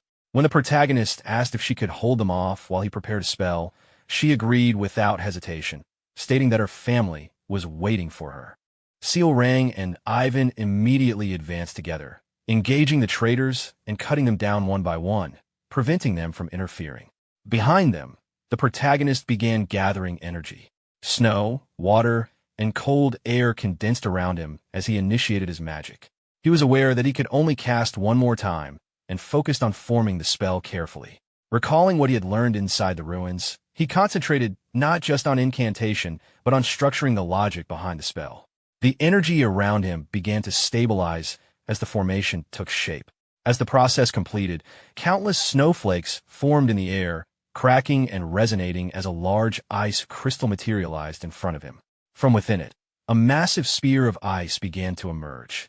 Drawing on his magical tool, he finalized the structure of the spell, refining it into its true form. In the next moment, the ground itself responded. Numerous sharp ice formations erupted upward, spreading across the battlefield and covering the entire area, overwhelming everything within range. The protagonist directed the formed ice spear toward the remaining traitors. Raug immediately sensed the danger and rushed forward, intending to disrupt the spell before it could be released. Before he could reach the protagonist, Seal Rang stepped in front of him and blocked his path, preventing any interference. At that moment, the protagonist completed another layer of his spell, reinforcing the structure he had already built. With everything aligned, he released the attack. The ice spear surged forward, cutting through the battlefield. Seal Rang held Raug back as the attack swept through the remaining traitors, striking them down in its path. Raug attempted to evade, but the spear adjusted its trajectory and pierced through his chest. Seal Rang moved away just in time to avoid the impact zone. Immediately after, the ground responded to the spell. Sharp ice formations erupted upward, spreading across the entire area. Within moments, the battlefield was covered in dense crystal spikes, pinning down every remaining traitor and leaving them unable to move. Raug was also caught in the aftermath, his body pierced and encased in ice. For a moment, it seemed over. However, his lips moved, and despite his condition, he forced himself free. Driven by obsession, he pushed forward again, ignoring the damage to his body. He charged towards Seal Rang, focusing only on taking control of her power. The protagonist reacted instantly and moved between them. As Raug swung his blade, the attack struck the protagonist instead, piercing into his abdomen. Raug, frustrated at failing to reach his target, pulled back. Seal Rang, seeing this, was shaken. The protagonist coughed, blood spilling as he struggled to remain standing. Her expression changed. Without hesitation, she rushed forward at full speed and struck Raug with a decisive blow. The impact ended the fight immediately, and his body collapsed where he stood. She then turned back to the protagonist, asking if he was all right. Out of energy, the protagonist sat down and let out a breath, assuring Seal Rang that he was fine. As he steadied himself, he assessed his condition. The injury itself was minor. The blade had only grazed him. The blood he had coughed up was due to exhaustion from overusing his mana. The spell had been effective, but its strain was greater than he had anticipated, enough to cause internal stress. A memory surfaced of Kalman mentioning that someone considered him an obstacle, though he set the thought aside for the moment. With Ivan helping him stand, he reflected that when facing opponents who had absorbed abyssal entities or even higher beings, his strength seemed to increase. For now, the immediate concern was not the battle, but Seal Rang. Looking at her, he considered how to respond. He did not want her to remain trapped in negative emotions. Seal Rang broke down, blaming herself for what had happened. She questioned why he had not avoided the attack, believing that it had only happened because of her. He responded simply, reminding her that she had said she could block it. Surprised, she asked if he had truly trusted her. He did not elaborate further, though his reasoning had been more instinctive than deliberate. Still shaken, she asked why he had stepped in to protect her, pointing out that he had been hurt because of it. He paused briefly, then answered in a straightforward manner that he did not need a reason to protect someone he considered family. She responded that her family was her tribe, drawing a clear distinction. Realizing the difference in how she defined it, he paused. After a moment, she spoke again, her tone softer, admitting that even so, she wanted to become family with him. Hearing this, the protagonist was caught off guard, recognizing the weight behind her words and the change in how she now saw him. Seal Rang stepped closer to the protagonist and placed both hands on his shoulders. With a sincere and straightforward expression, she told him that rather than simply calling each other family, she wanted something more definite. Since she was a golden mane and he was human, she proposed marriage. Both the protagonist and Ivan were caught off guard by the sudden shift in the conversation. The protagonist found it difficult to understand why she had reached that conclusion so quickly and chose not to respond. 5 days later, news of Kalman's actions spread throughout Colony. Many viewed his behavior negatively, while Seal Rang gained widespread support, eventually becoming the first among the Baba Yagas. The scene shifted back to her mansion. Seal Rang continued to bring up the topic, repeating her proposal with the same enthusiasm. When the protagonist remained silent, she pressed him for an answer, refusing to let the matter go. He found the situation difficult to deal with, realizing that unlike before, there was no easy way to avoid it. Although he had initially felt some satisfaction at how things had turned out, this development was unexpected. Seal Rang, still persistent, expressed her intention in a more personal way, saying she wanted to grow stronger and eventually marry him. The protagonist clarified repeatedly that he only saw her as family. However, she argued that marriage would make that bond real, insisting that she was serious and that she would make him happy. He, on the other hand, remained focused on a simple and peaceful life, with no intention of becoming involved in something so complicated. After some time, he prepared to leave. At the chariot, Seal Rang came to see him off, still dissatisfied, telling him that he should give her an answer next time. He gave a vague response, not committing to anything. As the chariot departed, she waved at him with a smile, watching until he was out of sight. Left alone, her thoughts shifted. She reflected on everything that had happened, how her guild had changed to match her ideals, how her people had reacted strongly to Rao's betrayal, and how simply gathering her tribe was not enough to create true happiness. What she wanted was a family that could trust each other completely, even in life-or-death situations. Realizing this, she understood that she needed to be more careful moving forward. As Seal Rang walked toward the entrance of her mansion, she began thinking about what to do next. She concluded that she needed to create a force capable of protecting her benefactor. With that idea in mind, she smiled to herself, convinced that this would allow them to maintain the kind of family she envisioned. The scene shifted to the inside of the chariot. Ivan reported that, after confirming with the Information Guild, there were no suspicious individuals aside from those connected to Rao. He added that he had already requested continued surveillance and updates. The protagonist acknowledged his work, but his thoughts were elsewhere. He felt a sense of responsibility, believing he could not allow anything to happen to Seal Rang after everything that had led to this point. His mind then returned to what he had learned inside the ruins. He had been told to deal with the outer gods, but all he currently understood was the concept of divinity. It did not seem sufficient on its own, and the mention of logic added further uncertainty. The more he thought about it, the more questions arose. The scene shifted back to the past inside the ruins. In another chamber beneath the tower, the black energy entity had guided him toward a location at the far eastern end of the stronghold, Kahala. There, he found a stone engraved with unfamiliar markings. Although he had never seen it before, he was able to understand its meaning. As he read, the inscription referred to various figures in symbolic terms. Those who valued honor, sought forgotten death, explored the depths of magic, possessed many hands, and consumed avarice and envy. After reading it, he realized that, much like in the game, these references were metaphorical. The mention of hands and avarice aligned with the 5 great sins. However, something did not fit. The roles of gods and outer gods appeared reversed. Typically, outer gods refer to beings born from belief or other worlds, while gods refer to the 5 great sins that existed from the beginning. Yet this record described the 5 great sins as outer gods. The scene returned to the present. Sitting in the chariot, The protagonist remained unsettled by this inconsistency, unable to ignore it. Ivan then shifted the conversation, bringing new updates about the others. He reported that Deus had defeated the first sword.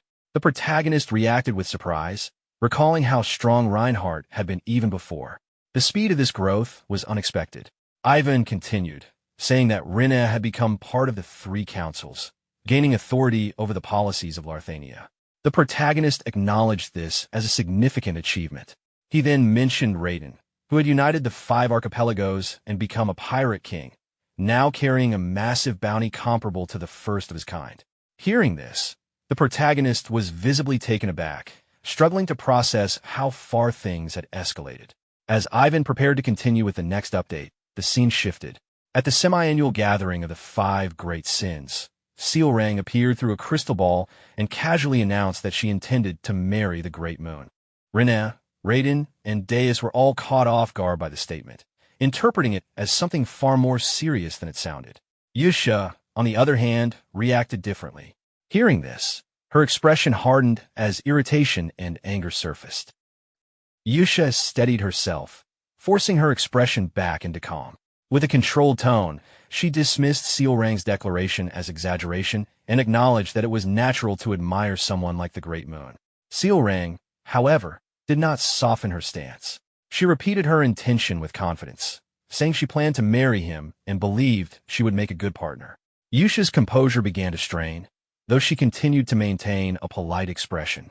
Around her, Deus, Raiden, and Rinna noticed the tension and understood that she was holding back her reaction. Keeping her voice even, Yusha explained that such a thing was not possible, reminding Sealrang that they were shadows and could not stand beside him in that way. Sealrang hesitated, trying to process this, but questioned whether that truly prevented such a relationship. Yusha responded by reinforcing her point, emphasizing that their position did not allow it. For a moment, Sealrang seemed discouraged, but she quickly pushed back, insisting that what mattered most was the Great Moon's own will. Yusha replied by asking whether she truly believed he would choose her. Sealrang answered with confidence, recalling that he had not rejected her.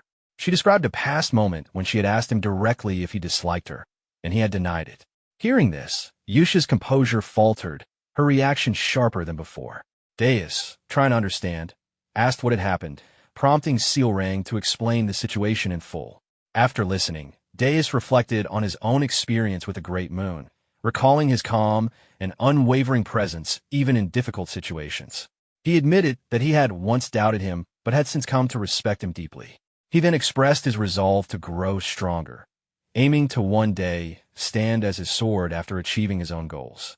Sealrang, hearing this, responded with enthusiasm, saying she understood exactly what he meant. Time passed unnoticed, and the scene shifted. 2 hours later, the meeting was still ongoing. Deus attempted to bring the discussion to a close, but before he could finish, Yusha interrupted, firmly telling Sealrang that marriage was not possible. Sealrang immediately rejected that, insisting that it was. The exchange quickly turned into a direct argument, with both of them repeating their positions without backing down. Nearby, Raiden grew visibly irritated by the ongoing dispute, while Rinna calmly noted everything down, recording that asking Deus about the Great Moon led to long discussions, and that Yusha showed an unusually emotional reaction whenever the topic involved him. Raiden dismissed the notes, uninterested. The scene shifted. In a back-alley tavern in the capital of the Asteria Kingdom, Marquis Philboyd, leader of the aristocratic faction, and Duke Rimgrave, leader of the royalist faction, sat together discussing their next move. They agreed that the Cal faction had become a destabilizing force and needed to be removed. Rimgrave proposed involving the Holy Kingdom of Rosario by using a reformation letter, a formal accusation of heresy that required the support of multiple cardinals and carried significant authority. Philboyd acknowledged that it would serve as a strong justification and asked what Rimgrave wanted in return. Rimgrave requested half of the bribe needed to secure the cardinal's approval. With terms agreed upon, they finalized their plan and raised their glasses, leaving the remaining steps to be handled through the church. The scene shifted again. Inside a church in the Holy Kingdom of Rosario, Cardinal Sergius sat alone when a woman entered. He greeted her, noting their rare meetings, and addressed her respectfully. He then stated his intention directly, asking for her name to support a reformation letter against Count Palacio. He assured her that creating a pretext would not be difficult and suggested using the suspicious death of Cardinal Viantra as justification.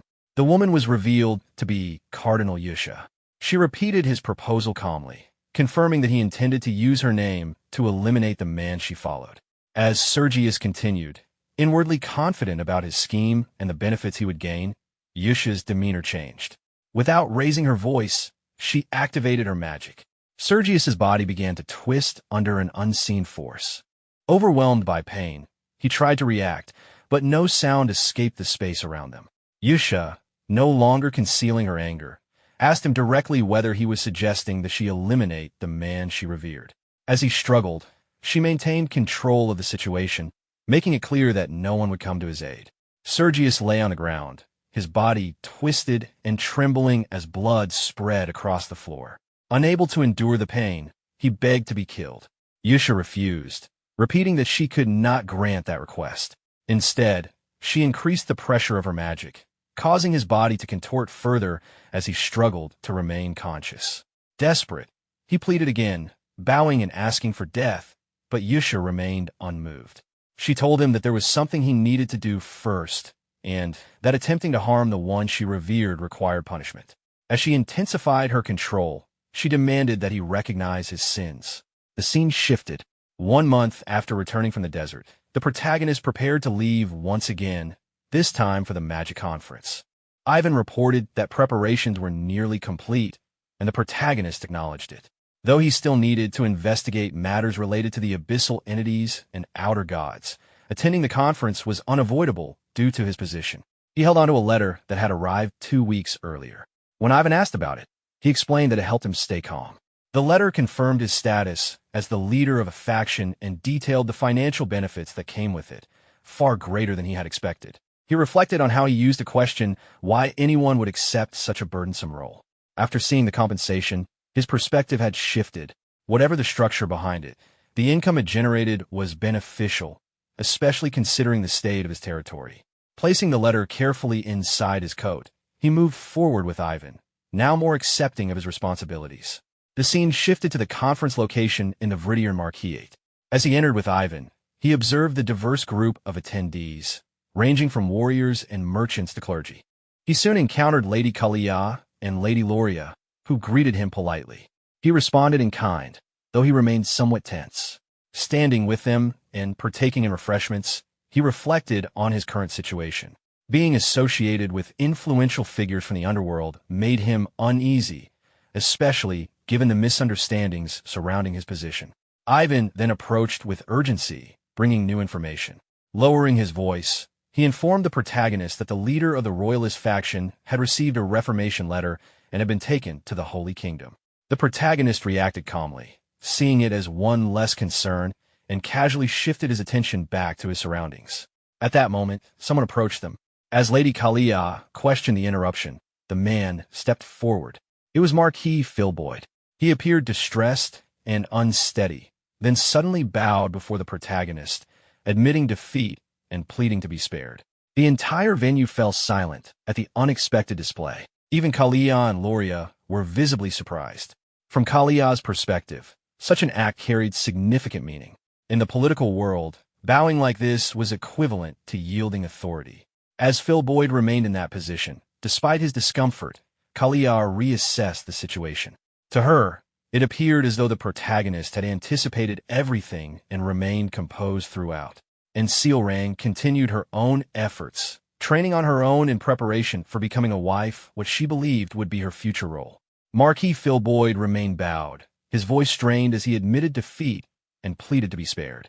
In his mind, he recalled what had led him here. A few days earlier, he had received a strange letter along with a crystal orb. The letter resembled a reformation letter, and the orb contained a short recording.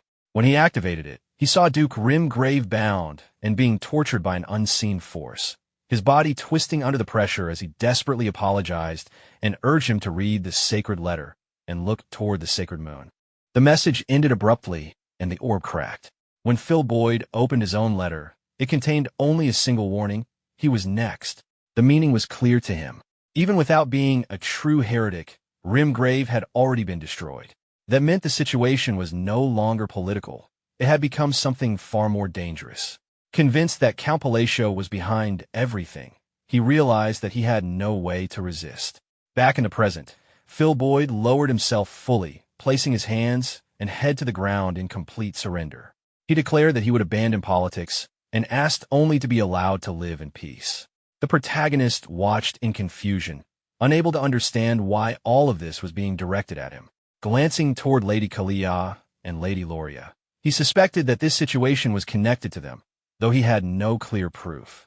Meanwhile, both women observed him calmly, their own interpretation reinforcing the belief that everything had unfolded according to his design. As a result, the earlier suspicions surrounding his position as the head of the Cal faction began to fade among those present. The scene shifted. 3 days after the conference began, the protagonist left for the Eastern region to attend the Magic Conference. While walking through the marketplace with Ivan, he mentioned that Phil Boyd had also received a reformation letter and had been taken to Rosario. To him, it simply meant that the situation had resolved itself.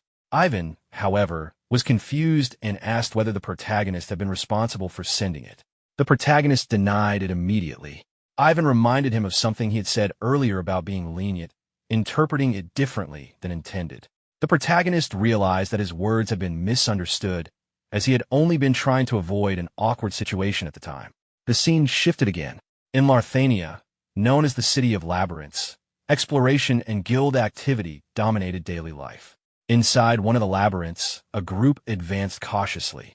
A young member expressed disbelief that someone could defeat 1,000 enemies alone, while his companion explained that guild leaders operated on an entirely different level. Leading them was Alderic, the head of the Iron Blood Guild.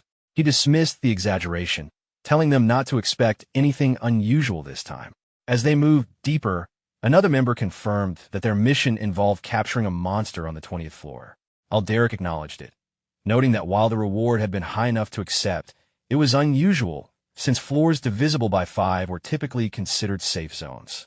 Alderic remained confident as they advanced deeper into the labyrinth. Even if the situation turned out to be a trap, he believed it would not matter.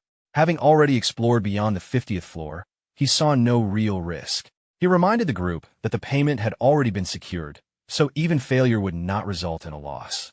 After some time, they reached the 20th floor. The brown-haired girl scanned the area and pointed toward a figure standing at a distance. The others looked over and dismissed it immediately, assuming it was just a goblin. They treated it as an easy target, even joking about finishing it quickly to claim the reward. The figure turned toward them. Without warning, it responded with hostility. With a single motion of its finger, a sharp burst of energy cut through several guild members instantly, eliminating them before they could react. Alderic froze for a moment, then rushed forward, attempting to strike back. Before he could land an attack, the same effortless gesture split him apart. In an instant, the entire group was wiped out. The being they had underestimated was no ordinary creature. It was the arrogant king of hungry demons, beginning its rise toward the surface. The scene shifted. At the venue of the Magic Conference, a massive central tower dominated the surroundings. Ivan looked up in astonishment at its scale, while the protagonist observed it calmly, noting its unusual height and the strange feeling of seeing something once familiar now existing in reality. At that moment, Leanne arrived with her companions and greeted the protagonist, offering to guide him inside. She explained that the official program would begin the next day and led him through the building.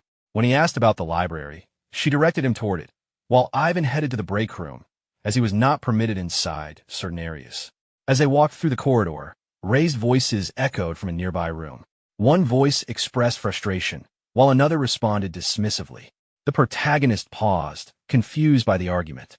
Leanne, already familiar with the situation, explained that it involved the vice master of the Blue Magic Tower. Inside the room, the argument escalated.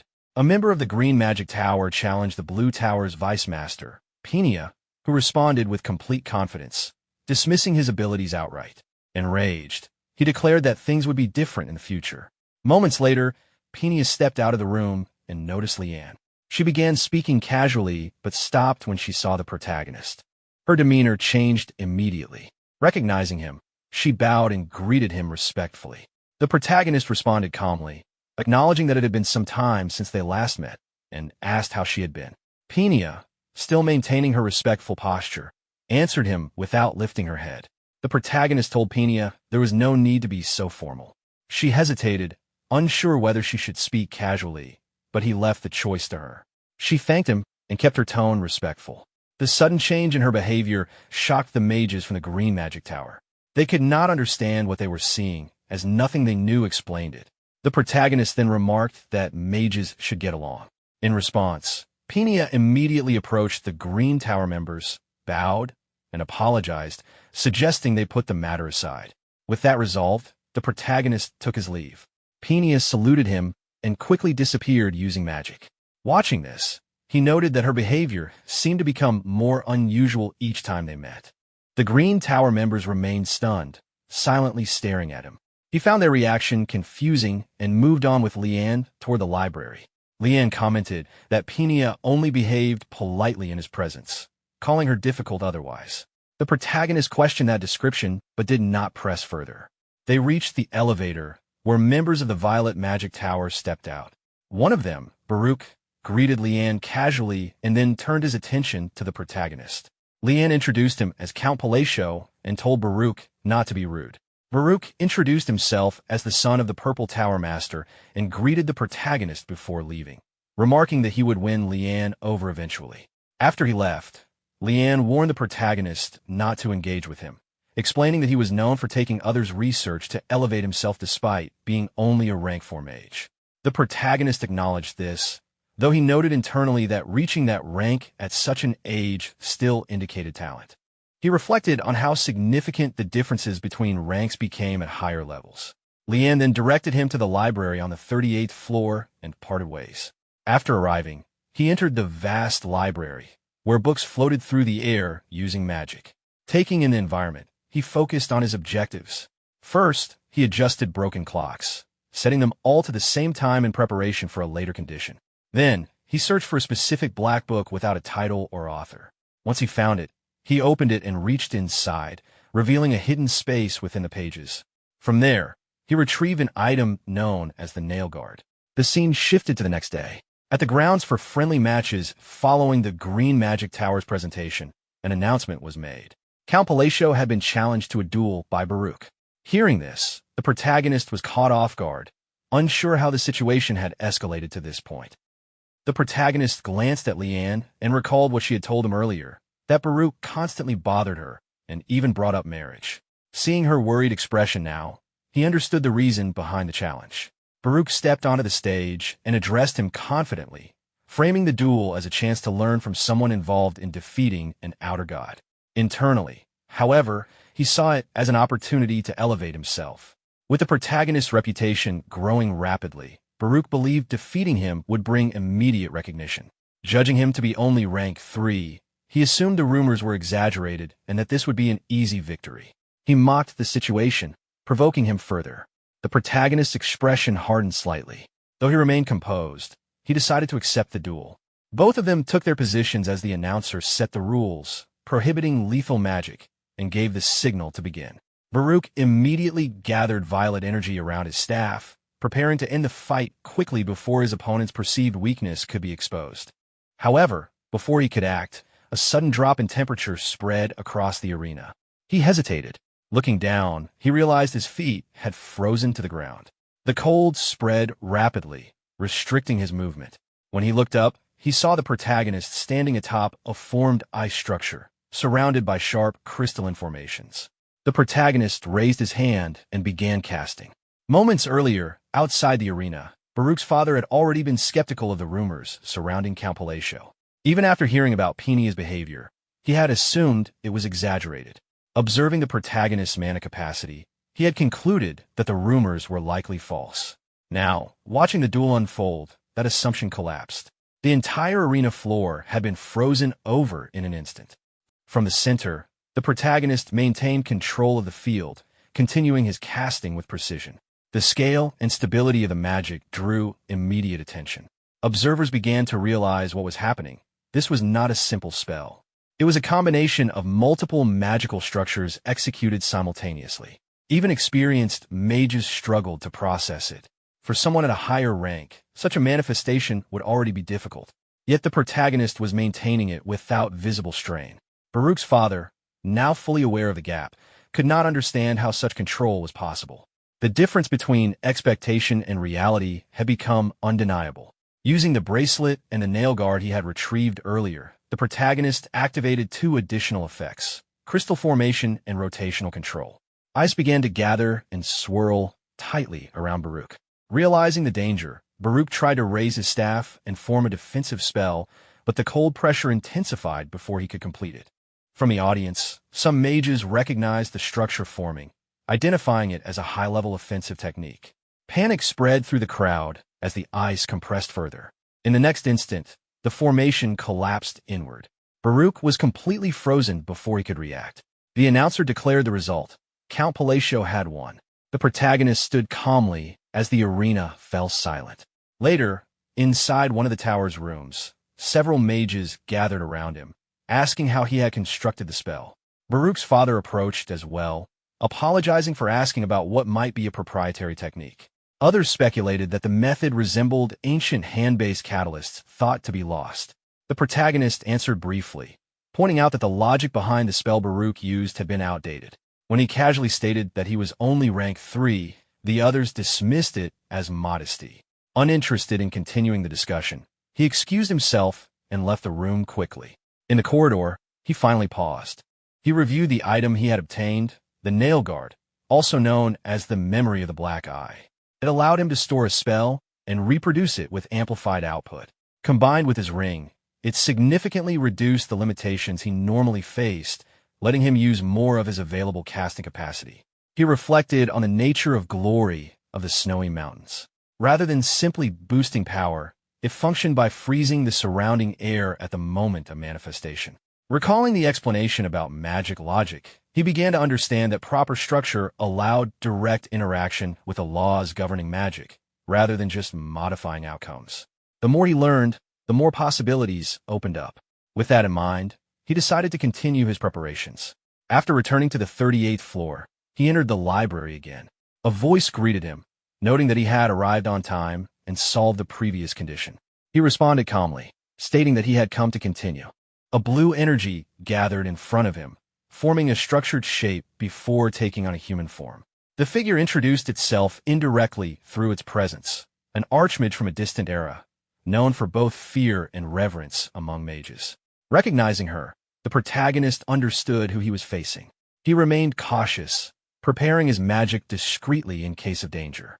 Her presence alone carried enough pressure to justify it. As their energies came into contact, he prepared to engage with the situation. However, instead of hostility, her reaction shifted unexpectedly. She appeared uneasy.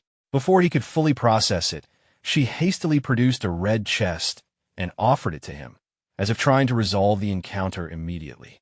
Without waiting, she disappeared. Left alone, the protagonist lowered his guard and looked around, unsure what had just happened. There was no sign of anything unusual nearby. After a moment, he accepted the outcome and focused on the item he had received, deciding not to question it further.